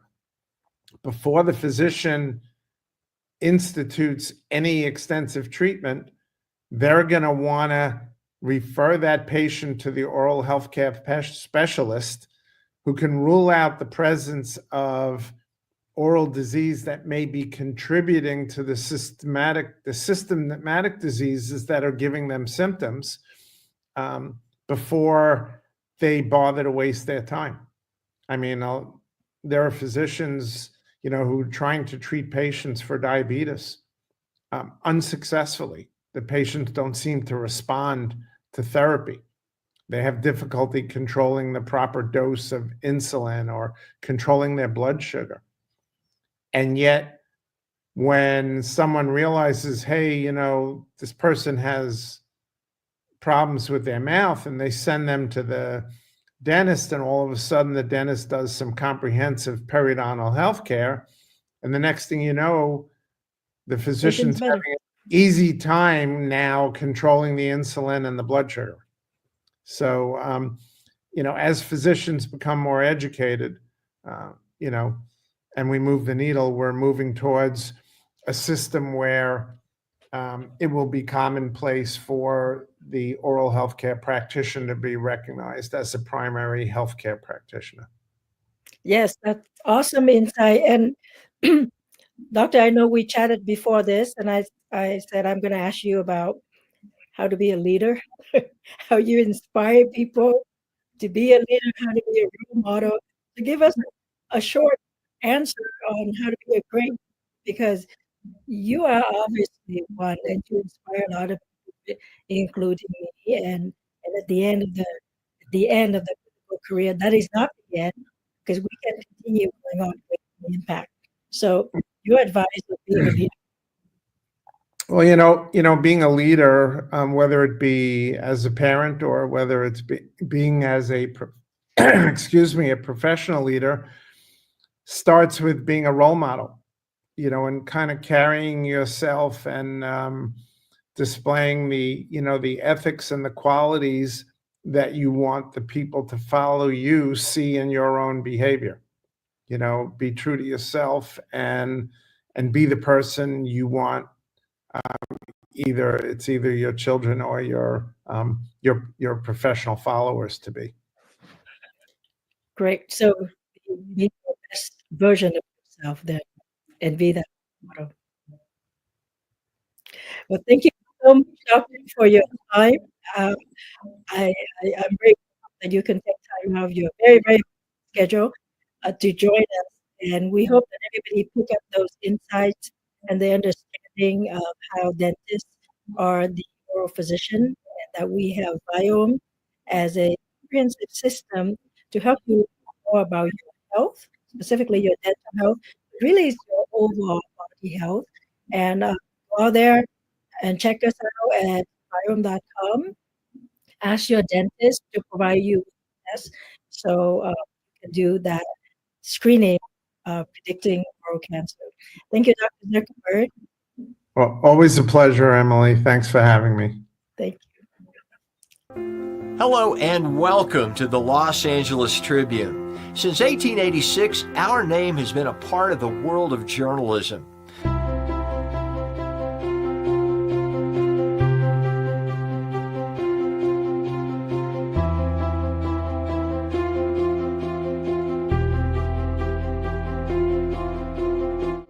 We have earned a reputation for being a publication that practices integrity, authenticity, and responsibility. For general inquiries, contact today. Thank you on behalf of the Los Angeles Tribune team.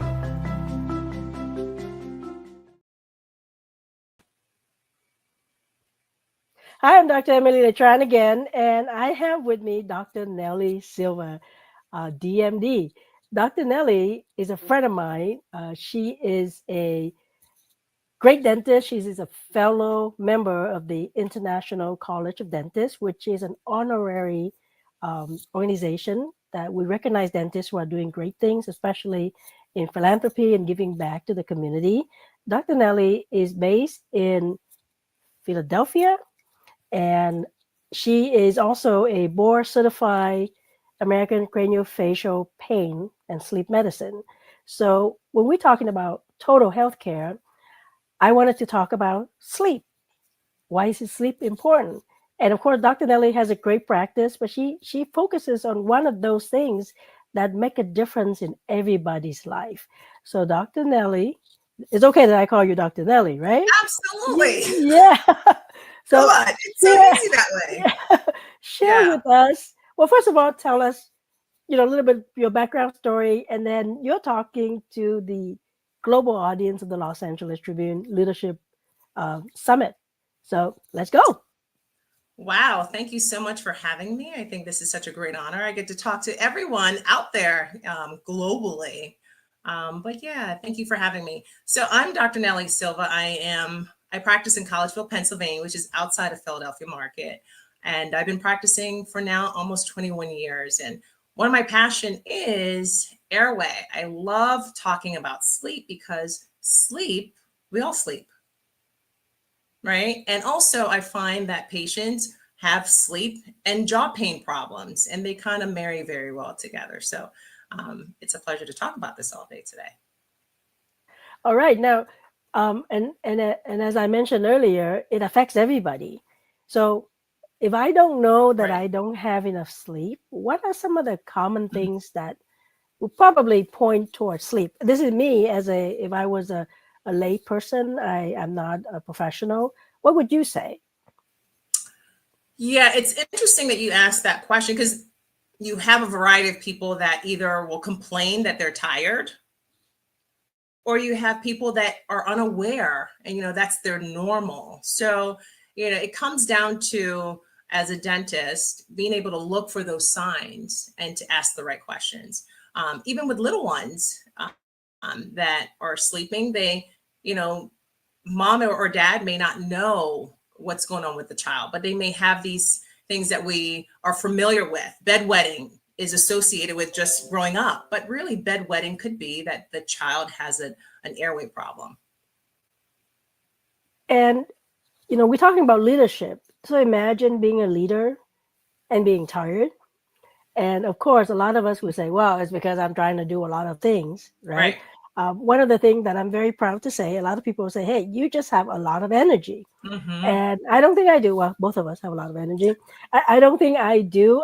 I think I'm just able to carry myself with positive energy. It's not like I'm more healthy or I have a lot more energy than other people, but I'm always presenting myself that way. And of course, that's the mental health, right? Like how strong your head is, your brain is, and that has to do with sleep.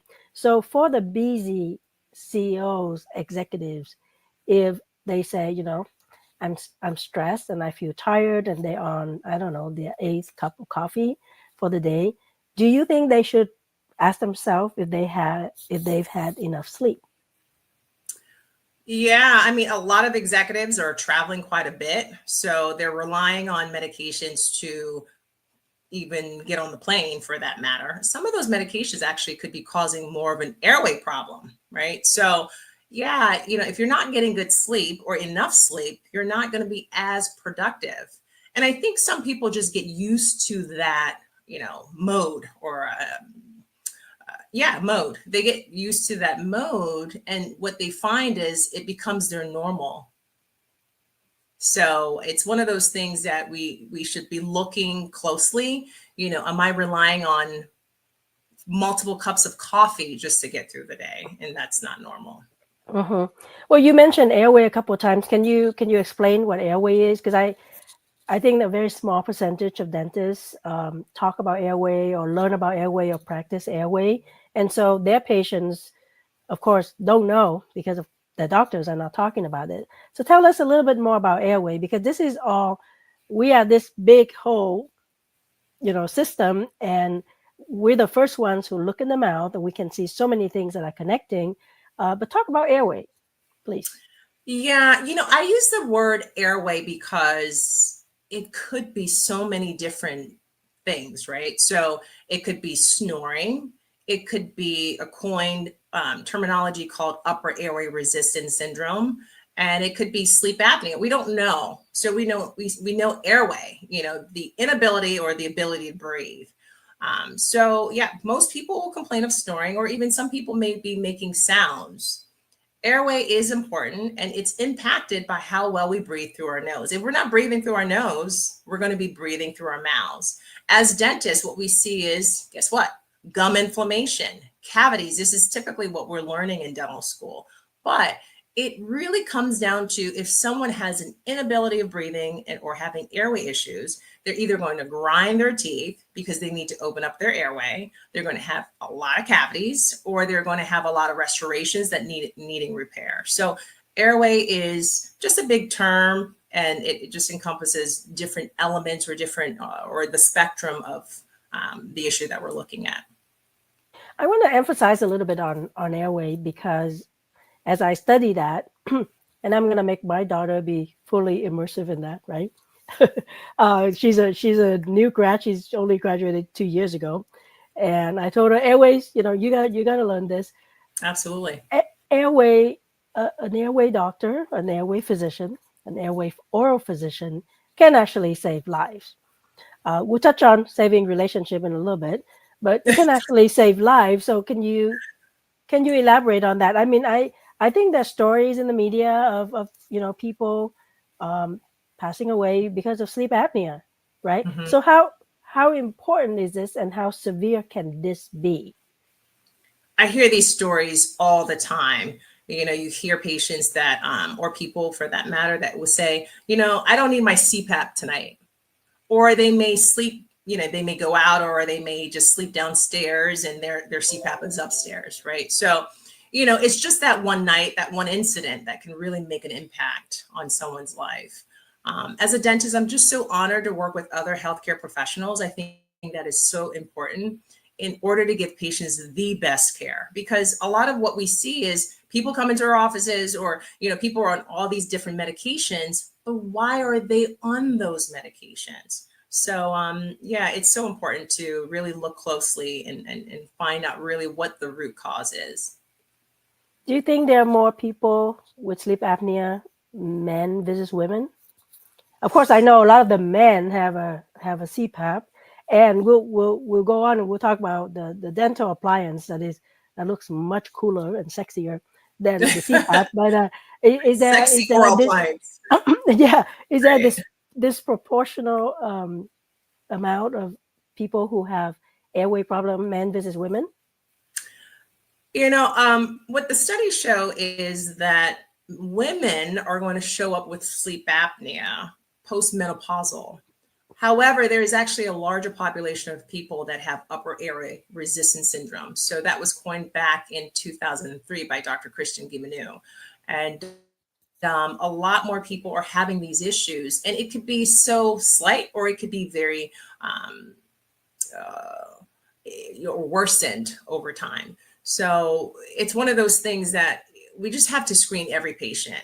The studies that we look at 10 plus 20 years ago will show that there are less people with airway problems. But what we're finding is there's less education on it, that now we are finding more prevalence of these conditions. So it's very important that we as dentists are champion, and we're partnering with other healthcare professionals to really, really make an impact when it comes to airway related issues. Yeah. Well, that's the point I'm trying to make is people may say, oh, it's mostly my husband who's wearing the appliance or whatever, Right. and I should be okay, and Right. And a lot of time when they do those ads, they're always making fun of the man, like, hey, looks like what is it, Hector? And it's always the man, right? It's always a man, right? Right. So it could be a misconception. So then as a woman, we go, I'm really tired, but I don't think I have any sleeping problems. Absolutely. Right. Yeah. So I Right. just don't want people to self-diagnose. I don't want people to think, oh, that's more of a man problem. Same thing when you Absolutely. mentioned the kids. We think sometimes because of a lack of sleep, the kids go to school and he or she may be irritated, right?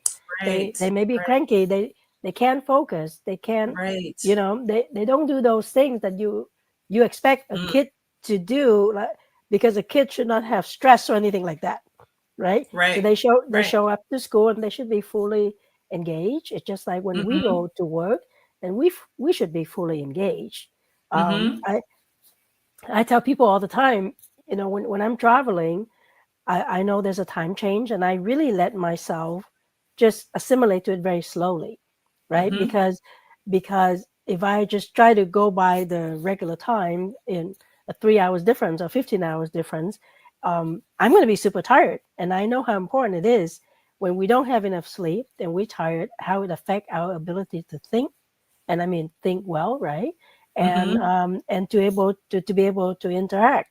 So when you're seeing these patients, from kids to to the families, and you say that you screen everybody, how painful is that screening process? Painful, did you say? I like that word, painful. Well, it's funny because a lot of my patients will come in and say, why all these questions? I'm just used to filling out 4 questions or maybe 10 questions, but it's very detailed because airway is so broad. There's a GI component. There is, mental health component. There's just so many different things that you really want to uncover if you're really going to do a good job for a patient and direct them to the right healthcare professionals that can better help them. So yeah, it's one of those things that we look at and see and evaluate over time too, because sometimes we need to understand the patient and really what their goals are. But yeah, it's part of really giving exceptional care. It's asking these questions. This is why patients come to see us all the time, right? So Right. You mentioned snoring before, and snoring doesn't necessarily mean apnea, but it is one of the common sign. right. Do if a patient is snoring, if somebody is snoring, um, should they ask their dentist that? I guess what I'm trying to get at is how proactive should a person be when they go and visit the dentist or the doctor. Like, they could be in the doctor's office and tell the doctor, I really snore. And I would hope that the physician would say, you need to go see the dentist. Right. Yeah. So how proactive should the patients be? Would you say? Yeah, well, snoring is not normal. We should start there. So if one is noticing that their partner is snoring, that should be something that needs to be brought to the forefront. I went to see my physician and I was talking about, different questions. And I mean, he was just, I was so impressed by him. And I then later told him, I was like, by the way, I'm a board certified airway doctor. He was talking about how he refers to sleep doctors. It's pretty commonplace for physicians to, when a patient's complaining of fatigue, to say, go get a blood panel, but it's broader than that. So, but yeah, snoring is definitely not normal. If someone is snoring, they should definitely be screened. And yeah. So when you're in your practice, right, and I know you don't just do sleep. When somebody come in and like we were talking about airway and people breathing through the mouth, and you said that there could be restorations that are failing, things like that. Can you elaborate a little bit more? Because then now we may have somebody who breathing through the mouth, but they're not snoring, right? So there are other things that would indicate that they need to sleep a little bit better. Right. So, I mean, you don't necessarily have to make sound for someone to either not have a snoring component, because you could be sleeping and not making sound. But if you're snoring, I think that's a good indicator and a sign that something needs to be done right away. Patients that come to see me that have restorations, multiple restorations, teeth that are cracked, teeth that are worn down, is usually a sign for me. But there's other things that we look for. We look for the upper jaw that's kind of pitched up. We call that a vaulted palate. We see tongue ties, that's quite prevalent. We see teeth that are leaning in, right? So when they're leaning in, they're going to cause these cracks and restorations. I'll tell you this is actually kind of how I started going into the route of pediatrics. I had this one patient, she came to see me with her daughter. Now, I have to paint this picture for you. She comes in, she's very, very skinny, really lean, tattoos all over, earring, piercings, and she's very erratic. And something told me, Nelly, be patient, listen closely. One would look at her and assume or make judgment. But I started listening. It turned out that she had been seeing other healthcare professionals and were ignoring her daughter's complaints. When I looked at her, the young lady, she was young girl, she was 5 years old at the time. She had dark circles underneath her eyes. She had this long face with an open mouth and all of these silver crowns in her teeth. And if you look back, her tonsils were touching. So we just really have to be mindful that when patients come to see us, we really need to take our time and really need to listen to what they're complaining about and look closely, because a lot of the things that you're seeing is a sign of something that is either happening or happened. Yeah. And how do you initiate that conversation? Or how? Well, going back to that painful medical history that they have to fill out is really a good starting point, because if you don't have that, where do you begin?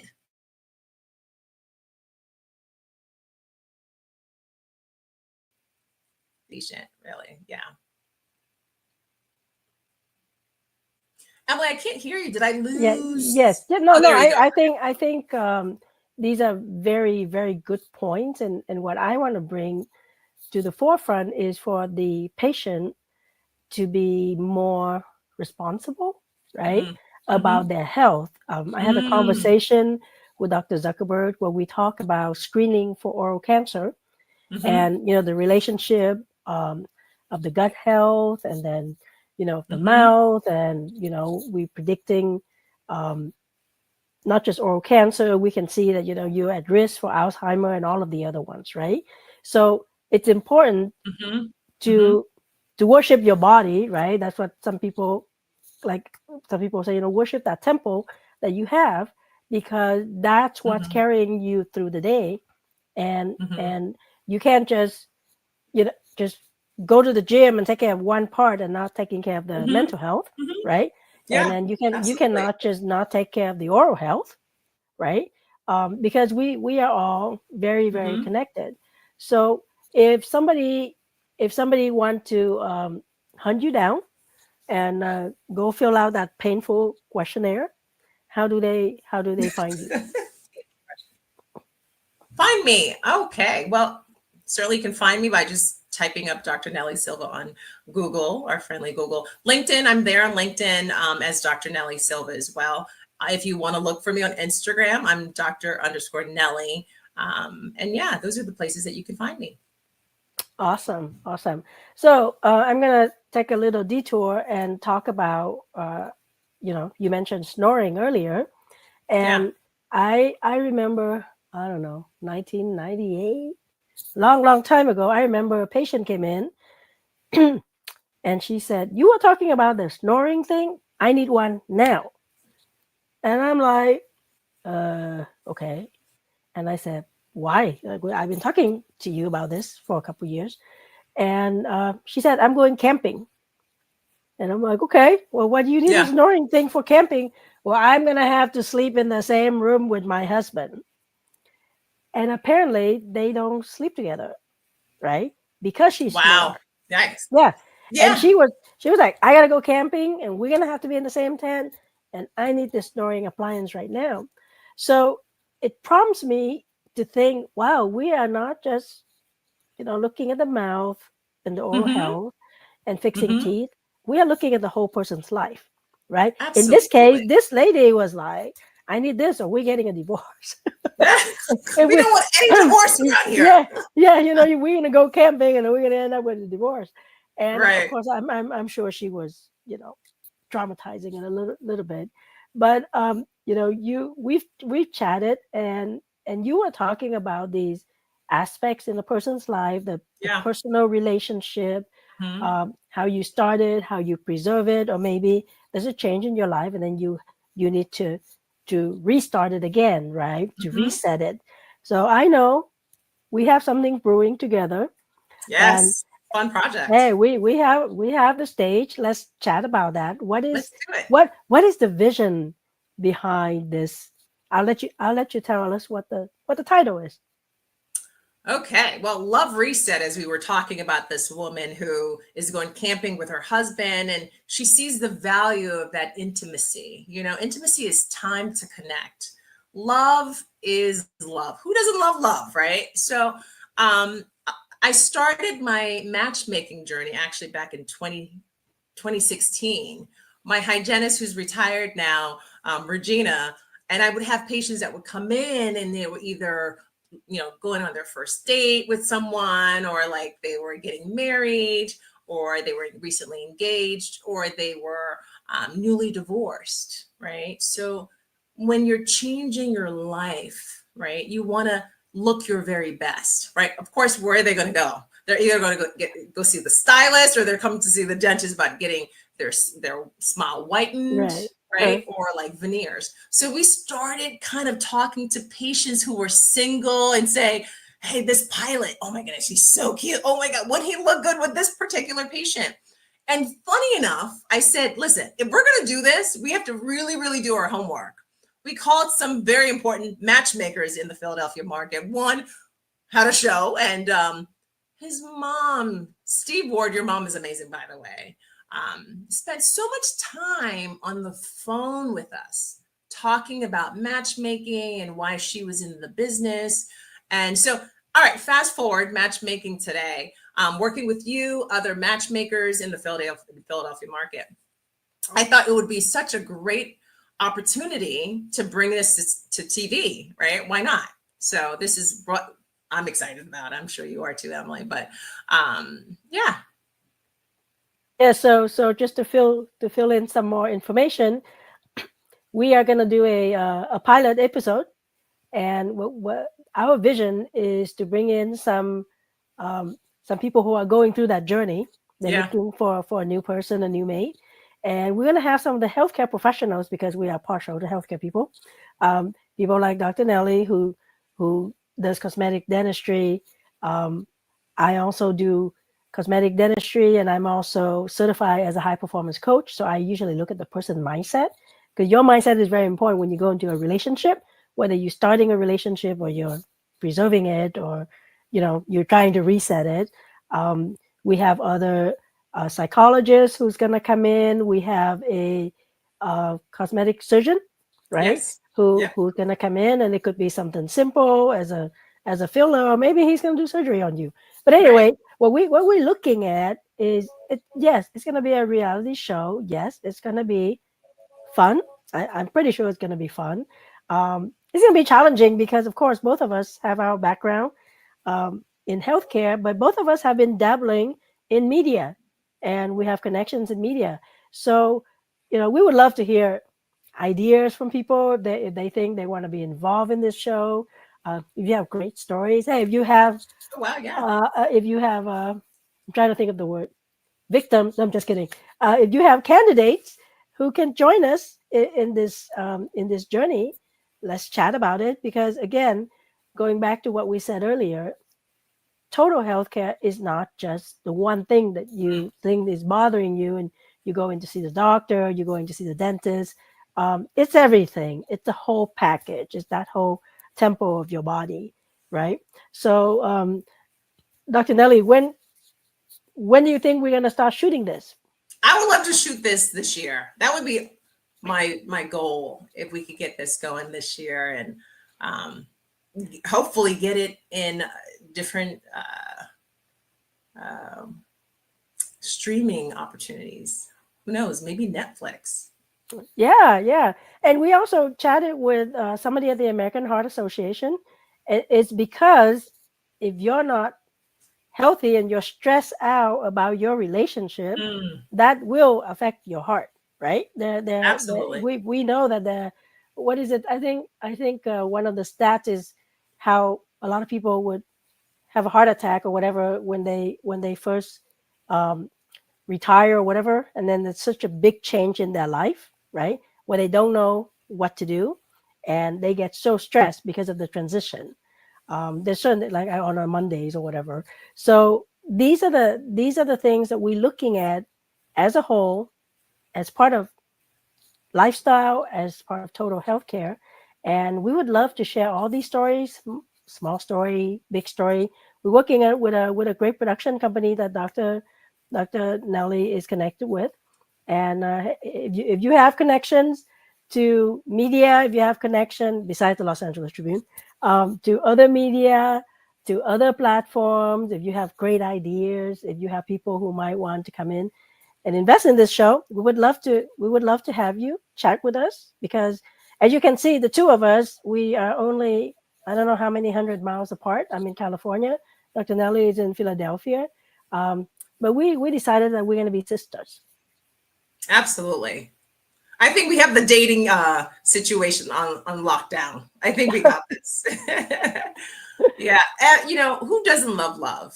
We all want love. And when you have the right partner that's serving you, when you're sleeping well and your partner's supporting you, you're going to go far. And I think that's the most important thing that people are searching for when you find the right partner. It takes work. So we're not just matching people up. We're really understanding where they are and where they're going. And hopefully the divorce rate starts going down from there. Awesome. Well, Dr. Nelly, thank you so much for coming on and contributing to our platform. It's such a pleasure and a joy to know you. And thank you for coming on, and just keep crushing it. Me. Yeah, thank you. All right. See you soon. Yeah, see you soon. Yeah.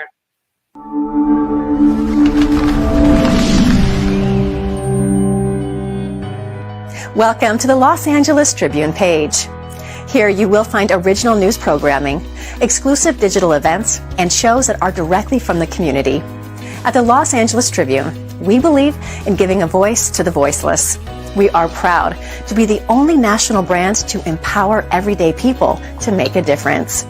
Since 1886, our reputation has been built on truth and responsibility. Thank you for watching and making a difference. For general inquiries, contact today. Thank you on behalf of the Los Angeles Tribune team. Hi, everyone. Dr. Emily Letran again here with the Los Angeles Tribune Global Journals. And I have with me Steve Longy. He is a force to reckon with. How's that? He is. I like that. Yeah, you like that? Yes. I like he that. is an Academy Award producer. He's well known in the Hollywood and all over the world. And I would love for Steve to introduce himself, because he has done so much that I probably don't even know. Okay, yeah, absolutely. So I'm a film producer. I've been a film and TV producer for about the last 25 years or so. And my film Hacksaw Ridge was nominated for 6 Academy Awards. This is a film I'm very proud of. Wound up winning 2 Academy Awards, but produced about 15 films, developed, I don't know, maybe, over 100 projects, and very passionate about filmmaking. I'm very passionate about telling stories that uplift and stories that are positive and certainly entertaining first and foremost. But I look for stories that have a little bit something to say, and you know, stories that can help elevate people in terms of their situation. So that's part of what attracted me to Hacksaw Ridge. It's the story of a hero in World War II who saves the lives of 100 men in the span of like one day. And he was actually a conscientious objector who refused to bear arms, enlisted as a medic into the army, and wound up saving 100 men's lives and is awarded the Congressional Medal of Honor. So he's one of the only conscientious objectors to win the Congressional Medal of Honor. Amazing story. It came to me, and I knew it had to be told, and we made the movie, and the rest, as they say, is history. Yes, no, that's an awesome story. Steve, as a producer, you are obviously the leader, right? Because the producer is the person responsible for making the whole movie from beginning to the end and overseeing a lot of things. I have the privilege of working on one Vietnamese movie, and that was already too much work, right? And I'm playing like 30 seconds in there, but I help oversee how the movie was made. So tell me, what are the let's just say the characteristics, the winning characteristics of a director, or we can expand that to a leader? Yeah, the director is the creator, the ultimate creator, decision maker on a film. So that in filmmaking, the directorial choice is probably the most important choice, because aside from or apart from the producer, the director is going to be running the production. So the director has to know a lot of different things, you know, how to direct actors, as well as all the technical aspects. So his range of knowledge is pretty wide, but he's going to have to make thousands of decisions on the fly during the course of production. So he is really heavily relied on, and it's ultimately going to be his vision based on all of these small decisions. It's going to be his vision that the movie reflects. So he's a pretty key hire, because like I said, he's going to be working one-on-one with the talent, and the talent always wants to know, you know, that they're in good hands, and they want to be very secure in a director's hands, and they want to be confident that a director will portray them in the right way. Sometimes it's hard for an actor to know whether or not a movie or a screenplay is good, but you know, so they sort of have to give that up in a lot of ways, because it's kind of hard to know or determine the success of just a screenplay. So it's really the director choice, the director who they're going to rely on to bring this vision to life. So that's going to be the most important component in filmmaking. So he's going to be the one that's driving all of the production, post-production of the film. Yeah, and at what point in your career, and I'm sure it was early, but you did send me a on your IMDb, there's this picture of a very young Steve Longi, right? Like is that a child actor? At which point in your career did you decide that you want to be that person behind the camera, overseeing things to make sure that the story is told well and the product gets to its finish line? Yeah, when I was 10 years old, I had a passion for filmmaking, and I had a Super 8 camera that my parents bought me, and I turned my backyard into a sound stage, into the back lot of a studio. My garage was the sound stage, and I had all the neighborhood kids come over, and we would film all over the backyard.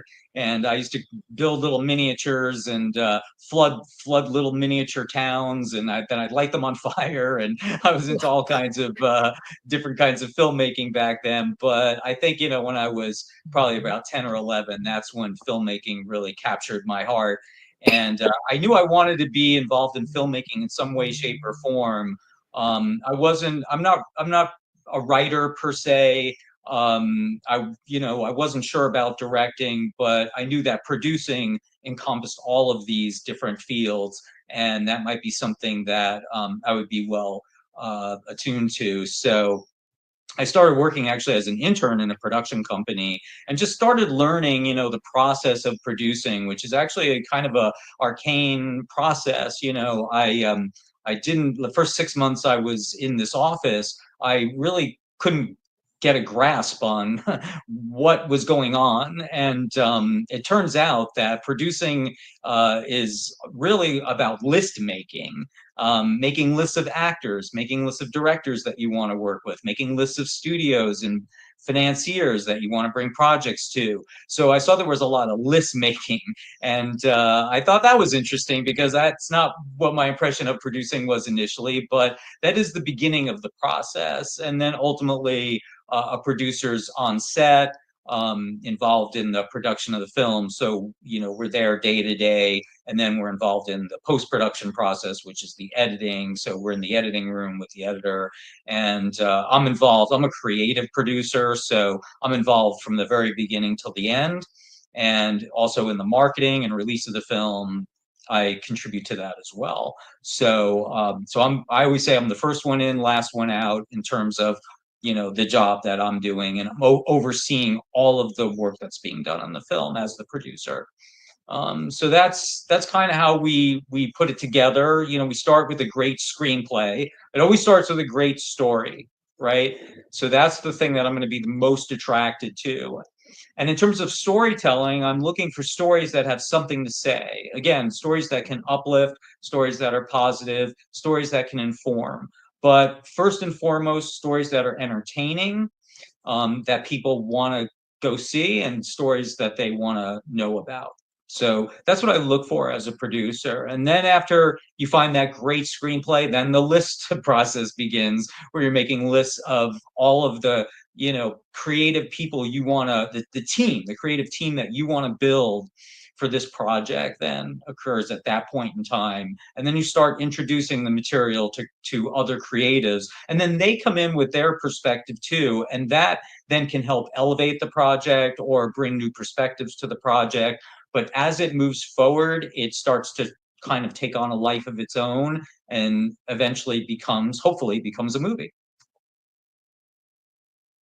So as far as I can tell, you have to have that vision, right? The whole vision on how it's gonna end up. Well, most of it, because of course sometimes there's changes of the story. Maybe it goes a certain way, and you certainly have taught me that, especially with a documentary.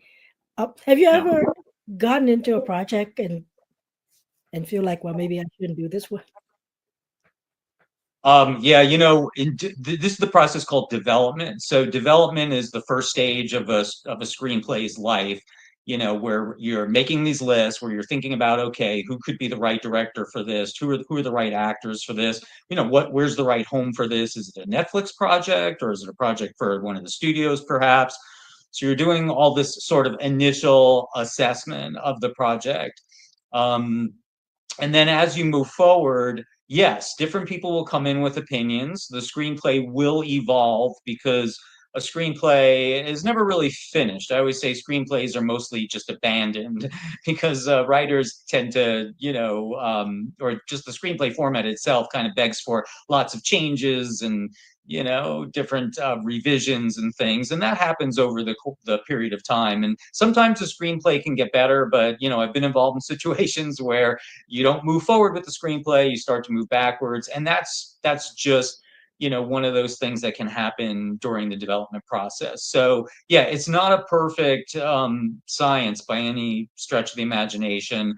We're in a creative world. So yeah, people are going to bring different opinions and different creative talents to the table. And sometimes, hopefully that affects a project in a positive way, but yeah, not always.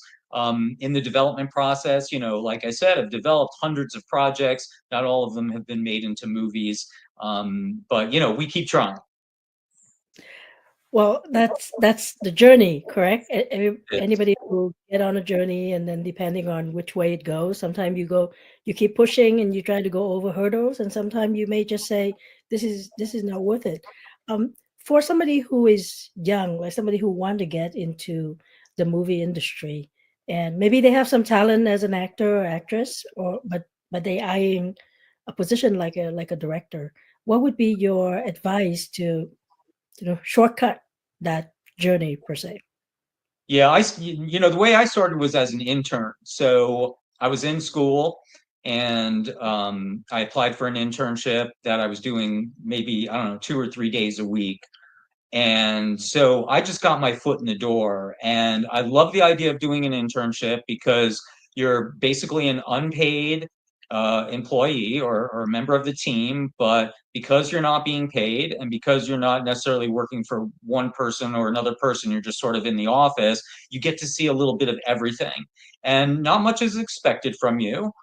So, you know, the bar's kind of low, so you have a chance to really impress people if you've got something on the ball, but it gives you a chance to be inside of a production company, perhaps, or maybe even an agency. And I think for someone who wants to be an actor or director or writer, I think it's amazing experience for any one of those fields. For an actor, there might be a slightly different track, but I always recommend that actors get a little bit of a taste of what it's like, you know, at an agency or at a production company, because this is helpful for them, you know, psychologically, because you know, writers, actors, producers, we spend a lot of time, you know, with ourselves up in our own heads. And sometimes, you know, we can psych ourselves out. So it's always good to, you know, sort of know what to expect behind the scenes, you know, when we're approaching a production company or when we're auditioning for a role. It's good to kind of know that process, how that process works. It'll give you ultimately a lot more confidence, and you know, having that knowledge, I think, is going to be invaluable to your ultimate success.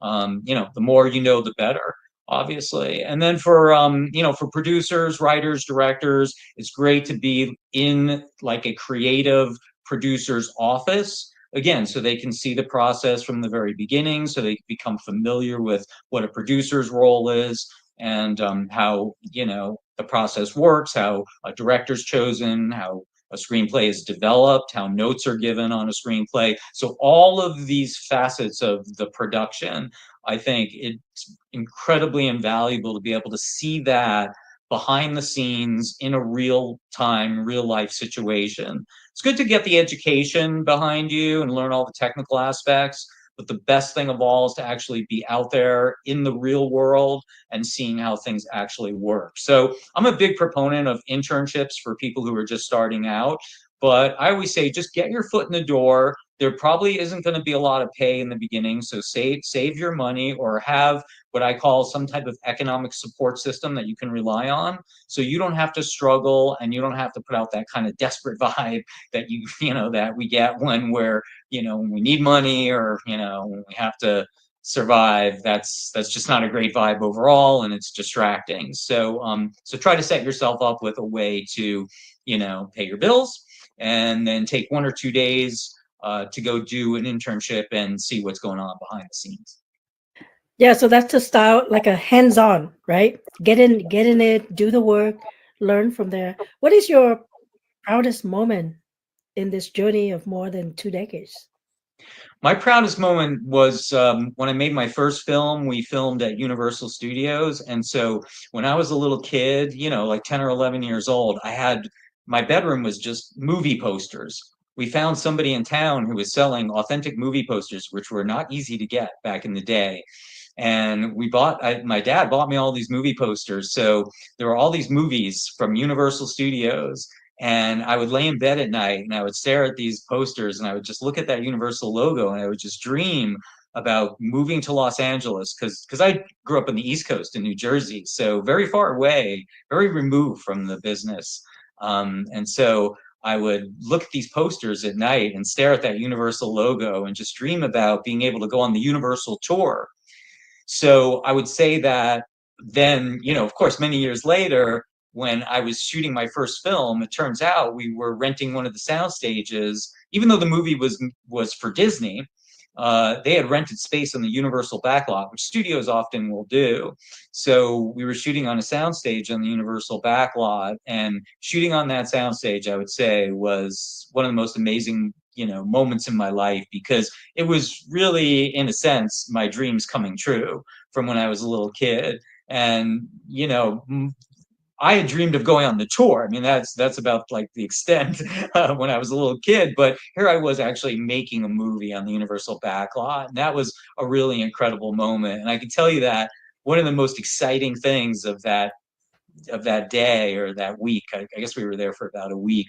We were shooting at night, so we were able to, I was able to go anywhere I wanted on the back lot. So it was, like 1 o'clock in the morning, I was walking all over the Universal back lot. And to me, that was a real treat. I mean, that was just a dream come true. So I'm living my dream, and I don't know how many people can say that, but I'm very grateful for the opportunity. And I've worked very hard to get to where I am, and I've had a decent amount of luck as well.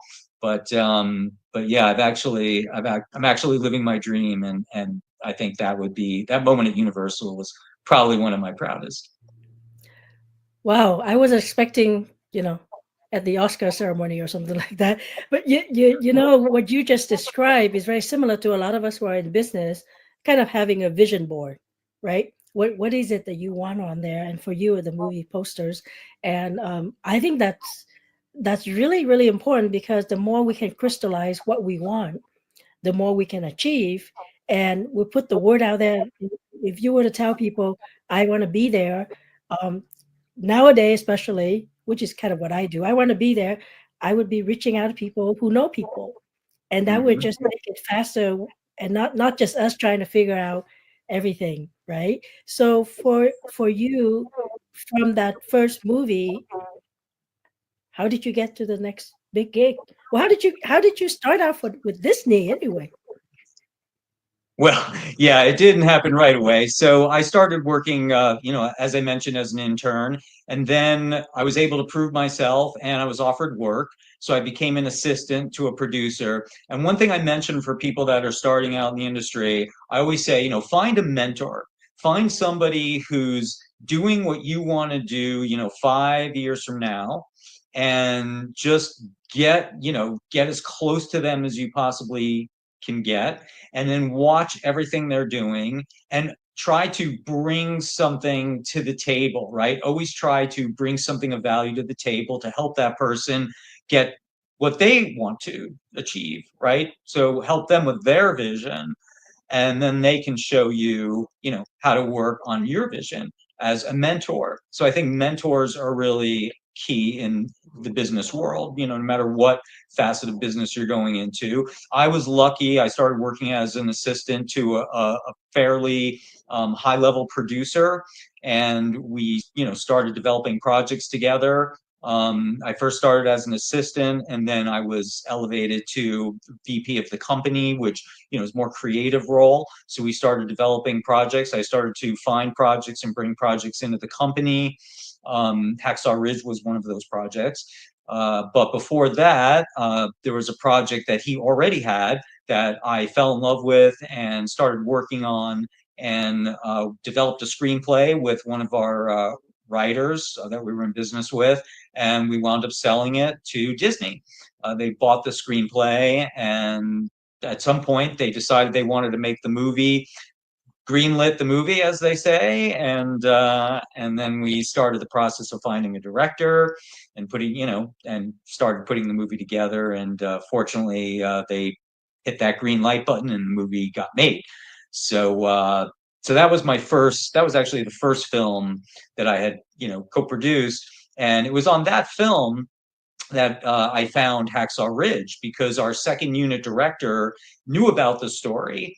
And he came to me at the end of the shoot, and he said, I had such a great time working with you. I want to work with you again on another project, and here's what it is. And that's when he told me about Hacksaw Ridge. So I always attribute that to, for a producer, I think it's always important to be hands-on all throughout the process. And as I mentioned before, first one in, last one out. And I think it's also important to be on the set of the film. Not all producers are involved with the actual production of the film. Some producers like being on set. Some producers prefer not to be. But I like to be very hands-on. I like to be on the set. And that's where, you have a lot of interaction with not only the actors, but in this case, it was our second unit director who winds up bringing me an Academy Award-winning project. So I always think it's important to actually be there when they're making the movie, to establish these relationships. Relationships are very key in the industry, and And yeah, finding that mentor is also a key relationship and a key move I think you want to make when you're just starting out. Yeah. Well, I love what you say, because that's really some of the things that we talk about in business, right? The people who like you, they're going to be bringing you those deals and those opportunities. And if they see you at work, you show up. Right? A big part of it is showing up. And then, of course, you dedicate your time and your effort. Then they would be just like you said. He wants you to work with him on another project. And it's from observing you doing what you do best and what you love that he brings you the opportunity. So I understand that right now you're doing a lot of consulting also. Can you tell us a little bit about that part? Because I guess it's an offshoot of what you've been doing for more than 25 years.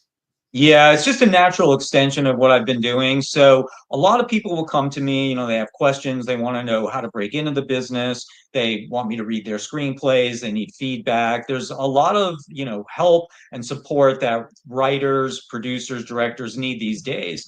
So what happened was, because I was doing a lot of this work kind of gratis and helping a lot of people out, I decided it was something that was a real need for writers, producers, and directors. And I saw that a lot of people were reaching out to me for information. They were asking me a lot of questions because they didn't completely understand, what creative producing was all about. Kind of like when I showed up in the office initially and I just saw all these lists being made. Again, it can be a very mysterious process. So for writers, they're very focused on writing their screenplays, and as they should be.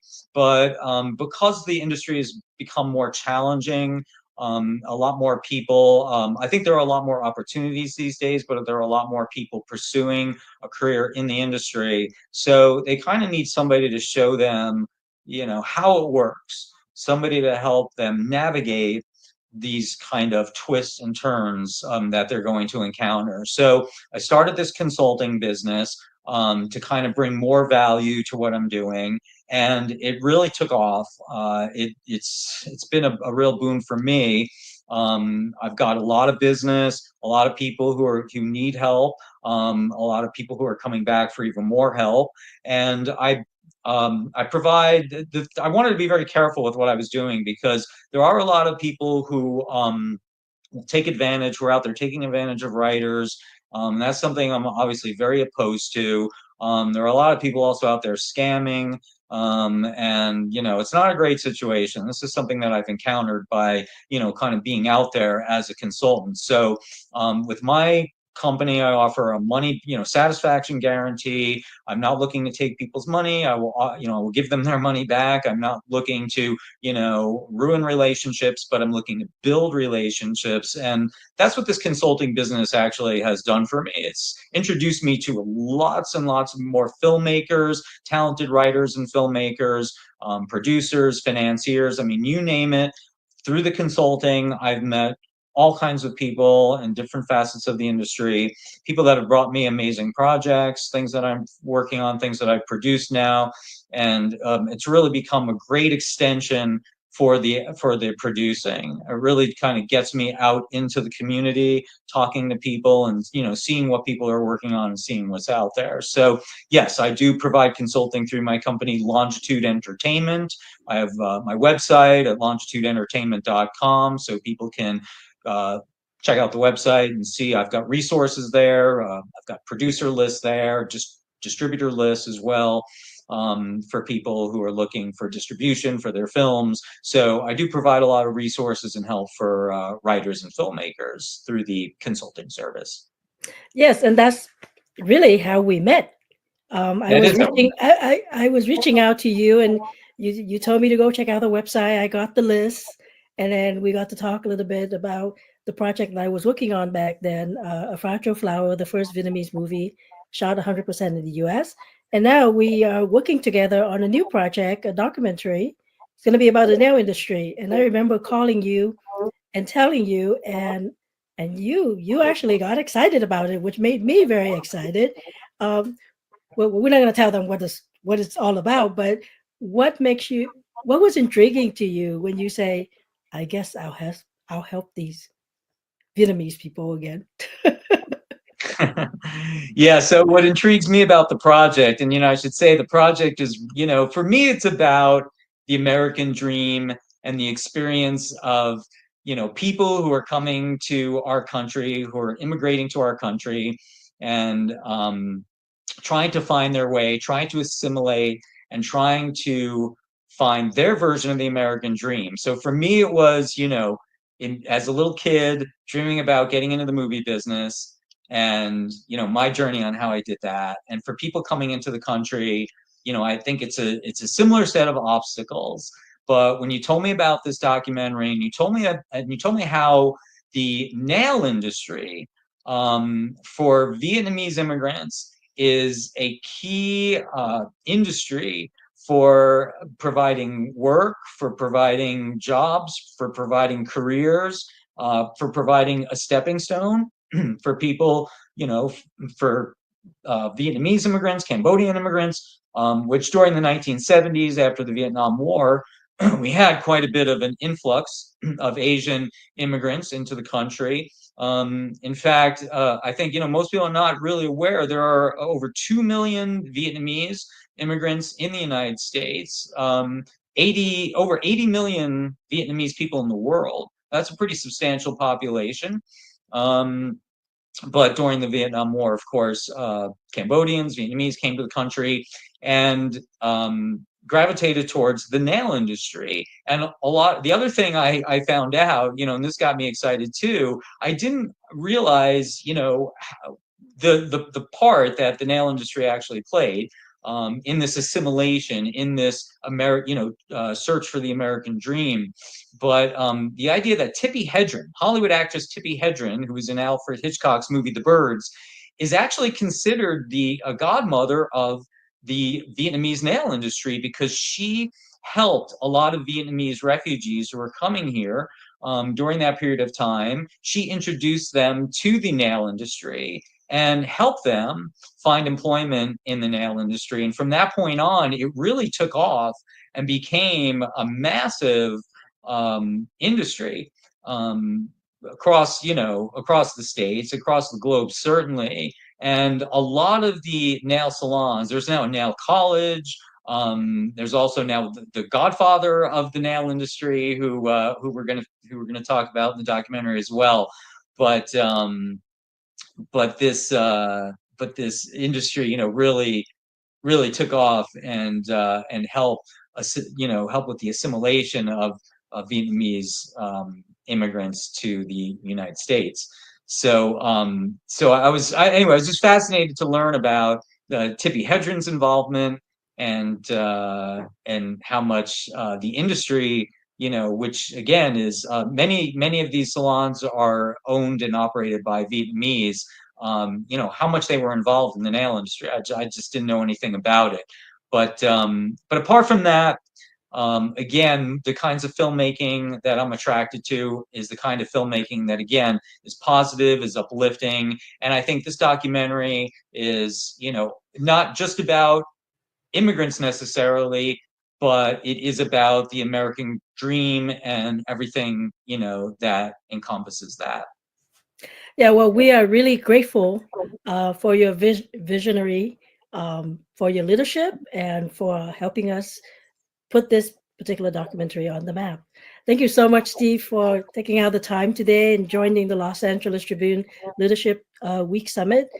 We wish you the best in everything that you do, and we'll be looking forward to you joining us at the Los Angeles Tribune International Film Festival, and bring other friends and actors to come and support the event. It is an event for people like me, right? For the independent filmmakers who want to learn and who want to share and celebrate their wins. Thank you so much. Well, thank you, Dr. Letran, and thank you to the Los Angeles Tribune. I appreciate the interview. Thank you. Hello and welcome to the Los Angeles Tribune. Since 1886, our name has been a part of the world of journalism.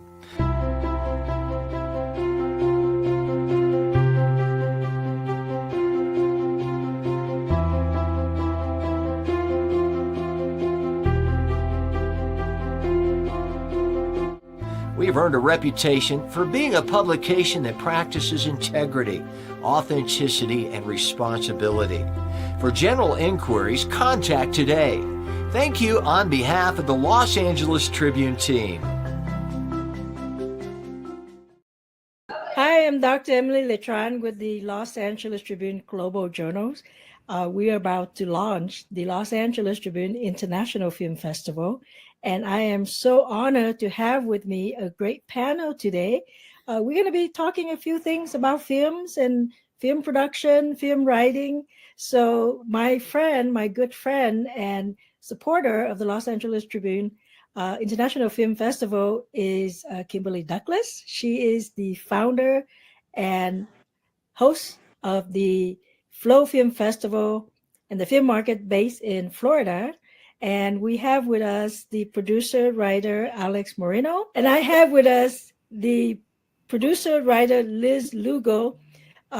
All together as a panel, we like to talk about the films, the stories behind the films, and the emotions behind the films. So, Kimberly, why don't you start? Tell us a little bit about your film festival and how, I'm really, really excited that you're going to be coming on and co-hosting the Los Angeles Tribune International Film Festival with us. Yes, it's a huge honor, and thank you, Dr. Letran. I'm Kimberly Douglas. As she said, I'm CEO and founder of Flow Film Festival. Our festival strives to highlight women in production behind the camera.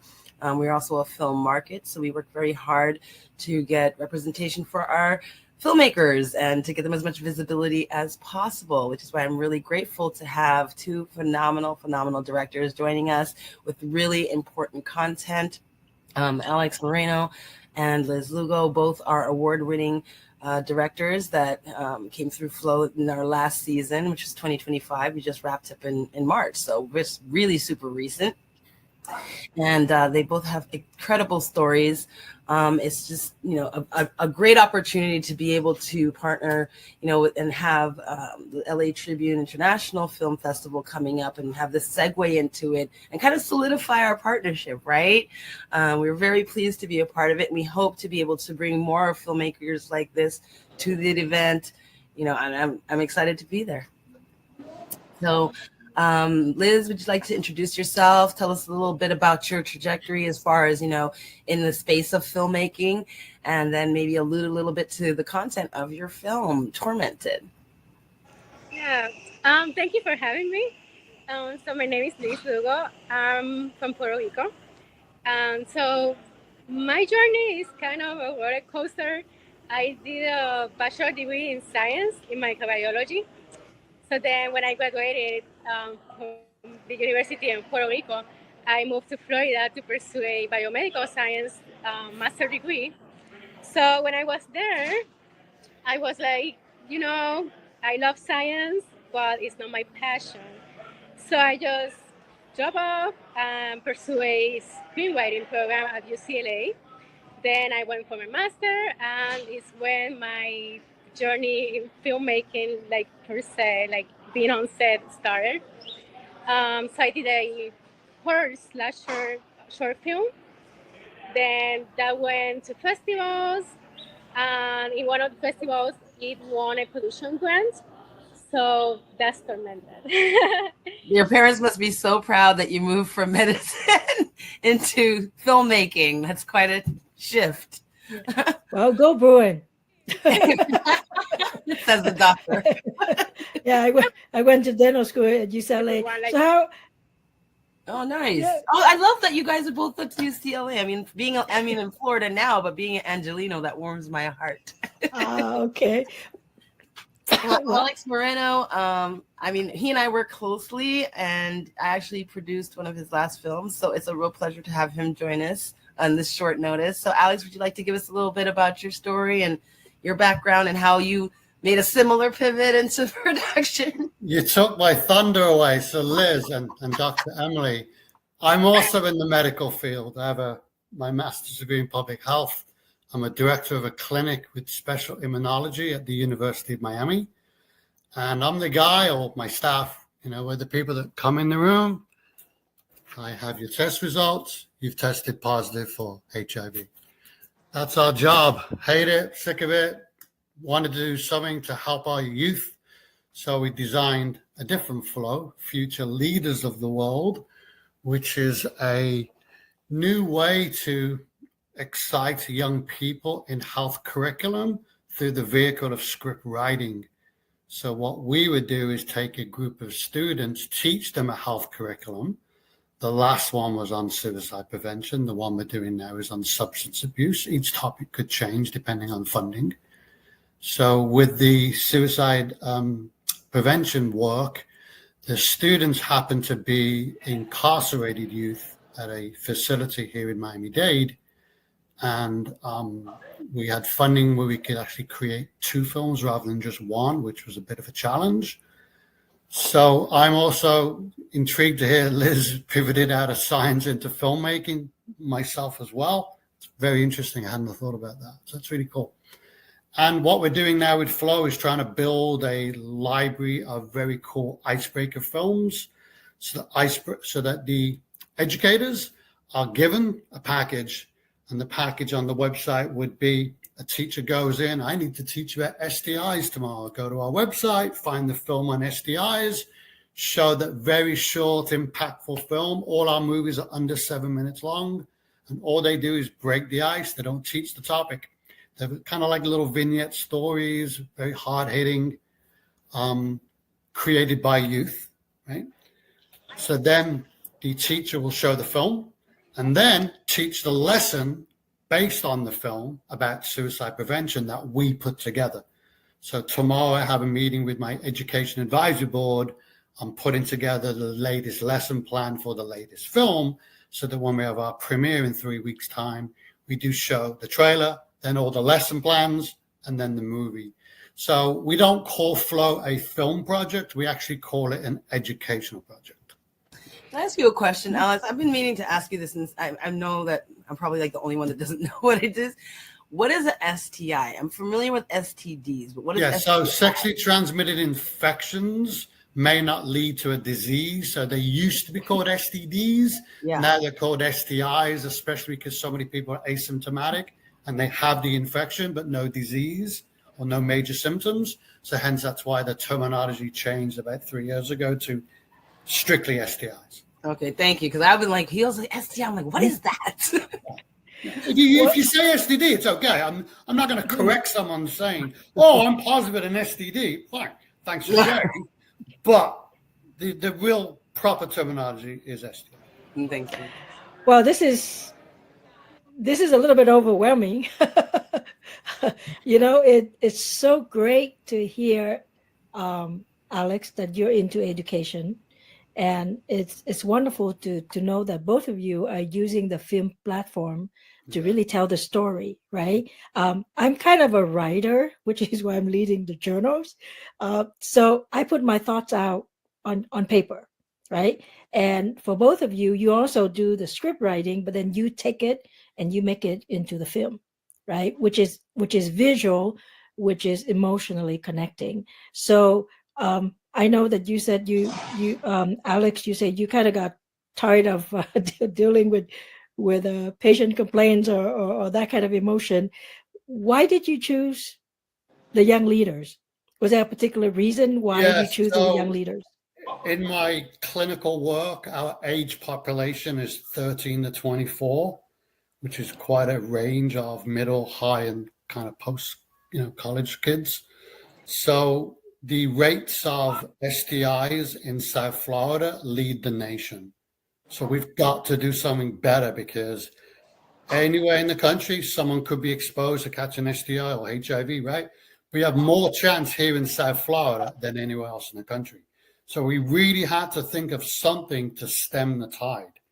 So when you're constantly telling young people that they have a positive diagnosis of gonorrhea, chlamydia, syphilis, HIV, we have to do something bigger and better.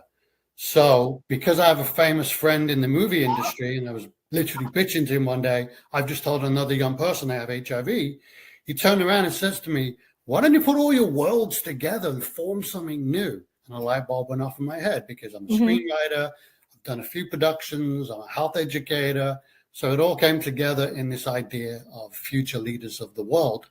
So I feel that in South Florida, it was just a real need, hence why we shoot our movies in English and Spanish. We use bilingual actors so that we end up with 2 versions. because, again, the population here in South Florida is very Hispanic, and we'd be missing out on a big population if we didn't address their issues in their native tongue. So our next film that we're trying to do this summer will actually be not just English, but in Haitian Creole, because we have a very big population of Haitian Creole speakers. So I'm of the mindset of getting to where the youth are, getting them on their level, and getting them involved in the solutions to the problems that we adults gave them. So I am a screenwriter, but for Flow, myself, Kimberly, or other staff, we only guide the students on their scripts. We do not write the scripts. Yes, we type them on Final Draft because they don't have Final Draft, but they're the ones giving us the information that we type up. So the students are generated from the youth groups within this, typically like 15, 20 kids max. And then they go through script development. I have a separate youth advisory board that I've trained to work on these scripts. So they'll read a 7-page script and go, production viability, 1 out of 5, dialogue, it sucked, 0. They go through and they're very tough with their scores. We give it back to the writer, review everything, go through the script and develop it better. So they get 3 chances. The top percentage scripts, it depends on how many scripts. So the last group we had were 11 scripts, and we chose 4 for a live table read, actually in the prison, brought in actors, read the scripts live, and then we chose the best, highest rated script for production. So it's a case of you got to be thinking differently when it comes to education of youth. Yes. You can't do what we were doing 5 years ago. Times have changed, and forget trying to do something you did 10 years ago. It's so obsolete. It's pretty. Yes. Yes. So we have just trying to work with the youth on moving forward with this platform. And I'm sure it will change because we work with different youth and different populations. And now we're getting inquiries out of South Florida. I got a big inquiry in Fresno, California, Canada, Greece, and Spain. Awesome. And you know, I'm very proud that I actually understand what table read is right now, because Kimberly just explained it to me a couple of days ago. And you know, I'm actually fairly well connected with a lot of people who work in the education space, and I would love to connect you with them. Kimberly, I always wonder why you choose to host a film festival. To me, it's like you're greedy. You want to see everything. What is the ambition like? You know, okay, me and you, we're gonna be hosting the next film festival here, but for you, seven years ago, why did you choose that path? I know you're a producer, you're in the film industry, but why host a film festival? Because I can already see it's a lot of work. I'm glad you'll have such a great appreciation for it by August. No, a very valid question. I started out as an actress and, you know, model, most talent, kind of just easiest way in. And as I started my family, I decided I'm not going to leave the industry. I'm going to go behind the scenes, right? So I was like, oh, I'll just transition into directing. That was easy. But it was easier, you know, to pick up like script supervision jobs, stuff like that, so I could stay on set. But I found that the more, like, I wanted to diversify my abilities. Like, I wanted to try out being a grip and try out these different positions. I didn't want to be locked in anything. And I found in certain instances, there was a lot of resistance to me trying to DP or AD or, you know what I mean? And I was like, what is this about? But fine if I want to be scripty or wardrobe or makeup or, you know, set design, art department. So it felt like home ec, you know what I mean? It's like I can do the things I do in home ec on set, but I come home, cook for my family at night and then go home and cater a set. It wasn't making sense to me. So I started getting in spaces where I was not seeing me, you know? So the places that women weren't showing up or weren't so much allowed, I was pushing that. And then I found when I was welcomed in the rooms, it was like just me in the room. I think that is part of what's, kept me as host, because we have to be visible. You know what I mean? Like I'm not going to have the festival and then have some other face in front of it, or I'm not going to be on set and you know, doing my job and have some other face represented. So one of the things I really loved about starting my festival is highlighting specifically women that are in the departments that are not traditionally held by women in life or in the films or, you know, on sets. And then also providing a lot of visibility to the productions that encourage that. You know what I mean? If your production is going to encourage a boom operator that's a woman, you know, I mean, it doesn't have to be a huge above the line position, just something where you rarely see women doing it. If you're going to do that, we're going to highlight that woman. And that's going to be the reason your film is accepted to our festival. That's going to be the reason you're becoming an award-winning filmmaker, because you level the playing field and everybody gets a chance in the sandbox, you know? So I think that's kind of why I've maintained the host position for so long, because I think it's important for other women to see women celebrating women. And, you know, I guess I'll be doing it for a little while longer as well. Well, yeah. and you'll be doing it over here on the West Coast, because there you see, now you're making it more. Yeah, well, more work for you, right? So we're just going to be adding and building that influence, right? And then sharing that message real big, and, you know, all over the world. Liz, I'm so excited. You come from Puerto Rico. You know what you want. That's so important. Because sometimes what we do is we sort of bury that dream, or we just keep that voice quiet, and we just go do what people are expecting us to do, right? So to the young ladies, you're not old, but to the younger ladies who might have a dream in this space, you know, writing script, directing, producing movie, what would be your message to them? Listen to your inner voice, because, you know, the world is so nosy. The world is so nosy, and you have, like, everyone has something to tell you. And many times those voices that are talking to you are, you know, they just take you away from what you want. And that's awful, and that's not fair for you. So just listen to your inner voice, and, you know, don't think about what if not. You want to do it, just do it. The world has many opportunities out there. If you don't find an opportunity, you create the opportunity. That's how it works. If a door closes, you open the window, and yeah. Okay, I thought you were supposed to break the door. You can do that too. That was a ceiling. I'll stop the whole room. Right. No, that is so exciting, because, you know, I think the younger generation nowadays, right? And my youngest is 22, right? They are exposed to so much knowledge, but at the same time, because of social media and everything, sometimes I seem like they are more conformed, right? Because now they're listening, just not their peers in school, but now they're listening to whatever people are saying on social media. And that's what I love about the media that we're in, like, you know, the journal or the film, because it is your voice, right? You put in what you want. You tell that message the way you think people should hear it. It just takes a lot of work, and, you know, you need the support, financial support, you know, technical support, in order to deliver a project. So it's a lot more work. You just chose the more difficult way to get your message out there. Yeah, it's not easy at all, but you find comfort that you know that everyone in this industry is on the same page. Like, everyone knows what you're going to, and, you know, it's kind of comfortable. Like, you know, people are there for you, so you're not alone in this whole crazy journey. Yeah.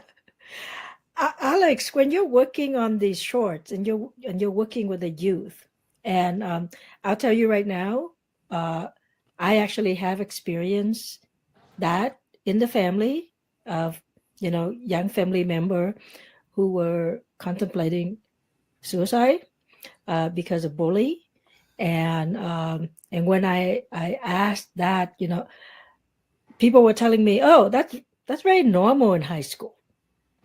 And to me, that's a shock. Like, why would you think of that as a normalcy, right? And for you to work with, you know, challenged youth, right, where they've gone through certain things, and you mentioned that, you know, they could be incarcerated.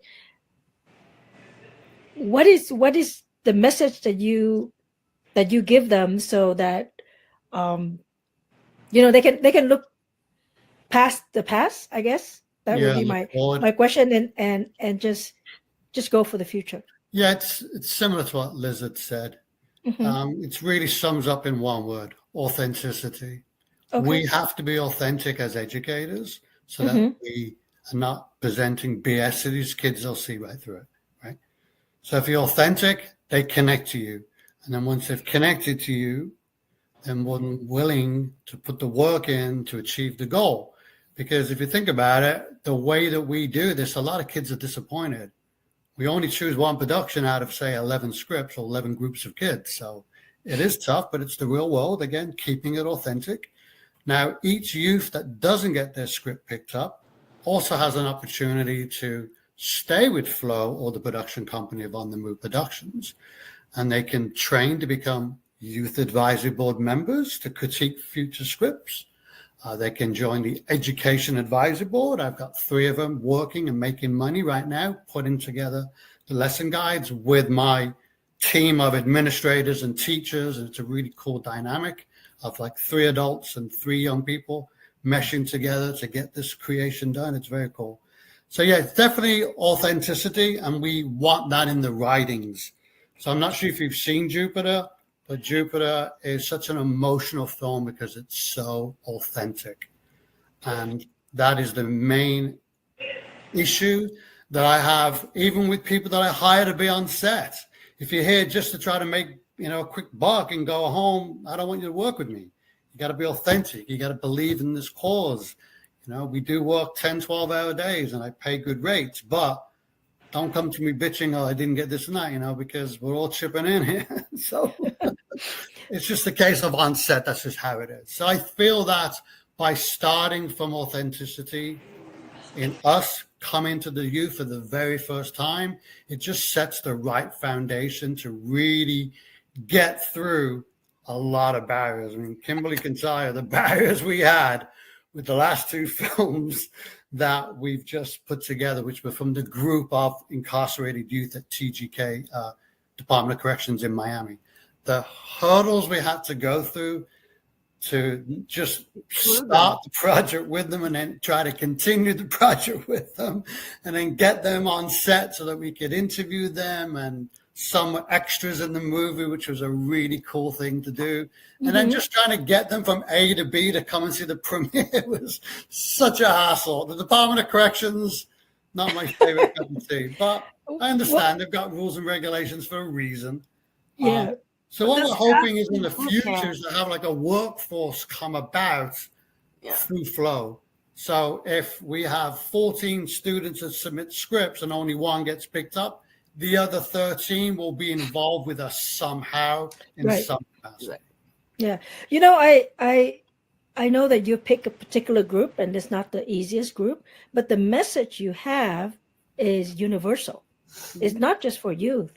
We know adults that couldn't really live their authentic life. Trust me, I know. Yeah, right. And so maybe, we may be watching it and say this is a movie, for youth, but we all have that youth inside ourselves, and we can always look back and say, hey, that was me, whatever, right? And I think that is so powerful and so caring, caring to pick that particular audience to serve. Yeah, because they're short. Again, you can easily show this at a PTA meeting because you're having a discussion about something that happened in the school. So yes, it's a very universal message for all age groups. We've just chosen to work with the youth to drive the stories. Right. Kim, you were going to say something. I was just saying that, and I don't know if this is similar for Liz's experience in production, but when you, like Alex said, come with a message and a meaning and something really thoughtfully put together with a purpose, it gives the whole production a whole new, it's a completely different perspective. And, that's what we call the Flow family, because indeed we do become that. And producing this film changed so many lives, like the guys that were incarcerated, having the visibility and recognition from like legitimate actors coming in and giving them feedback about scripts that they'd written. And these scripts were like bringing people to tears in the room. Like it was so visceral to have like based on a true story, like stories, right? So you're in there and they're reading their parts, and it's just very emotionally heavy. And you have the staff there that's hugely supportive.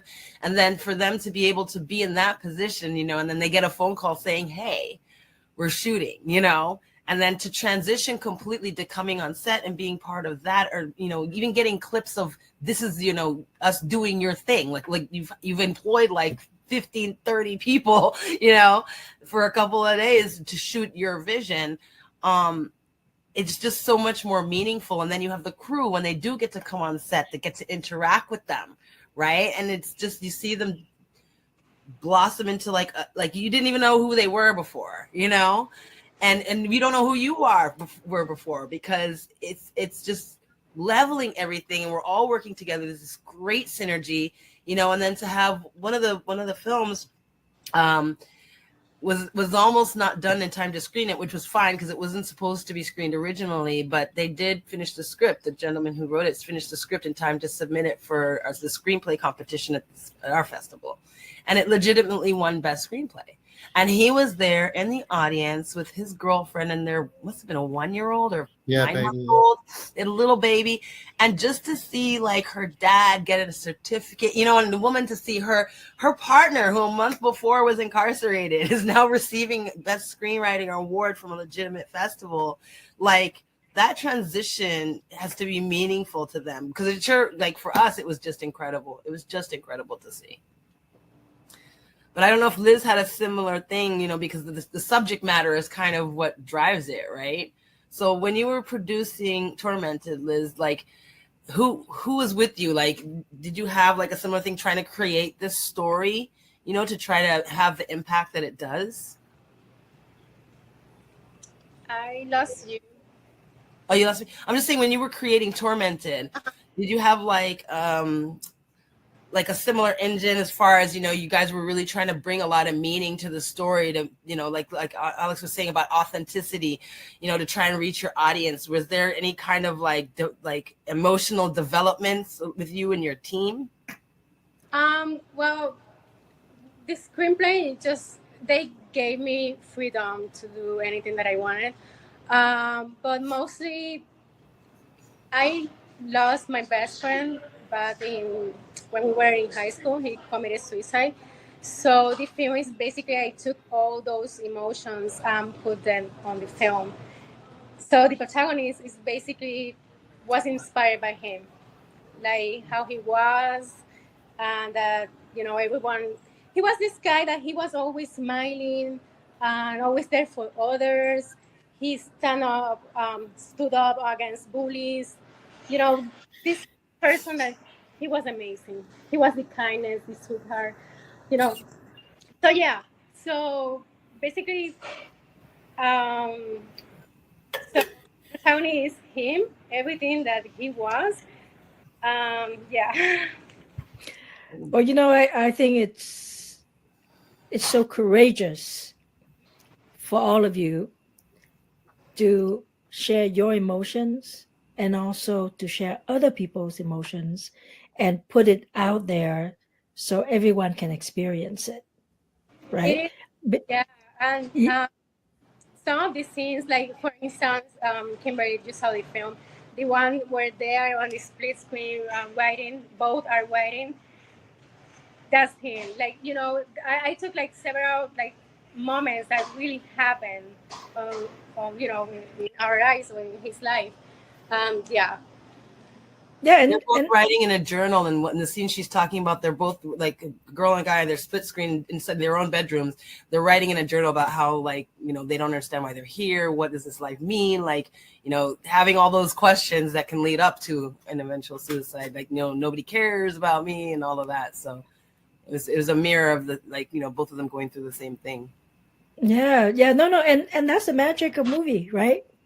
Where you can take that one moment that actually may have happened in real life, or maybe you imagine it, and you can actually share it with the whole world. And really, that's the part that I'm excited about, because I love watching movies. And with the Los Angeles Tribune International Film Festival, we want to bring these kind of movie to, you know, to the larger audience, right? And to showcase all the talent, and to give people the opportunity to like Kimberly, she's planning to do panel and interviewing people and table read, so all of these things. So I want people to come to the festival and leave it feeling even more appreciative of all the work that is put in for the film. So how about we go one round and each one of you give our audience here one final thought. What do you think about what you do, whether you're doing a film project, you're writing, you're hosting a festival. And the other thing is, how do they find you? Yeah. So why don't we start with Alex? Sure, I'll type in my contact info for everybody to find me. Thanks for the opportunity today to do this. You can say it while you're typing so we get it on tape too. Sure, well, but I'm a guy, you can only do one thing at a time. amorano.flow@gmail.com is my email. Our Instagram is flow_helpin. And our website is really long, www.futureleadersoftheworld.org. And just to anybody out there that's connected to either something creative, whether it's, film, screenwriting, music, like Lizard said, just stay to the course, get forward. And my advice to everybody is surround yourself with incredible people. I do a great job because I've got the best people around me. It's the only reason why I'm successful. So surround yourself with amazing talent. You'll go far. Awesome. Kimberly?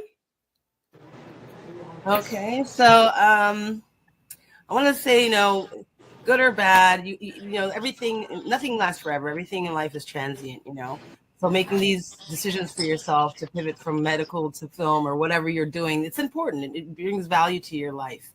And, whether you're enduring through the moment or you're enjoying the moment, remember, it's just a moment. So this too shall pass. You can find Flow at flowffm.com. And our Instagram is at Flow Film Fest Market. And you can reach me at Kimberly at flowffm.com. So there you have it. Awesome. I'm not sure Lost Liz. where Liz went. Who's Liz? Lost her. We can hear you. Okay. You can talk even if your screen's down. It was so noisy here. So one final advice. Well, I have two short. Don't worry about rejections. Just keep trying and keep looking for your people. The right people will come to you. Like life will direct them right next to you. And the other one, don't be afraid of showing the world who you are. Because when I started in this industry, I was so afraid to say, hey, I did a bachelor in microbiology. And when people somehow they knew, they were like, why are you not telling that? Because that's important, that's part of who you are. So yeah, don't be afraid of being who you are and show the world everything that you have. And my Instagram is SWLLUGO. So you can look me there and yeah, let's connect and everything you need, I'm there for you. Awesome. Well, thank you everyone for being here on the Los Angeles Tribune Leadership Week Summit. You are all leaders, and I'm so honored that you are leaders of the younger people, which are our future leaders. And we honored to have you. We want to walk aside you. We want to support you. And we'd like to welcome our audience to our upcoming film festival. It's the Los Angeles Tribune International Film Festival. You can go to LATribunefilmfestival.com, and we have all the information there. Thank you, everyone, for taking the time to be here. And God bless everybody. Thank you for having us. Thank you. All right.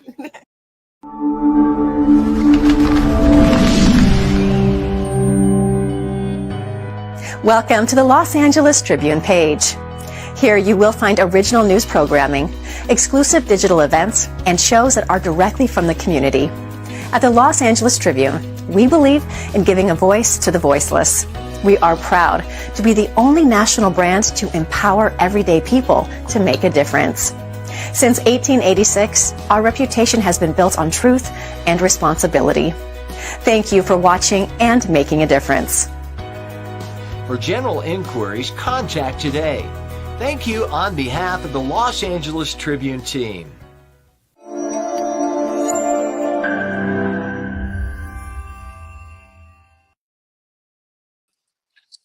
You know, there we go. It's amazing what a great day it's been because we've had so many great speakers and so many people that we're working with. It's one of those things that if you think of it this way, Dr. Emily, I mean, she had Dan Zuckerberg, she had producers, directors, she had people that are making a difference in health. We kicked off with Joseph McClendon, and it's just been just an amazing day. We're about to now beam out, right? We're going to beam out to Singapore. And let me bring Crystal Chow to the stage. Hey, how are you? Hello, good morning from Singapore. Good morning. It's 7 Good a.m. morning. in Singapore. Sunny Yeah, Singapore. it's what time? 7 a.m. Oh, 7 a.m. Okay, so at least not too bad. Not usually how we have you get up really early. You know what I'm saying? So, Crystal Chow is one of the Los Angeles Tribune trainers. She's a thought leader. She speaks on stages. She talks around the world. She takes every single course there is on the planet. She's got a finance background, and she's really making a difference from the speaker world and what we're going to do in the the Asian community. We're going to have the Mandarin show, and we have the Singapore show coming up in June. And it's a great day, and it's great to have you on. Thank you. Thank you so much. It's such an honor to be able to serve the community alongside you because, you guys are doing great work to want to spread conscious leadership around the world. And I'm so glad to be able to anchor this in Asia, in Singapore. Yeah, no, thank you for doing that. Why don't you tell the audience a little bit about yourself so they can really get, who you are, because that relationship is so important. And then we'll start talking about leadership. Yeah. Okay. So I am a money consciousness coach, and I generally help women heal their relationship with money, expand their capacity with money to receive and to build real wealth through financial literacy and investment strategies. But the reason why I started doing what I do is because I was being raised by a generation of single mothers, and I saw them struggle through money. And what I really wanted is to actually help serve women so that as we heal our relationship with money, we can not just change ourselves, but the generations ahead of us. So that's why I do what I do. I was clicking a button, and it is about that wealth. It is about, it's the generational wealth. It's how we create. But, when it comes to leadership, and I think the important part of that, and one thing you said is that wealth is defined as many different things. Yes. And as a leader, it's how we become better at what we do and the things that we can change, I think makes the difference as we show up. Will you talk about that a little bit? Because you always show up and you're always there. Yes. Thank you. Yes. And in actual fact, if you think about wealth, it is the same as leadership because how we do one thing, it's usually how we do everything. So even for wealth, the reason why I see a lot of common points in terms of leadership is because I'm getting women to take ownership, to take leadership in their own lives, in their own money.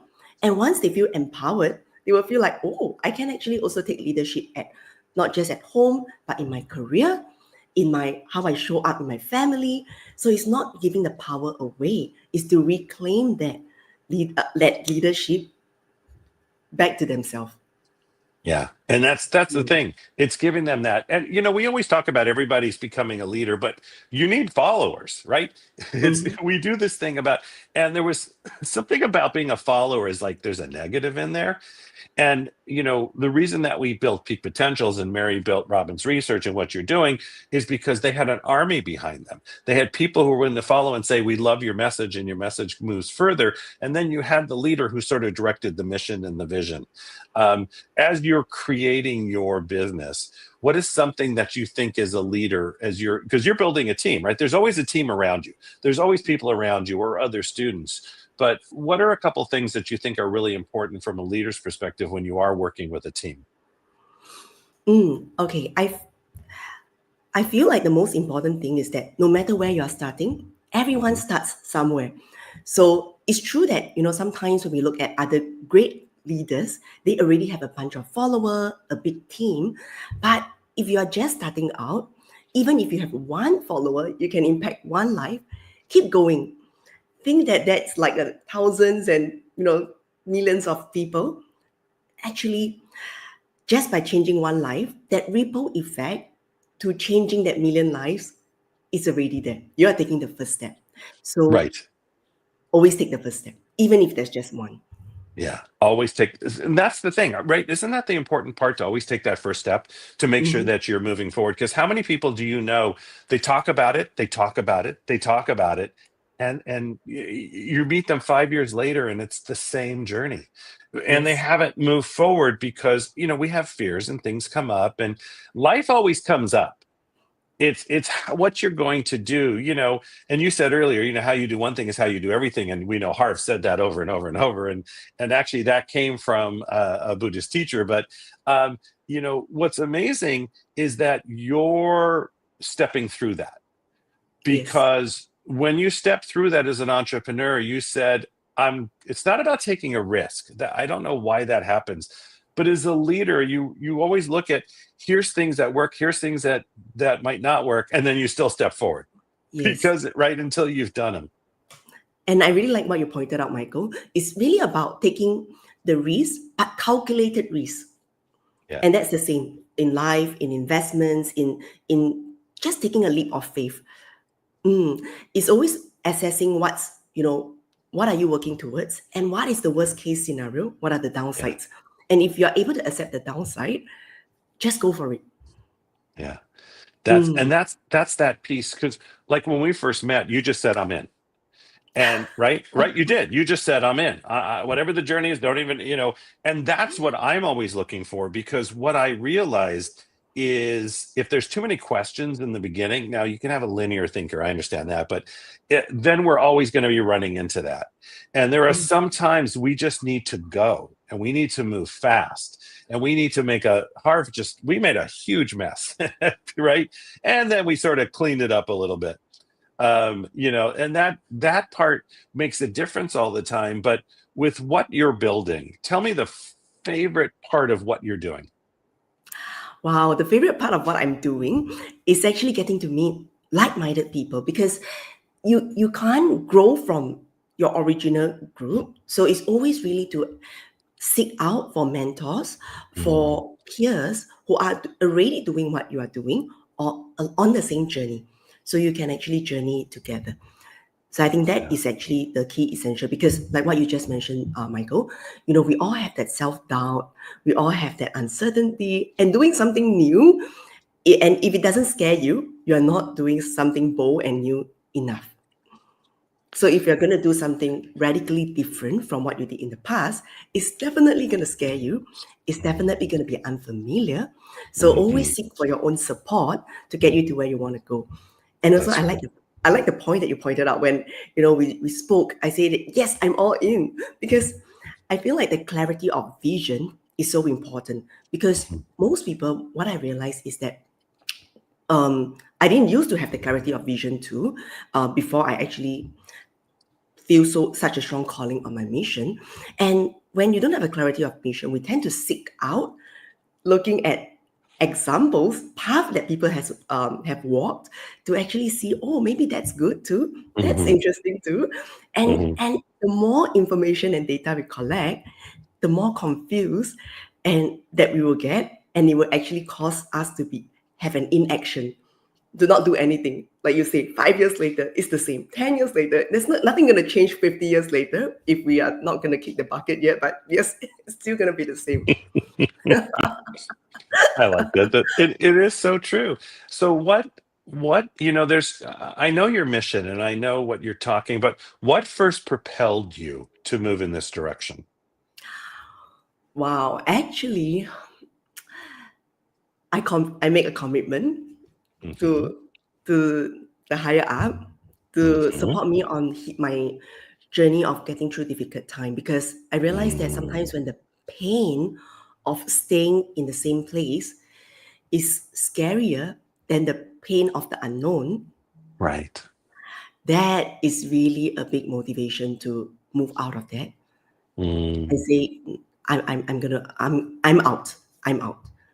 Yeah. So I make a commitment that, okay, if once you want to support me to get out of this really difficult time, I will commit myself to be a vessel to support other women, just like how other amazing ladies, thought leaders supported me during my most challenging times. Yeah, it is.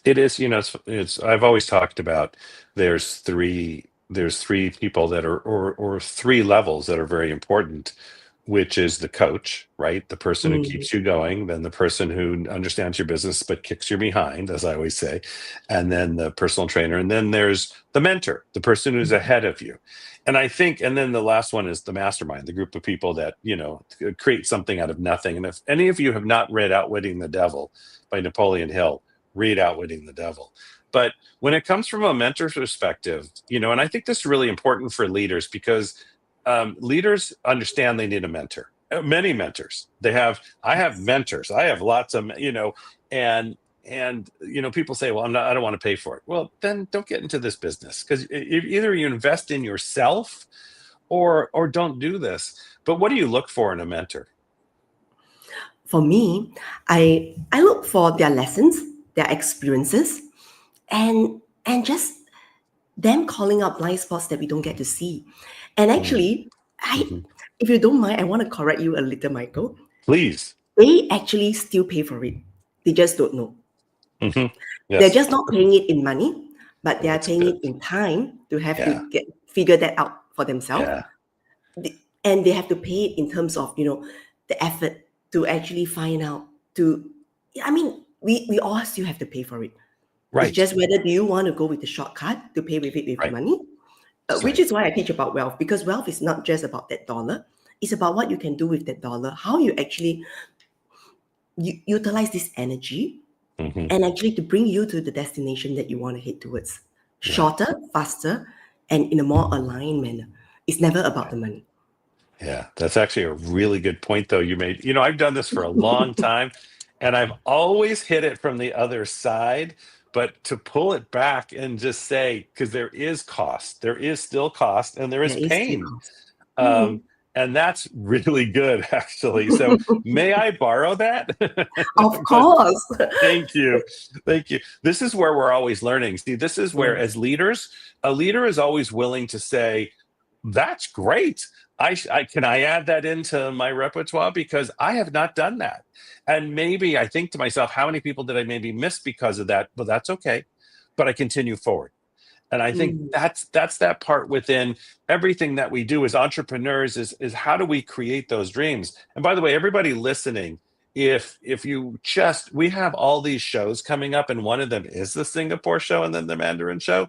And if that's something that just floats your boat, that's what we used to always say, make sure you register, because I'll have a couple bonus calls, and then I'll be asking for some of you who want to be involved in our worldwide markets. It's just a great place to be. So make sure you all register, and then I'll have some bonus calls. But the greatest thing is, as you do this leadership position, right? And as you take the leader and you step forward, really, you know, and we've talked a little bit about what keeps you going, but what do you see in the future that you're just heading towards? Wow. So the world that I envision is that many conscious leaders will start to rise and make an impact. And we are not speaking a different voice. Instead, we are actually really coming from an authentic voice that is supportive of everyone. And as a collective, we are working together to support one another and live together, because the world doesn't get better by, you know, taking from others or fighting one another. No, it actually resources get more scarce, it gets lesser, and tension builds up. But instead, if we collaborate more, we support one another, you know, the world gets to be so much better place. So that is the leadership that I actually envision. Everyone taking self-leadership and self-responsibility the world is going to be such a beautiful place in abundance. You know, it's so true. We had this conversation the other day about, business and why some of us are working together or why we just see that vision. And it's because for us, it is really that mission driven. It's because there are things that we do that it's not our bottom line. It doesn't, but it's still for the greater good. It's still to create, if you look at this show, we're going 8 days. Who knows? We might go a ninth. And there's a whole team behind it. And a lot of them are just like, it's not that they're volunteers, but it doesn't affect their bottom line. And there's no charge for the show. So it's not about that. It's, because people can watch it. But it's how as a team you really come together and you just be of service. Right. And I heard somebody earlier mentioning that, but it's that being of service part that really makes it, because as an entrepreneur, you can have your mission, your vision. I do it for my grandkids. I know your child is very important to you, and that's a great place to be. But there's also the larger picture of the world around us and how as leaders we're creating or making that difference.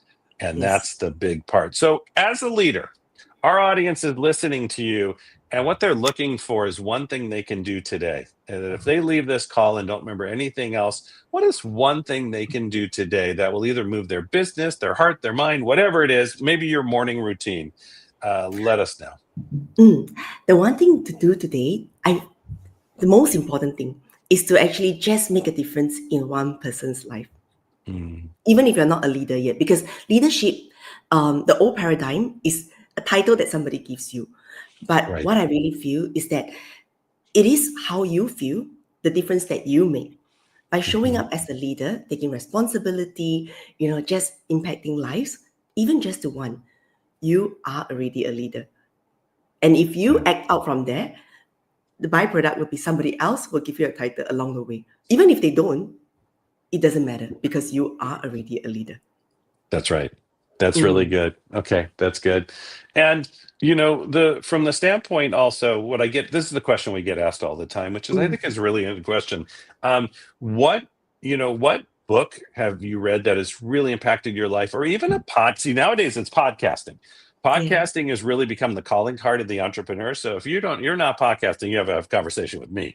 But that big piece is what is that book or that podcast that you listen to right now that keeps you going? Yeah, I'm listening to so many books and podcasts, but I think the very aligned book that really brings into the topic that we are speaking today will be Daring Greatly by Brene Brown. And it's really about leadership, leading through your heart, vulnerability. And I feel like this is so important. Just like what Alex mentioned earlier in the panel, people can sense your energy, be it teens, adult, especially kids. So if you, the best way to lead instead of, authority, authenticity is really the way to lead going forward, right now and going forward. And when people see your vulnerability, they respect you. You don't even have to force upon this leadership. They will come to you. Yeah, it is true. And we have a tendency of also trying to, as entrepreneurs, we try to control things, right? Because sometimes being an entrepreneur, it's a little out of control, or it's a little out of your control. And that's where I think you take that breath, you step back, as you say, and, being a thought leader, just realize, get the right team around you, get the right people around you, get the people that you can mentor and talk with. And that just makes a difference. So we only have a minute left. This has gone fast. I knew it would. What would you like to see, again, from the perspective of what we're doing in Singapore? How do you see that a year from now with you being the leader? Wow. I love that question. Thanks, Michael. So I see that basically we will be the lighthouse, attracting more conscious leader to us. So it's really about, putting ourselves out there and letting people come to us. So we can actually form a really strong community where we can actually be the grounded conscious leader that we want to be. Wow. From myself and Mr. Mo Rock and the whole team at the Los Angeles Tribune, this has always been a pleasure and an honor. You're a thought leader in your own. you are going to, what we're going to do in Singapore and worldwide is making a difference every single day. And I want to thank you, Crystal, just for being part of our team, for building out, for helping people, for making a difference. And I appreciate everything you do. Thanks, Michael. I appreciate that too. Awesome. Oh, Thank you're the best. All right, Crystal, have a wonderful day and we'll talk to you soon. Bye, everyone.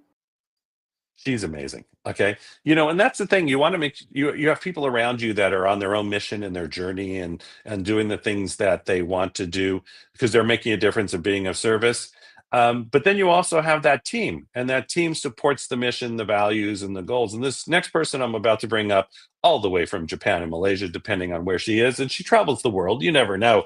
But when I went to Japan, back in February, she literally took me everywhere. Made sure I was taken care of, got me through the trains. And, we spoke at the largest AI conference in Japan, and she was just always there, always to be of service. And she's also one of our trainers who we've done the Japan show. We keep it going. It's been amazing. Let's give it up for Ichi. How are you?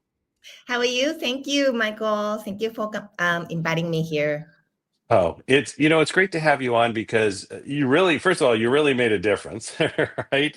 I fell in love with that country. That Japan was just wonderful. But what it did is you were able to show me the under sort of what it was really about, and that how deep the consciousness in Japan is, and it's growing, right? It's only where it is for the moment. And then it's growing. It's like yesterday we actually had Linnea Sakai on, she's the CEO of fermentation.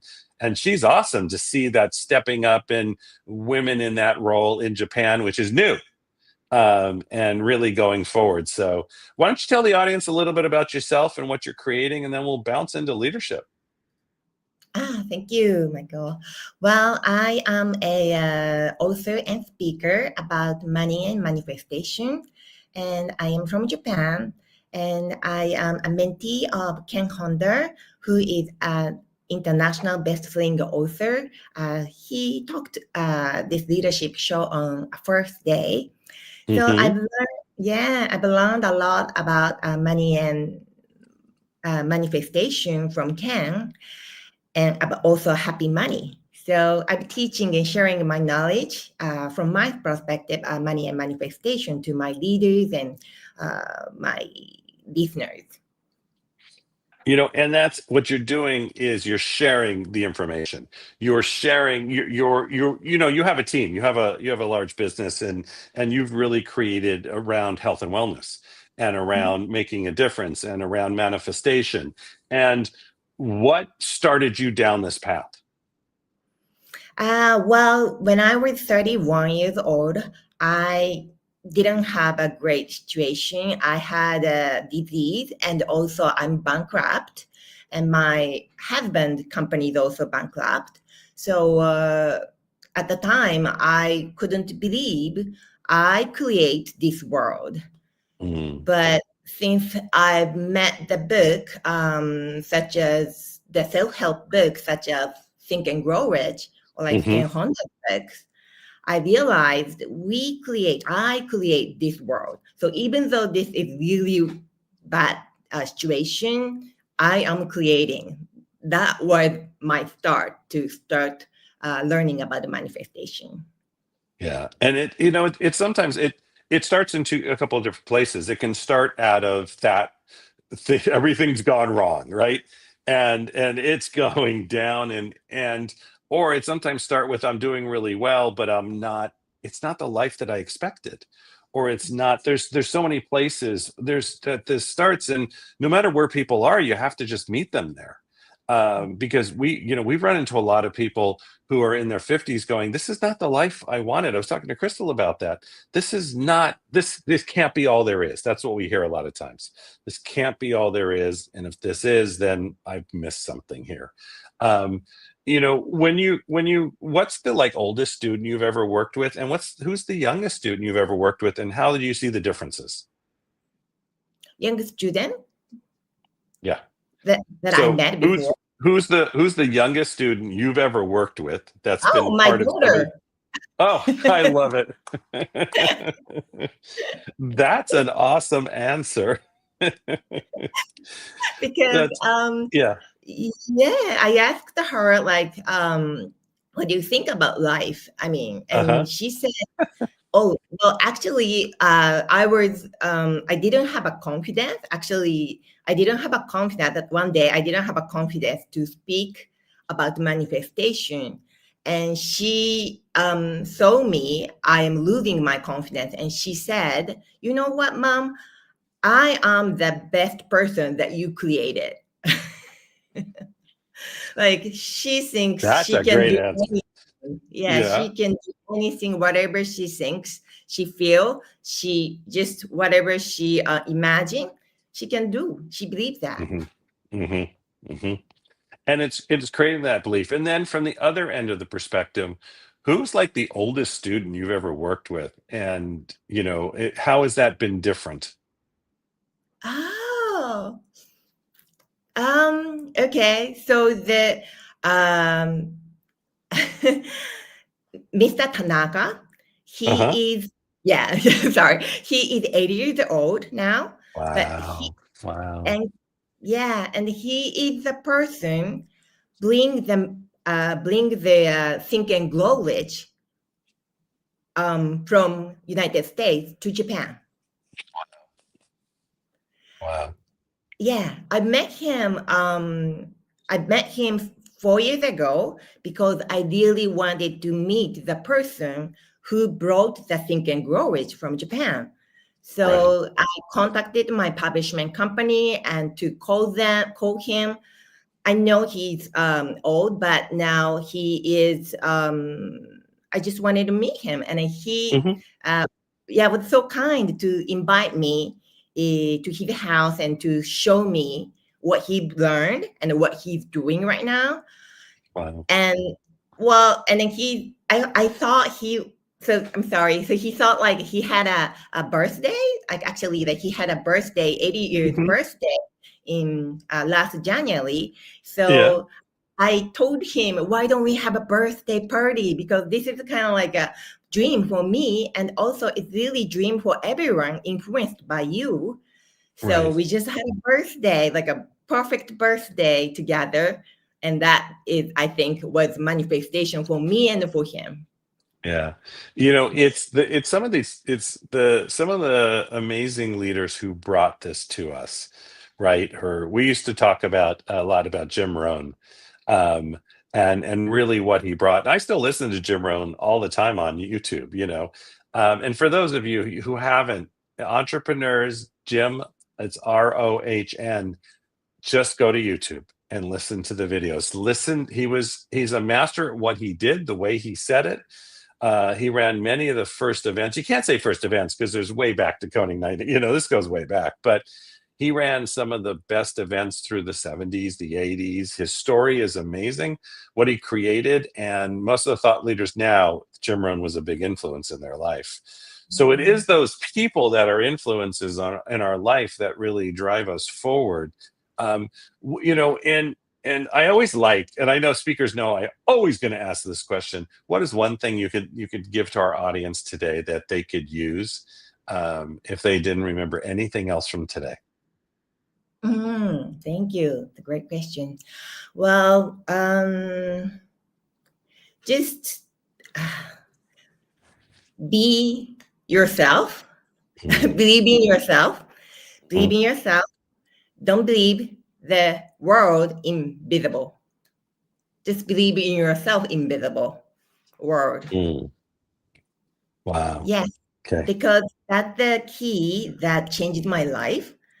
When I was 31 years old, I didn't have money. I didn't have a house. I didn't have anything. And I believed the visible world. I was believing in the visible world. That's why I was so miserable. But I started believing in myself, inner world. Then suddenly the inner world started changing. And then the outer world also started changing. And as you really started to believe in yourself and started to change that outer world, did you share with people around you? Were you comfortable to do that? And did you have support? Yes, I support with journaling a lot. Okay, Journaling. yeah, great. You know where people find sometimes too within sort of that paradigm is we do go to a lot of courses, right? Because Bob Proctor has always said, many said, invest in yourself, continue to invest in yourself, always do it, always be in the next course. That should never stop because you don't want to draw back. And I think what that does is that brings a different level of people around you that you can work with. Now, not everybody, that's true. But at least, this is Bill Walsh always says, at least you're not talking to your broke brother-in-law, the person who's going to keep you where you're at and sort of, tear it down. Since you made that shift into the entrepreneur world and really took the lead, how has your life changed? Changed totally different. I feel like I used to wait the reality come to me. I just wait for the reality come to me. But now I feel I am creating my reality by myself with my thoughts, with thoughts. Yeah. So, and without mentor, such as Ken Honda or you, Michael, and then other coaches and mentors from my training that I attended, I wouldn't do this. I wouldn't create this world. I wouldn't create this reality. And it is, it's the kind of thing where, because there's a lot of times as entrepreneurs, and maybe you don't, but where we have just that one moment going, this is not as easy, right? This is, challenges come up. And I think it's how, as you said, it's continuing to move forward. And Crystal was talking about this too. It's what do we do with the challenge? And I think as an entrepreneur, that's a really important piece. Can you talk about a challenge in your life while you've been on your journey and really what you did and how you overcome it? Yeah. So I couldn't believe I can earn money with what I love. But Ken told me, well, why you don't believe that? I can earn money with what I love. So that was very challenging for me because first time I couldn't believe it at all. But once I started what I love, which is like I've learned about manifestation, about money, and then start teaching and sharing my knowledge. That's my job now. So I didn't have a confidence, but I just started. Even like right now, English is not my first language, and like I couldn't speak at all. I mean, not at all, but I couldn't speak well. But now I keep going and going and going, practicing it every day with ChatGPT. Then, and you, Michael, you always give me a mission. Yes, I do. Such as like a Japanese show, or and this is also my challenge. But anyway, I just did jumping, and that after the jumping in the challenge, it's totally different. I feel every time I get confident, little by little. So it's the kind of thing where you do, right? You have to, it's practice. Practice, it's not about practice makes perfect. I know we talk about that, but it is those things that, especially when you get people in the entrepreneur world who work in another market that's not their first language, there's always that hesitation. Or, and what you said, you just have to go past that and you have to practice and practice. I mean, it was great in Japan. You took care of me. And I know what the challenge is too, is when we do the Japan shows, when I start talking fast, because now you have to think in English, transfer it into Japanese, but remember the last 5 sentences. Because I have been rocking and rolling and I'm on a tangent and you're just translating fast. And I can see, because we've worked enough together now, I can always see when you're about to okay, it's time to let her get going, but you're doing it. You took that on as a challenge, and the Japan show's gone very well. And I've really enjoyed doing it. We'll have another one coming up. You'll get that all done, but it is, you stepped up. You just stepped up and said, I will do this. And I think that's that piece of the entrepreneur willing to just say, okay, let's go. I don't know, but let's go. And I think that makes a difference. When we went through Japan, you really took the leadership, because I don't know how you got us down to the train. We had to go one train, then buy a ticket to get to another level to get to, you did that very well.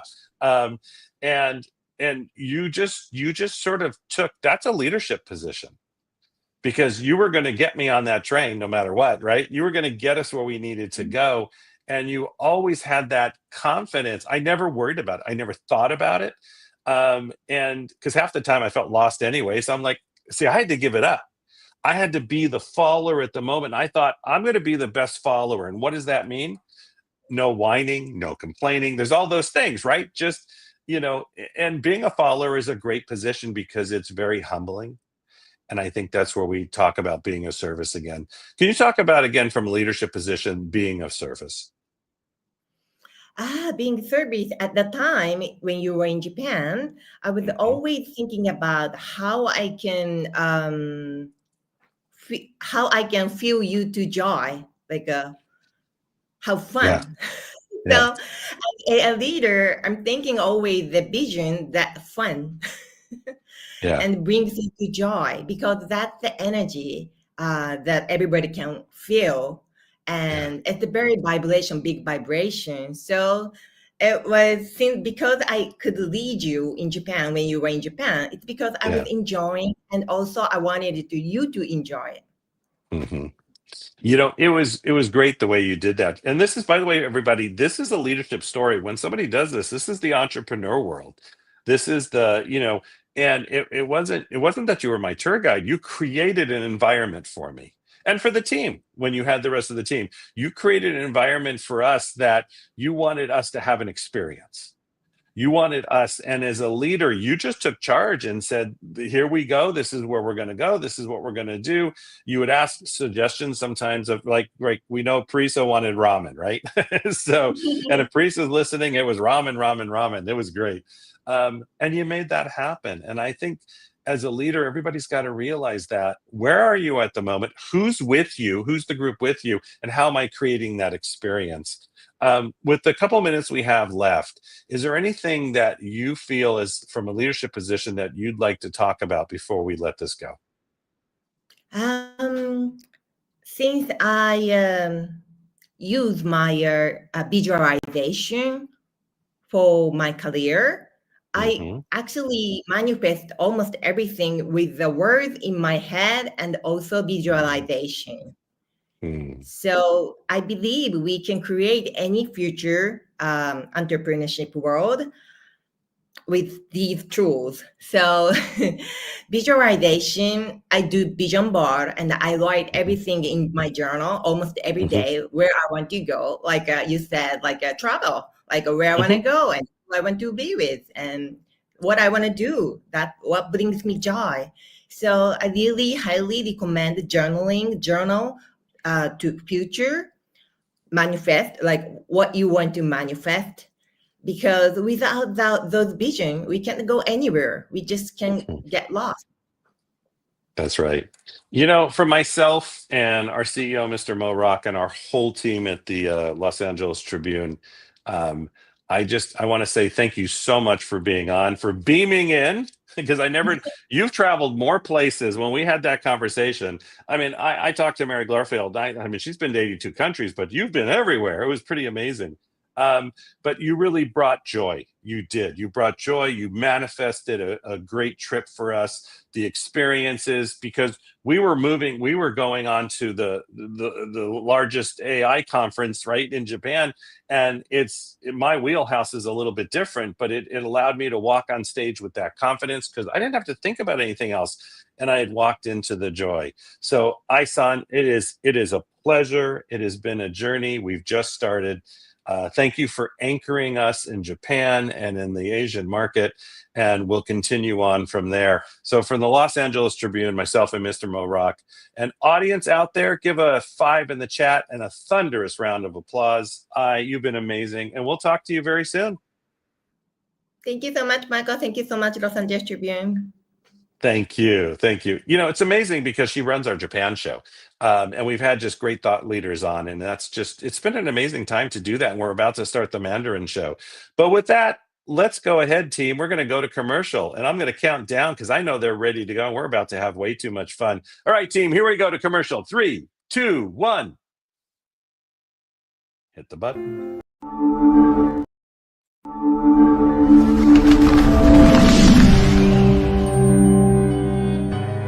Welcome to the Los Angeles Tribune page. Here you will find original news programming, exclusive digital events, and shows that are directly from the community. At the Los Angeles Tribune, we believe in giving a voice to the voiceless. We are proud to be the only national brand to empower everyday people to make a difference. Since 1886, our reputation has been built on truth and responsibility. Thank you for watching and making a difference. For general inquiries, contact today. Thank you on behalf of the Los Angeles Tribune team.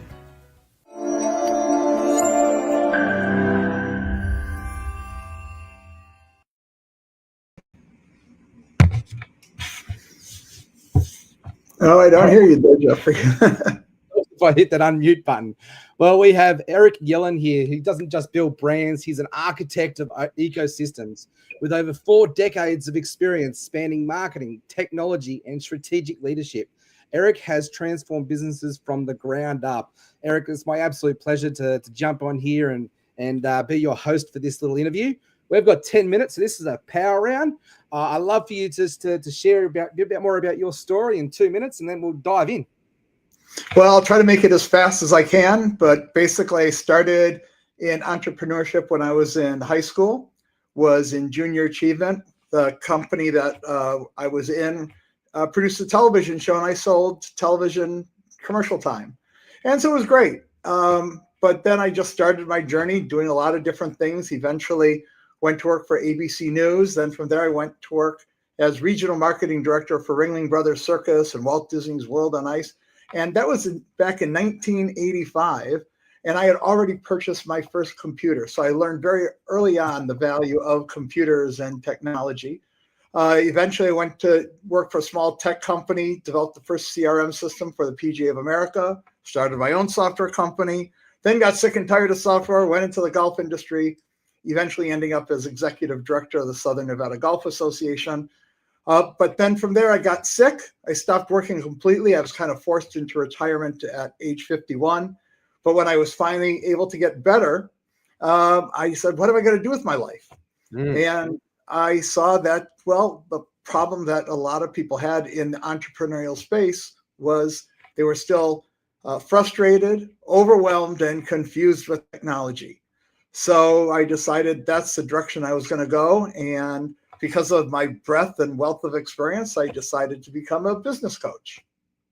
Okay. I want to talk to you about that, getting sick and that messy middle there of, that essentially a real challenge, right? Having to pivot and adjust. As someone who was forced onto a disability pension at the age of 30, because I had a horse jump on my neck, like I thought I had my whole planned out, 30 years, and rest of my life, I knew exactly what I was doing. And then all of a sudden the interruption happened. And it's like, I had to stop and reflect. What was that season like for you in that reflection moment, and how did that transform you to be the leader you are today? Well, I'll tell you it again. I've always been a type A personality, so forced into retirement. And by the way, I was on a lot of painkillers, and opioids have a horrible effect on you. Yes, they do. So I didn't know what to do with my life, and I couldn't do anything. And then that just led to depression. And once I was able to eliminate all of those opioids and things like that, then all of a sudden, okay, now I could do something. Yeah. And that's basically when, I decided, let's see what I can do. And that's how I came to do what I'm doing. I pulled myself out of that funk because I was doing something I liked doing. I was keeping busy. And to be quite frank, I didn't have to work. Yeah. I chose to work because this is kind of like my happy place. It's not about making money or anything like that. It's about helping others succeed in what they want to do, because usually where they're going to fail or where they're going to struggle, it's the areas that I can help them out the most. Yeah, so we position ourselves as guides on the journey, right? And that has a lot of deeper purpose and meaning behind it, rather than just making money, and has a bit more substance behind it, right? Exactly. I totally relate to your story. You know, having to been on heavy painkillers, and it feels like you're on a fog. You know, just a cloud around you, and to you know, get yourself out of that space. And it's like all of a sudden that fog lifts up, and everything's brighter, and everything tastes sweeter, and everything has more purpose behind it. And so I could definitely relate to that story. So Eric, I'd love to, you know, dive into this a bit deeper. You know, how has these health challenges really shaped your perspective on business around resilience, and how's your leadership evolved in this space? Well, so I've been involved in, again, different aspects of marketing communication throughout the years, and I was always very good in branding. But during that period of time where I was not doing anything, the world of digital marketing evolved significantly. And instead of business branding, there was definitely a focus more on personal branding. By the way, when I had my own software company, I created a brand. This was back in 1995. That company I sold in 2003. But that brand still exists to this day. It's just under owner.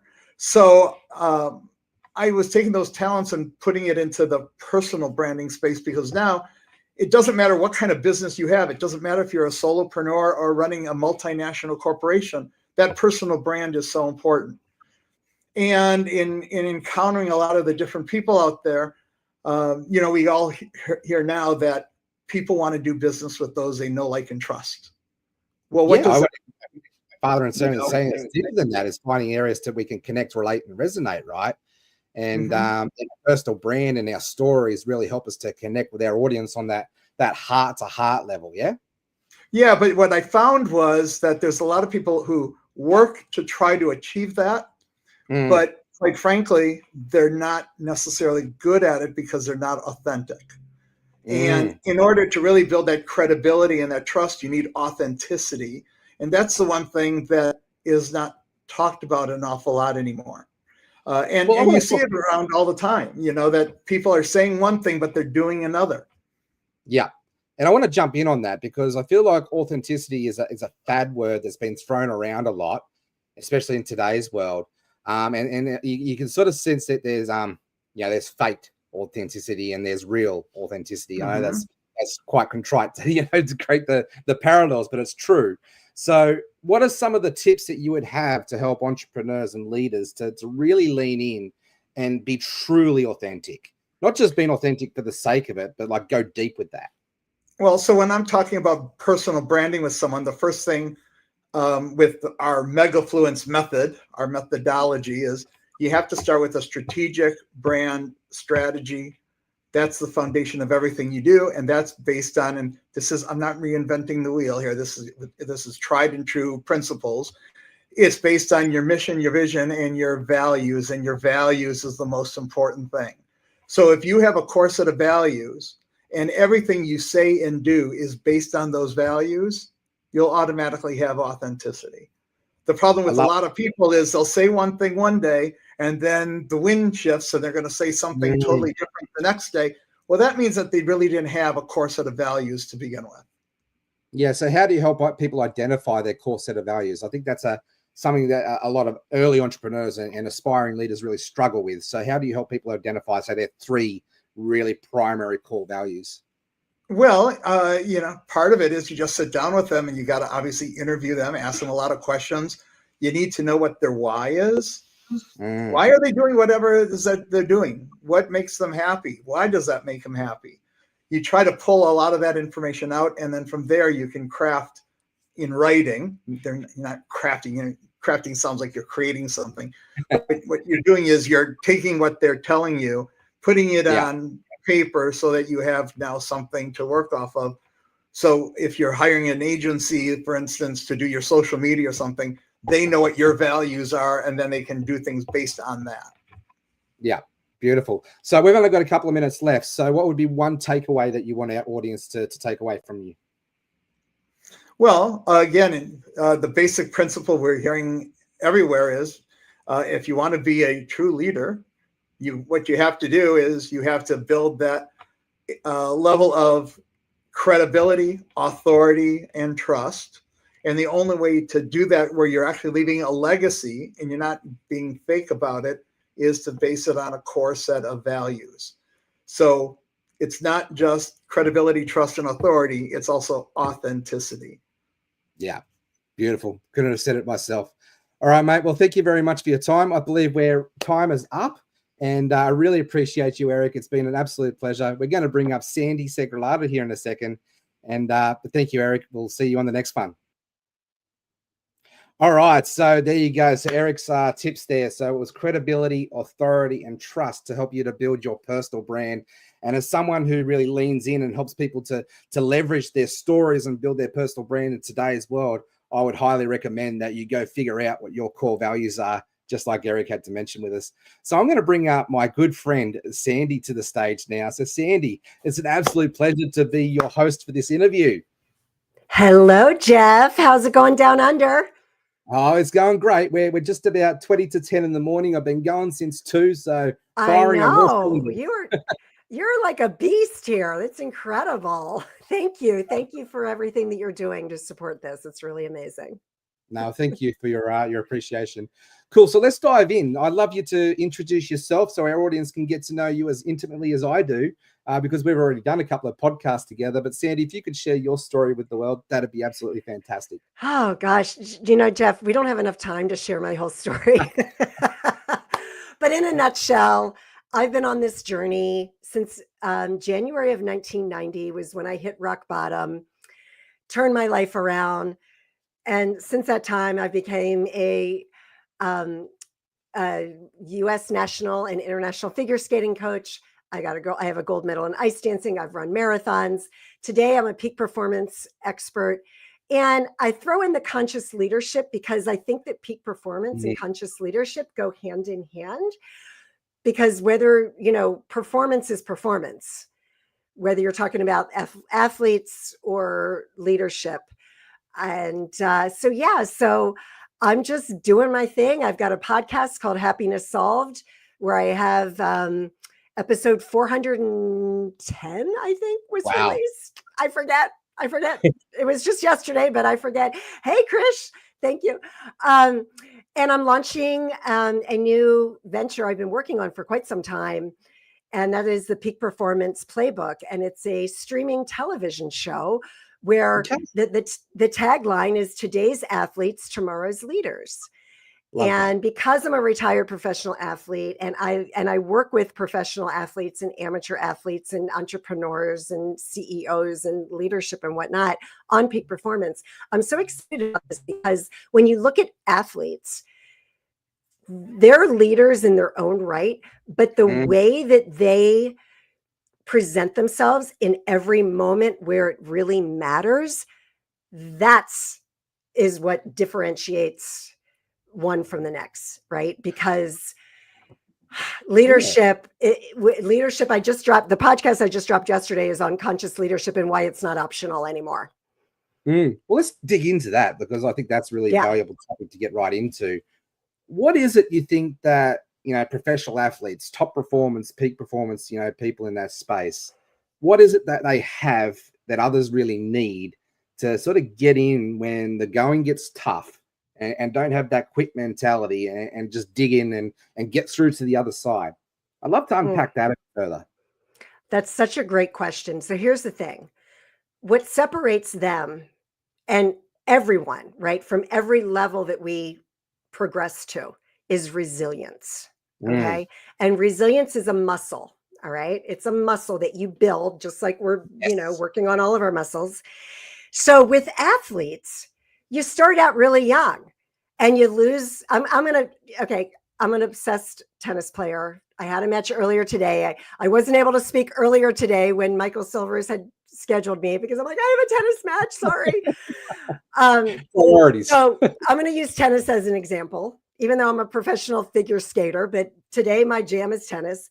So you start out young and you lose and you build your resilience, and you play again, and you play again, and you play again. And each time you progress, you're building that resilience muscle, because failure is the recipe for success. You have to fail before you can succeed. And so with athletics, the thing that intrigues me is, especially with tennis, because tennis is 1 point at a time. It's 1 point, every point you have to reset. You have to reset your mindset and be like, okay, that's behind me. What just happened is behind me. Now I have to go forward and do this again. And that's why I love it, because you're constantly resetting.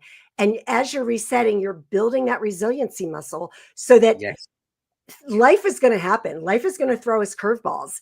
And as those curveballs are oh, thank you, Crystal. I'm reading these comments.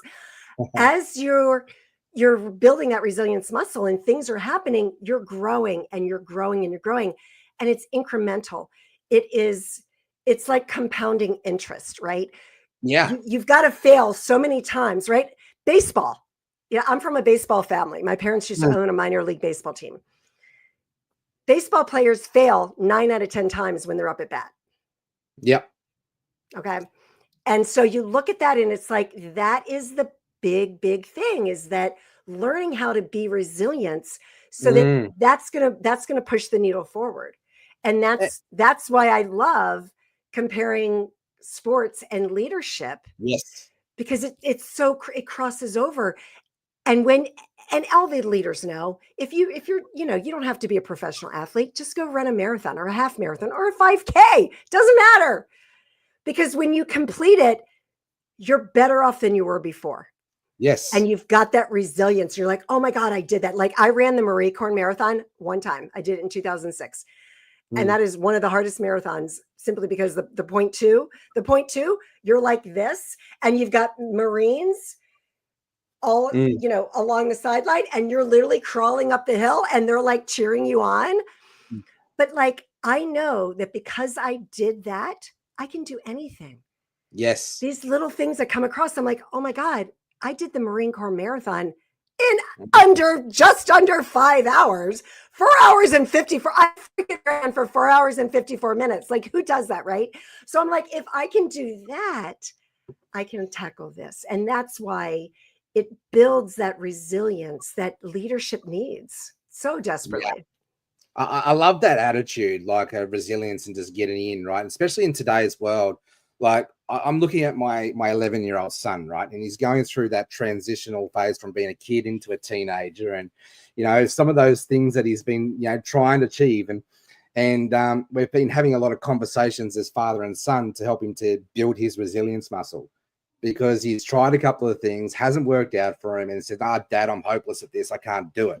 And wants to go into that quit attitude. And it's like, well, no, what can we do to sit down and calm it down a bit and get out of our emotions and come back down to that intelligence space?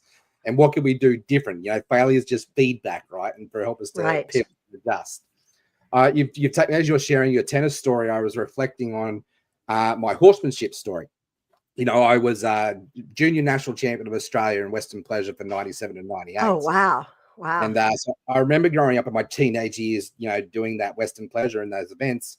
My father used to not make me, it was like he compelled me, but it was encouraged to go and ride my horse 1 hour every day before we go to the shows, right? Get that repetition in, get that discipline in, get that habit in. So when we go to the shows, you're prepared and you're ready to rock and roll. And there's a lot of lessons in that, isn't there? Oh my gosh. Yes. I mean, it's such a good lesson for anybody. And here's the thing. I started playing tennis when I was 50. There you go. You're never too old or too young to start something that you're passionate about. Because it's so good for you, because it moves our body, right? You're getting your body moving, and it's just so healthy. Like, you just got to get out there, move your body. It get your endorphins going.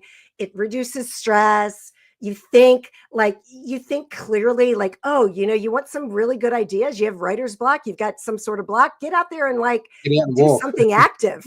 And I'm telling you, you'll get the answers, right? Yep.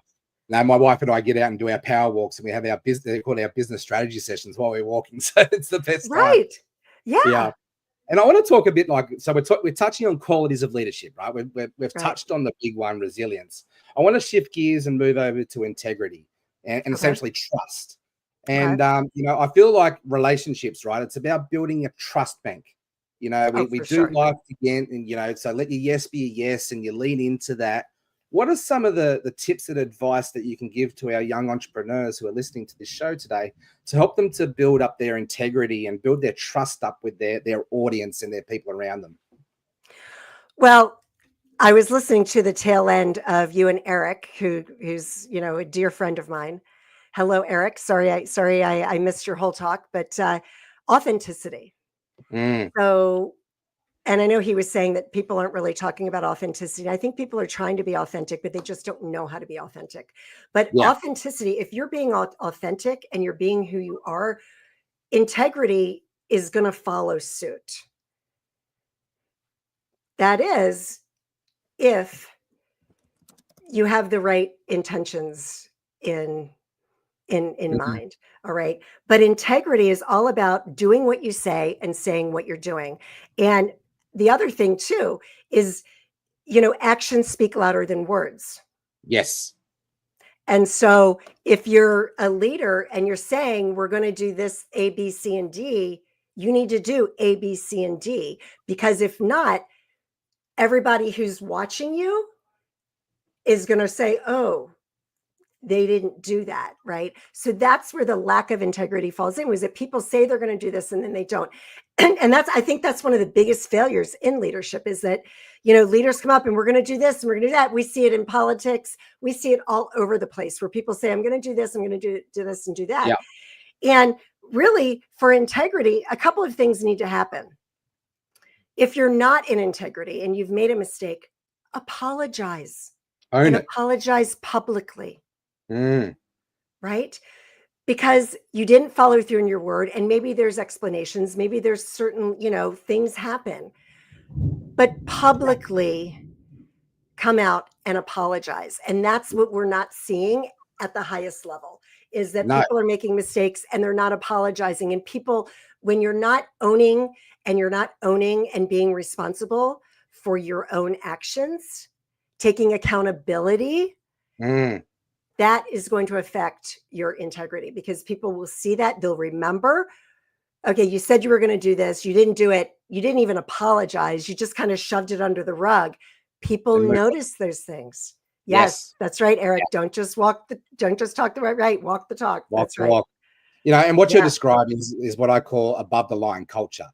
Yes. Taking ownership, taking accountability, taking responsibility instead of living below the line, which is blame, excuse, and denial. That's right. And that's, that starts with us. We've got to, have integrity with ourselves, right? Well, when you just said the word blame, I mean, in 1990, when I hit rock bottom, I had a counselor say to me, when you're pointing the finger at somebody else, there's 3 fingers pointing right back at you. Yes, And I love people that one. forget that. Yeah, So anytime, folks, if you're pointing the finger at somebody else, you need to take a step back and look at yourself, because chances are you have a part in it, and it's a big part. Not for all sure. the time, but most of the time. Yeah, cool. So we've got 3 minutes left together. So I want to talk about kindness. I think as leaders, we can all bring in, more kindness, more joy into the space, and have more fun, right? We don't have to always be so serious about things, and it's about doing life together. How can our listeners bring in more kindness and joy into their lives? Oh my gosh, kindness is contagious. And, when they say, do one good deed a day, and that's going to help you, Yeah, it's like if you help the old lady cross the street, or even like in the grocery store. This is the thing. This is how kindness can really play a part, mm, where people don't even notice. Make eye contact with people and smile, because yes, you don't know. Oh, thank you, Eric. You don't know what you don't know. And people are showing up in a way that you don't know, right? mm, Like you don't know what that person has gone through. And maybe just a smile, a simple smile.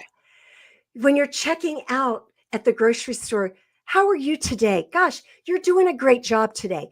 give people, just be kind to people. I know I'm like trying to explain this because for me it's just so natural. But like, you don't have to, it's not that hard. It's really not that hard. It's about looking at people. And here, let me share this, Jeff. Now it's coming. When I had my son, he'll be 25 this year. I was holding him and I was like, oh, wow, this is this helpless baby. And all of a sudden, when I had that experience of having a child, and I started going out in the world, and you're seeing, jerk offs here and there, people being, not nice, unkind. And I looked at them and I was like, wow, what must have happened to that person? Yeah. To that they can actually be this unkind to other people because something happened to them and we don't know what we don't know. So you have somebody that's being unkind. Don't judge them. Do yourself a favor, do humanity a favor, forgive them because we don't know what you don't know. And you have to like look at people with grace and give people grace. And that Beautiful. in and of itself is an act of kindness as well. I hope that was good enough explanation, On that note, we're going to wrap up. I think we just need to drop it there. That's beautiful. And Sandy, that 20 minutes flew by. So gosh, I can't even believe it's in 20 minutes. I know, right? Well, thank you very much for being just your brilliant self. And yes, you are one of the most kindest people I've ever come across. And I just love everything that you're doing. So thank you for being you. Thank you, Jeff. And thank you to Michael Silvers, Mary Glorfield, Mo Rock, Ava, Alicia, all of the LA Tribune team. Thank you so much. Oh, Karen Hall too. I know she's played a big part in this as well. All right. Thank you, everyone. Take care. Appreciate you, Sandy. All right. We're going to go to commercial. Hello and welcome to the Los Angeles Tribune. Since 1886, our name has been a part of the world of journalism.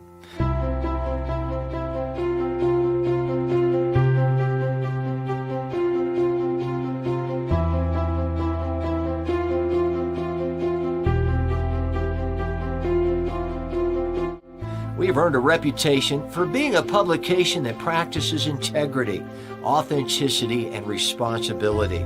For general inquiries, contact today. Thank you on behalf of the Los Angeles Tribune team.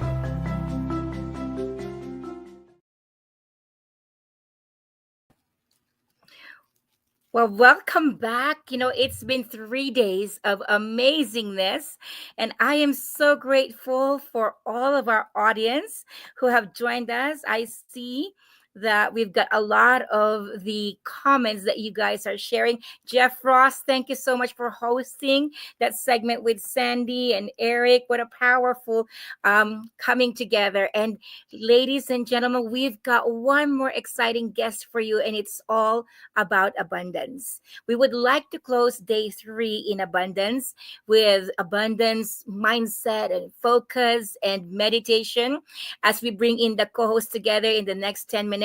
So let me bring on stage one of my personal coaches, and she is the coach and the founder of Abundant Women Rise. And of course, abundance is both for men and for women. But for the purpose of her coaching, she coaches women. Let me bring on stage Miss Daniela Truffin. Daniela, welcome to the Los Angeles Tribune Global Broadcast, LA Leadership Week 2025. It's a delight to have you here. So I wanted to bring in abundance on the closing of day 3. So thank you for inviting me. Just want to say thank you for inviting me.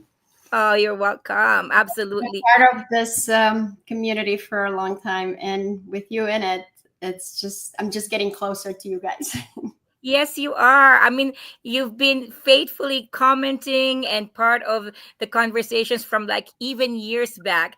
I remember before we even met, when I first saw you, passionately commenting for like, I think 2.5, 3 years ago on some of our global broadcasts. And this is why we encourage our audience to make sure that you join our global audience in commenting, because that's how we start to make friends. So Daniela, tell us more about what you believe about abundance. abundance.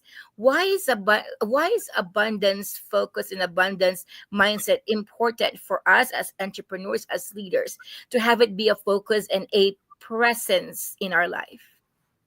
Yes, thank you. Great question. Great deep question. So abundance is a way of being. And when you feel abundant, you start attracting abundance in your life. Now, most of us have probably, as the audience have been, probably when they were younger, heard things about scarcity, right? Money doesn't go on tree. We can't afford it. Mine was, we can't afford it. There's 10 of you. I'm one of 10 kids. And we can never afford anything. And I was always wanted to get whatever, my toys, my clothes, it's 5 o'clock, anything. And I couldn't get it because we were living in scarcity all the time. So somewhere along the line, I made a decision that I don't want my next generation, my kids, my grandkids, to ever say we cannot afford it. I would never want that. So I went on this journey to discover what makes people abundant, not just of money, because abundance is not just money. It's in every area of your life. Abundance of money, abundance of relationship, abundance of health, abundance of wealth. So abundance is in every area. Abundance of time. You walk that. You walk that abundance of time. And so for people who have, like you said, had that mindset, had that inflicted in, or ingrained in them that, money doesn't go on trees. You've got to work hard. They're used to like trading time for dollars. How did you make that shift? How did you come from, one of your taglines is from made to self-made, from cleaning to, to multi-million-dollar realtors, real estates and all of that. But how did you make that transition from scarcity to what practices, what mindset shifts did you have to go through to be able to create that reality for you? Yeah, so I went on a journey, and and everybody here knows Bob Proctor. Bob Proctor was my original mentor on abundance. I stumbled on one of his meditation years ago, probably like 8-9 years ago when he was alive. And what Bob was talking about was, think about the trees around you, right? How many trees do we have around us? Unlimited amount, right? So think about abundance as the abundance of tree, the abundance of grass, the abundance of air. Like we don't have to look for air, right? It's all around us. Abundance of birds, abundance of water, the ocean. So he was talking about abundance is the same as everything that's around us in abundance. And I had an aha moment in that meditation. And I said to myself, oh my God, if abundance is all around us, like, how do I get it? How do I bring it into my life? So I went on this journey where I realized that it's going inside of yourself and healing the parts of you that felt scarcity, that felt not enough, that felt, we can't afford it because we're too many kids in the family. There's nothing, I could get. So healing those parts of ourselves. And I know the audience have those feelings probably from their childhood where somebody said to them, money doesn't go on tree, right? We can't afford this. You can't have a new toy. You can't have this. So those are the parts that I went and healed in the last few years. And I did some meditations on, think about like who's a person that you know that is abundant already. Just think about that. And whoever came for me in mind was Regan Hillier. And a lot of people know who she is. She's from Australia. And she is always posting places. She's always in abundance. She's always at very high restaurants. So I would start imagining myself that I'm eating at very high-end restaurants. I'm going on these elaborate vacations. I am having clothes as much as I want. And in time, all of a sudden, I have been invited to a very expensive restaurant. I've been invited to a wedding on an island in Greece, in Santorini. And I realized, oh my God, all this abundance is coming into my life because I've been envisioning and I've been healing. That's amazing. So the power of visualization, Mm-hmm. the power of thinking it and creating it. Yes, yes. You get to feel it as you're already abundant. That is the secret. The secret is the feeling. It's not just in visualizing it, because Ava, I know you said sometimes you can't visualize. Right, right. So Actually, I do not. I'm not able to like literally visualize. Yeah, that's a limited belief also. We talked about this. You get to feel it. And I know you can feel it. Yeah. Oh, I'm a very strong feeler. Yeah, It's a shortcut. Yes. By feeling abundant, you start attracting abundance into your life. So amazing. So you've mentioned Bob Proctor as your coach, as your guide, and really getting into this feelings, thinking, and creating abundance through visualization. As we come to a close, I have the most gracious co-hosts who have decided they wanted to hand off the closing to us. And so before we even get to a close, I want to invite you to, have our audience experience what it's like to be in an abundance meditation. And I know that's something that you've also kind of taken pieces from different mentors, including Bob Proctor. But before we do that, I wanted to first tee up for you that we have an amazing open on day 4 tomorrow. We've got Gene Simmons of Kiss. Who here are fans of Kiss? Really opening us up tomorrow. And we've got, all film conversations. We've got leadership conversations, of course, in this LA Leadership Week. But join us again tomorrow from 10 a.m. until 5:30 p.m. It's going to be a day full of leadership in different areas, in music, in band, in film, and in different areas of leadership.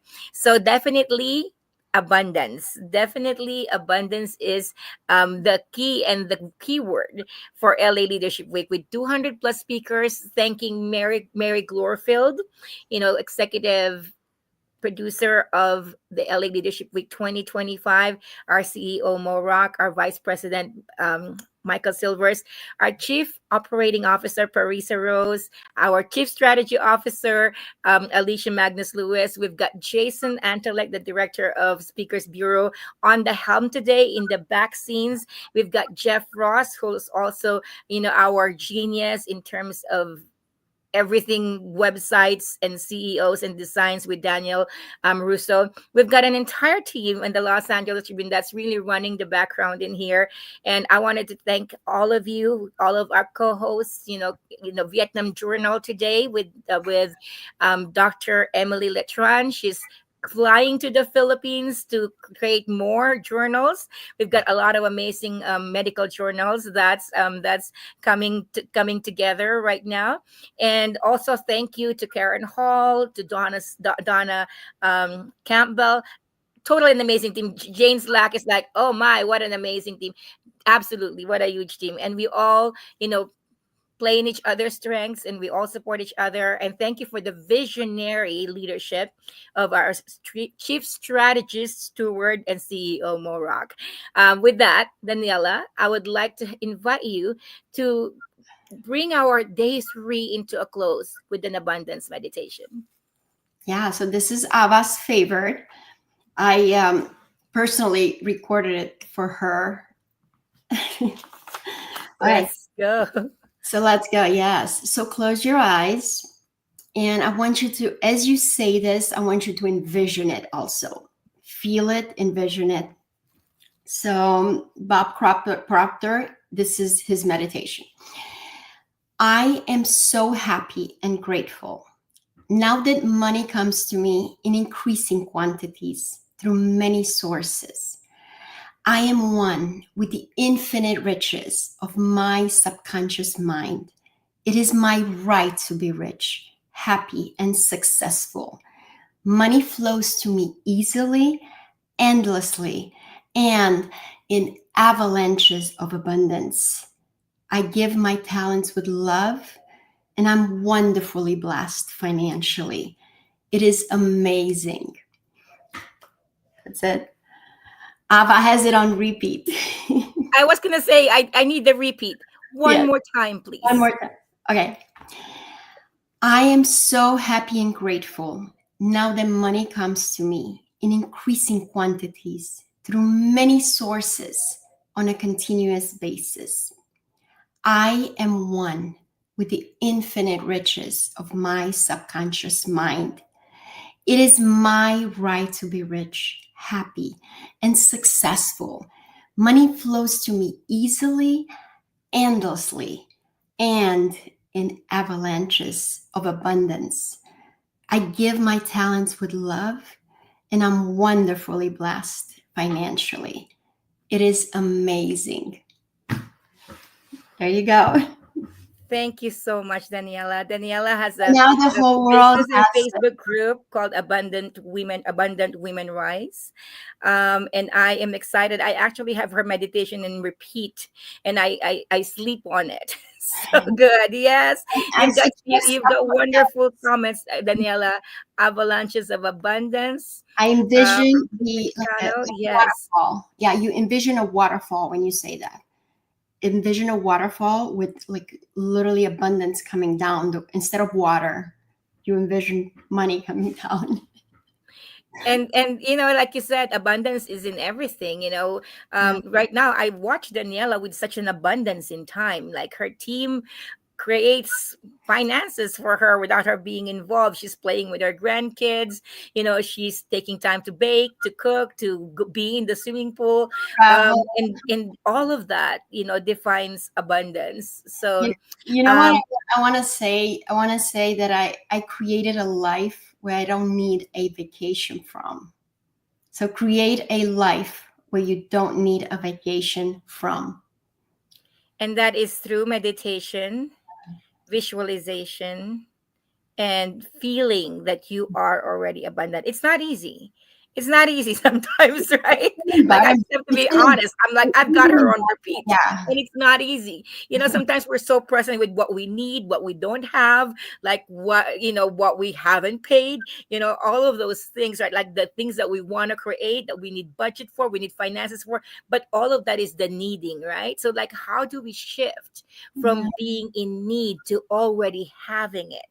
And that Daniela's been coaching me, like that's the key. Is like envision and be in the present. Embody the feeling of being abundant. You got to feel that. You got to feel like you already are.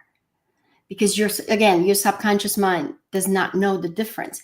So I do this meditation daily, twice a day, morning and evening. And like, as I say it, I feel it.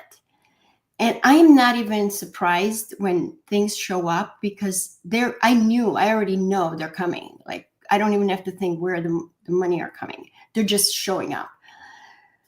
It's just incredible. So Daniela, I just wanted to be, grounded, right? Grounded.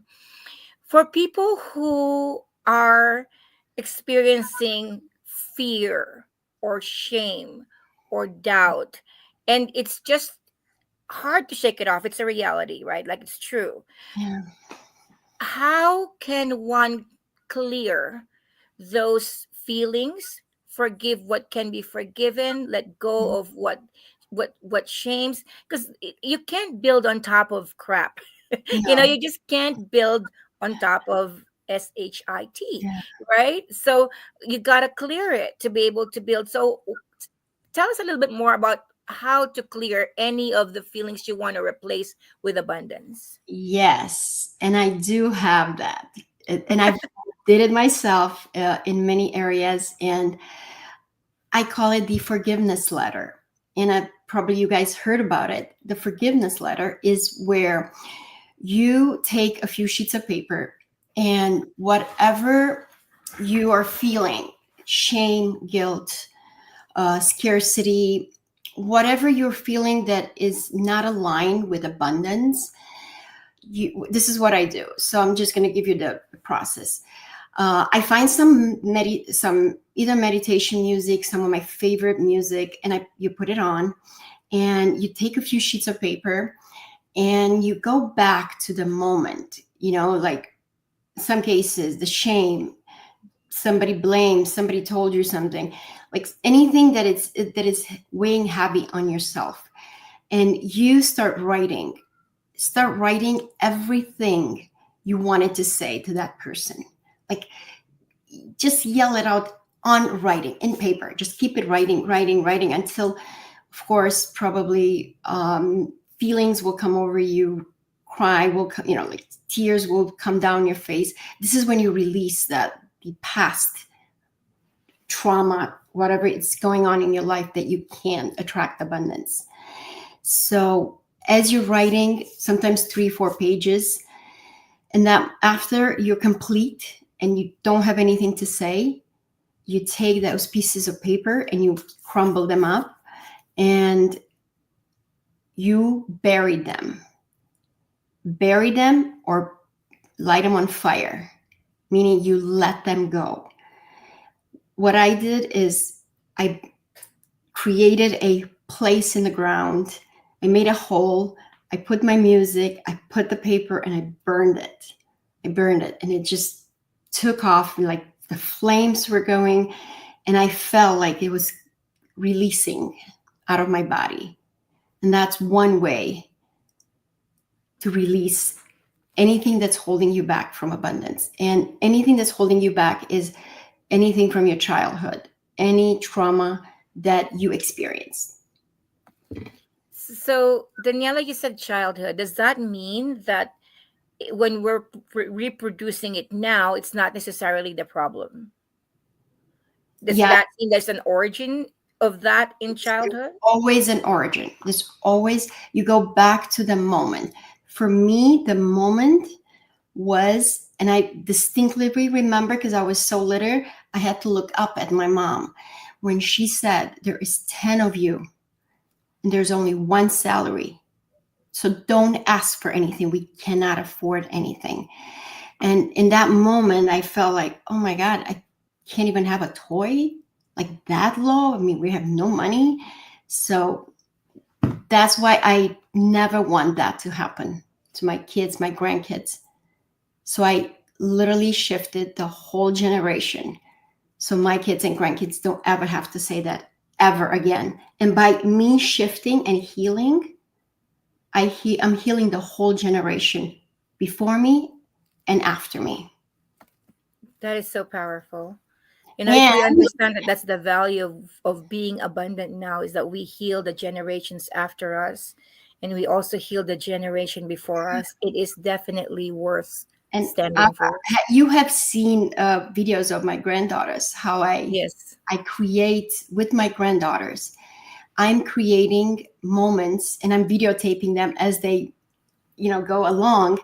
And I started when they were 2 and 3. So I'm creating videos where I'm asking them to look themselves in the mirror and say these powerful words, I am abundant. I am pretty. I am powerful. I am joyful. And then I am loving. So they already embodying at 3 and 5 years old right now. They're 3 and 5, but they're embodying the abundance that I've been guiding them through. So I'm definitely changing the next generation. And I see this as a full circle. You heard Jim Kwik this morning, and Joseph McClendon, and they were talking about sometimes we think that beating ourselves up in shame would make us get motivated, but that is actually the opposite. We've talked about praise. about it's how it's so important to praise yourself, how it's important to celebrate yourself. And I think we're coming in full circles as we close, from the message of Joseph McClendon and Jim Kwik this morning. And if you missed it, come back in the recording once we turn this off. Definitely. Oh my God. Thank you for reminding me this morning. Daniela, get on right now. It was one of the most powerful segment I've heard in this leadership. Absolutely. So if once this end, it will play back from the very beginning, and you can see Joseph McClendon and Jim Kwik. Tag people, share, still continue to come in on the comment. We've got some comments here. Journal to joy through forgiveness, beautiful, and yes, can't build on crap. So there's actually an insight from James Lacksmith. Rather than a vision of future of abundance, assume you were born with abundance. We really are. Yes. We really are born with abundance, and that's all you got to remember. So you also heard about the David, right? The David. We're chipping away everything. There is not David. Remember the saying? Yes. Yeah. How did you create David? Yeah, it was somebody was asking, how did you create the sculpture David? Well, I just chipped away everything there was in David. So we just get to chip away everything that is not revealing the abundance that we already are. Yes, the abundance that we already are. Daniela Truffin, Ava Manuel, I have enjoyed this thoroughly beautiful end to the day. Thank you both from my heart. Annie Boone, thank you so much for being a part of the Los Angeles Tribune community. So we're going to close with the TEDx talk of our CEO, Mo Rock, the very recent purpose and heartbeat of why we do what we do, because we believe that creating positivity, bringing voices that normally people won't even hear on a media network, on a global broadcast, gets to change lives all the way to Vietnam, to Ghana, to different parts of the world, Europe, Australia, because of the beauty of social media. And today we also had the father of Mark Zuckerberg that was here in our broadcast. So what a powerful day. Thank you so much for being with us. Daniela, one more meditation, and then we're going to close with Mo Rock. So one more of your meditation, please. One more? Mine? Okay. Yes. I am so happy and grateful now that money flows to me through multiple sources on a continuous basis. I am one with the infinite riches of my subconscious mind. It is my right to be rich, happy, and successful. Money flows to me easily, endlessly, and in avalanches of abundance. I give my talents with love, and I'm wonderfully blessed financially.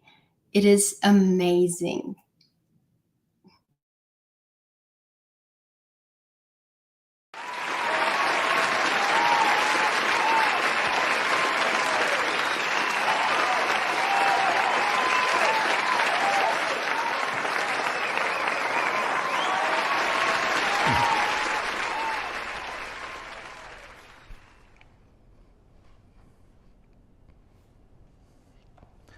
Imagine waking up in the morning, grabbing your morning coffee, and opening up your daily newspaper to nothing but headlines that inspire and uplift you.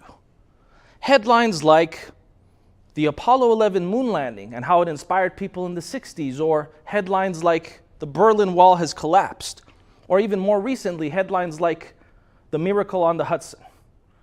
What would that do to your day when you started off with just positive news? My name is Mo Rock. I'm the CEO of a national newspaper brand, and today, together, we are reimagining journalism. You see, studies reveal that there is a stark contrast between positive news and negative news. In fact, for every piece of news that is solutions-based, that can uplift and inspire you, there are at least 17 that don't. That's 17 to 1. So today, we are actually faced with an epidemic of negative news. We've all heard the phrase, if it bleeds, it leads. But why does this have to be the centerpiece of a lot of news production journalism, and content creation of the world today. There are a lot of incredible journalists that are solutions orientated, and I give a lot of credit to them for doing a great job. And here's the truth that you may not realize, is that everyone in this room is impacting our news. You see, every single time you like a post, every single time you leave a comment on a news article, and every single time you share something, you're not just liking, commenting, and resharing. You're actually casting a vote. You're not only casting a vote for the kind of news you want to consume, but believe it or not, you're casting a vote for the kind of world you want to live in. You see, I believe that news has the power to not just inform you, but it has the power to mold you. Our world views are largely shaped based on the news and content that we consume. And so I want to encourage folks to remember that the next time that they like, comment, and share. Our organization has one question that it always has to ask before we share anything, print anything, or publish anything. Our editorial team asks this one very simple question. Does the following piece of news empower our audience, or does it disempower our audience? What would the world look like if every content creator, every journalist, every time someone posted a news article, they asked that question? Does the following piece of content empower our audience or disempower our audience? And I want to encourage everyone to participate in this process and help us bridge that gap between 17 negative news articles for every one positive. And let's come together and ultimately make this world a better place. Thank you.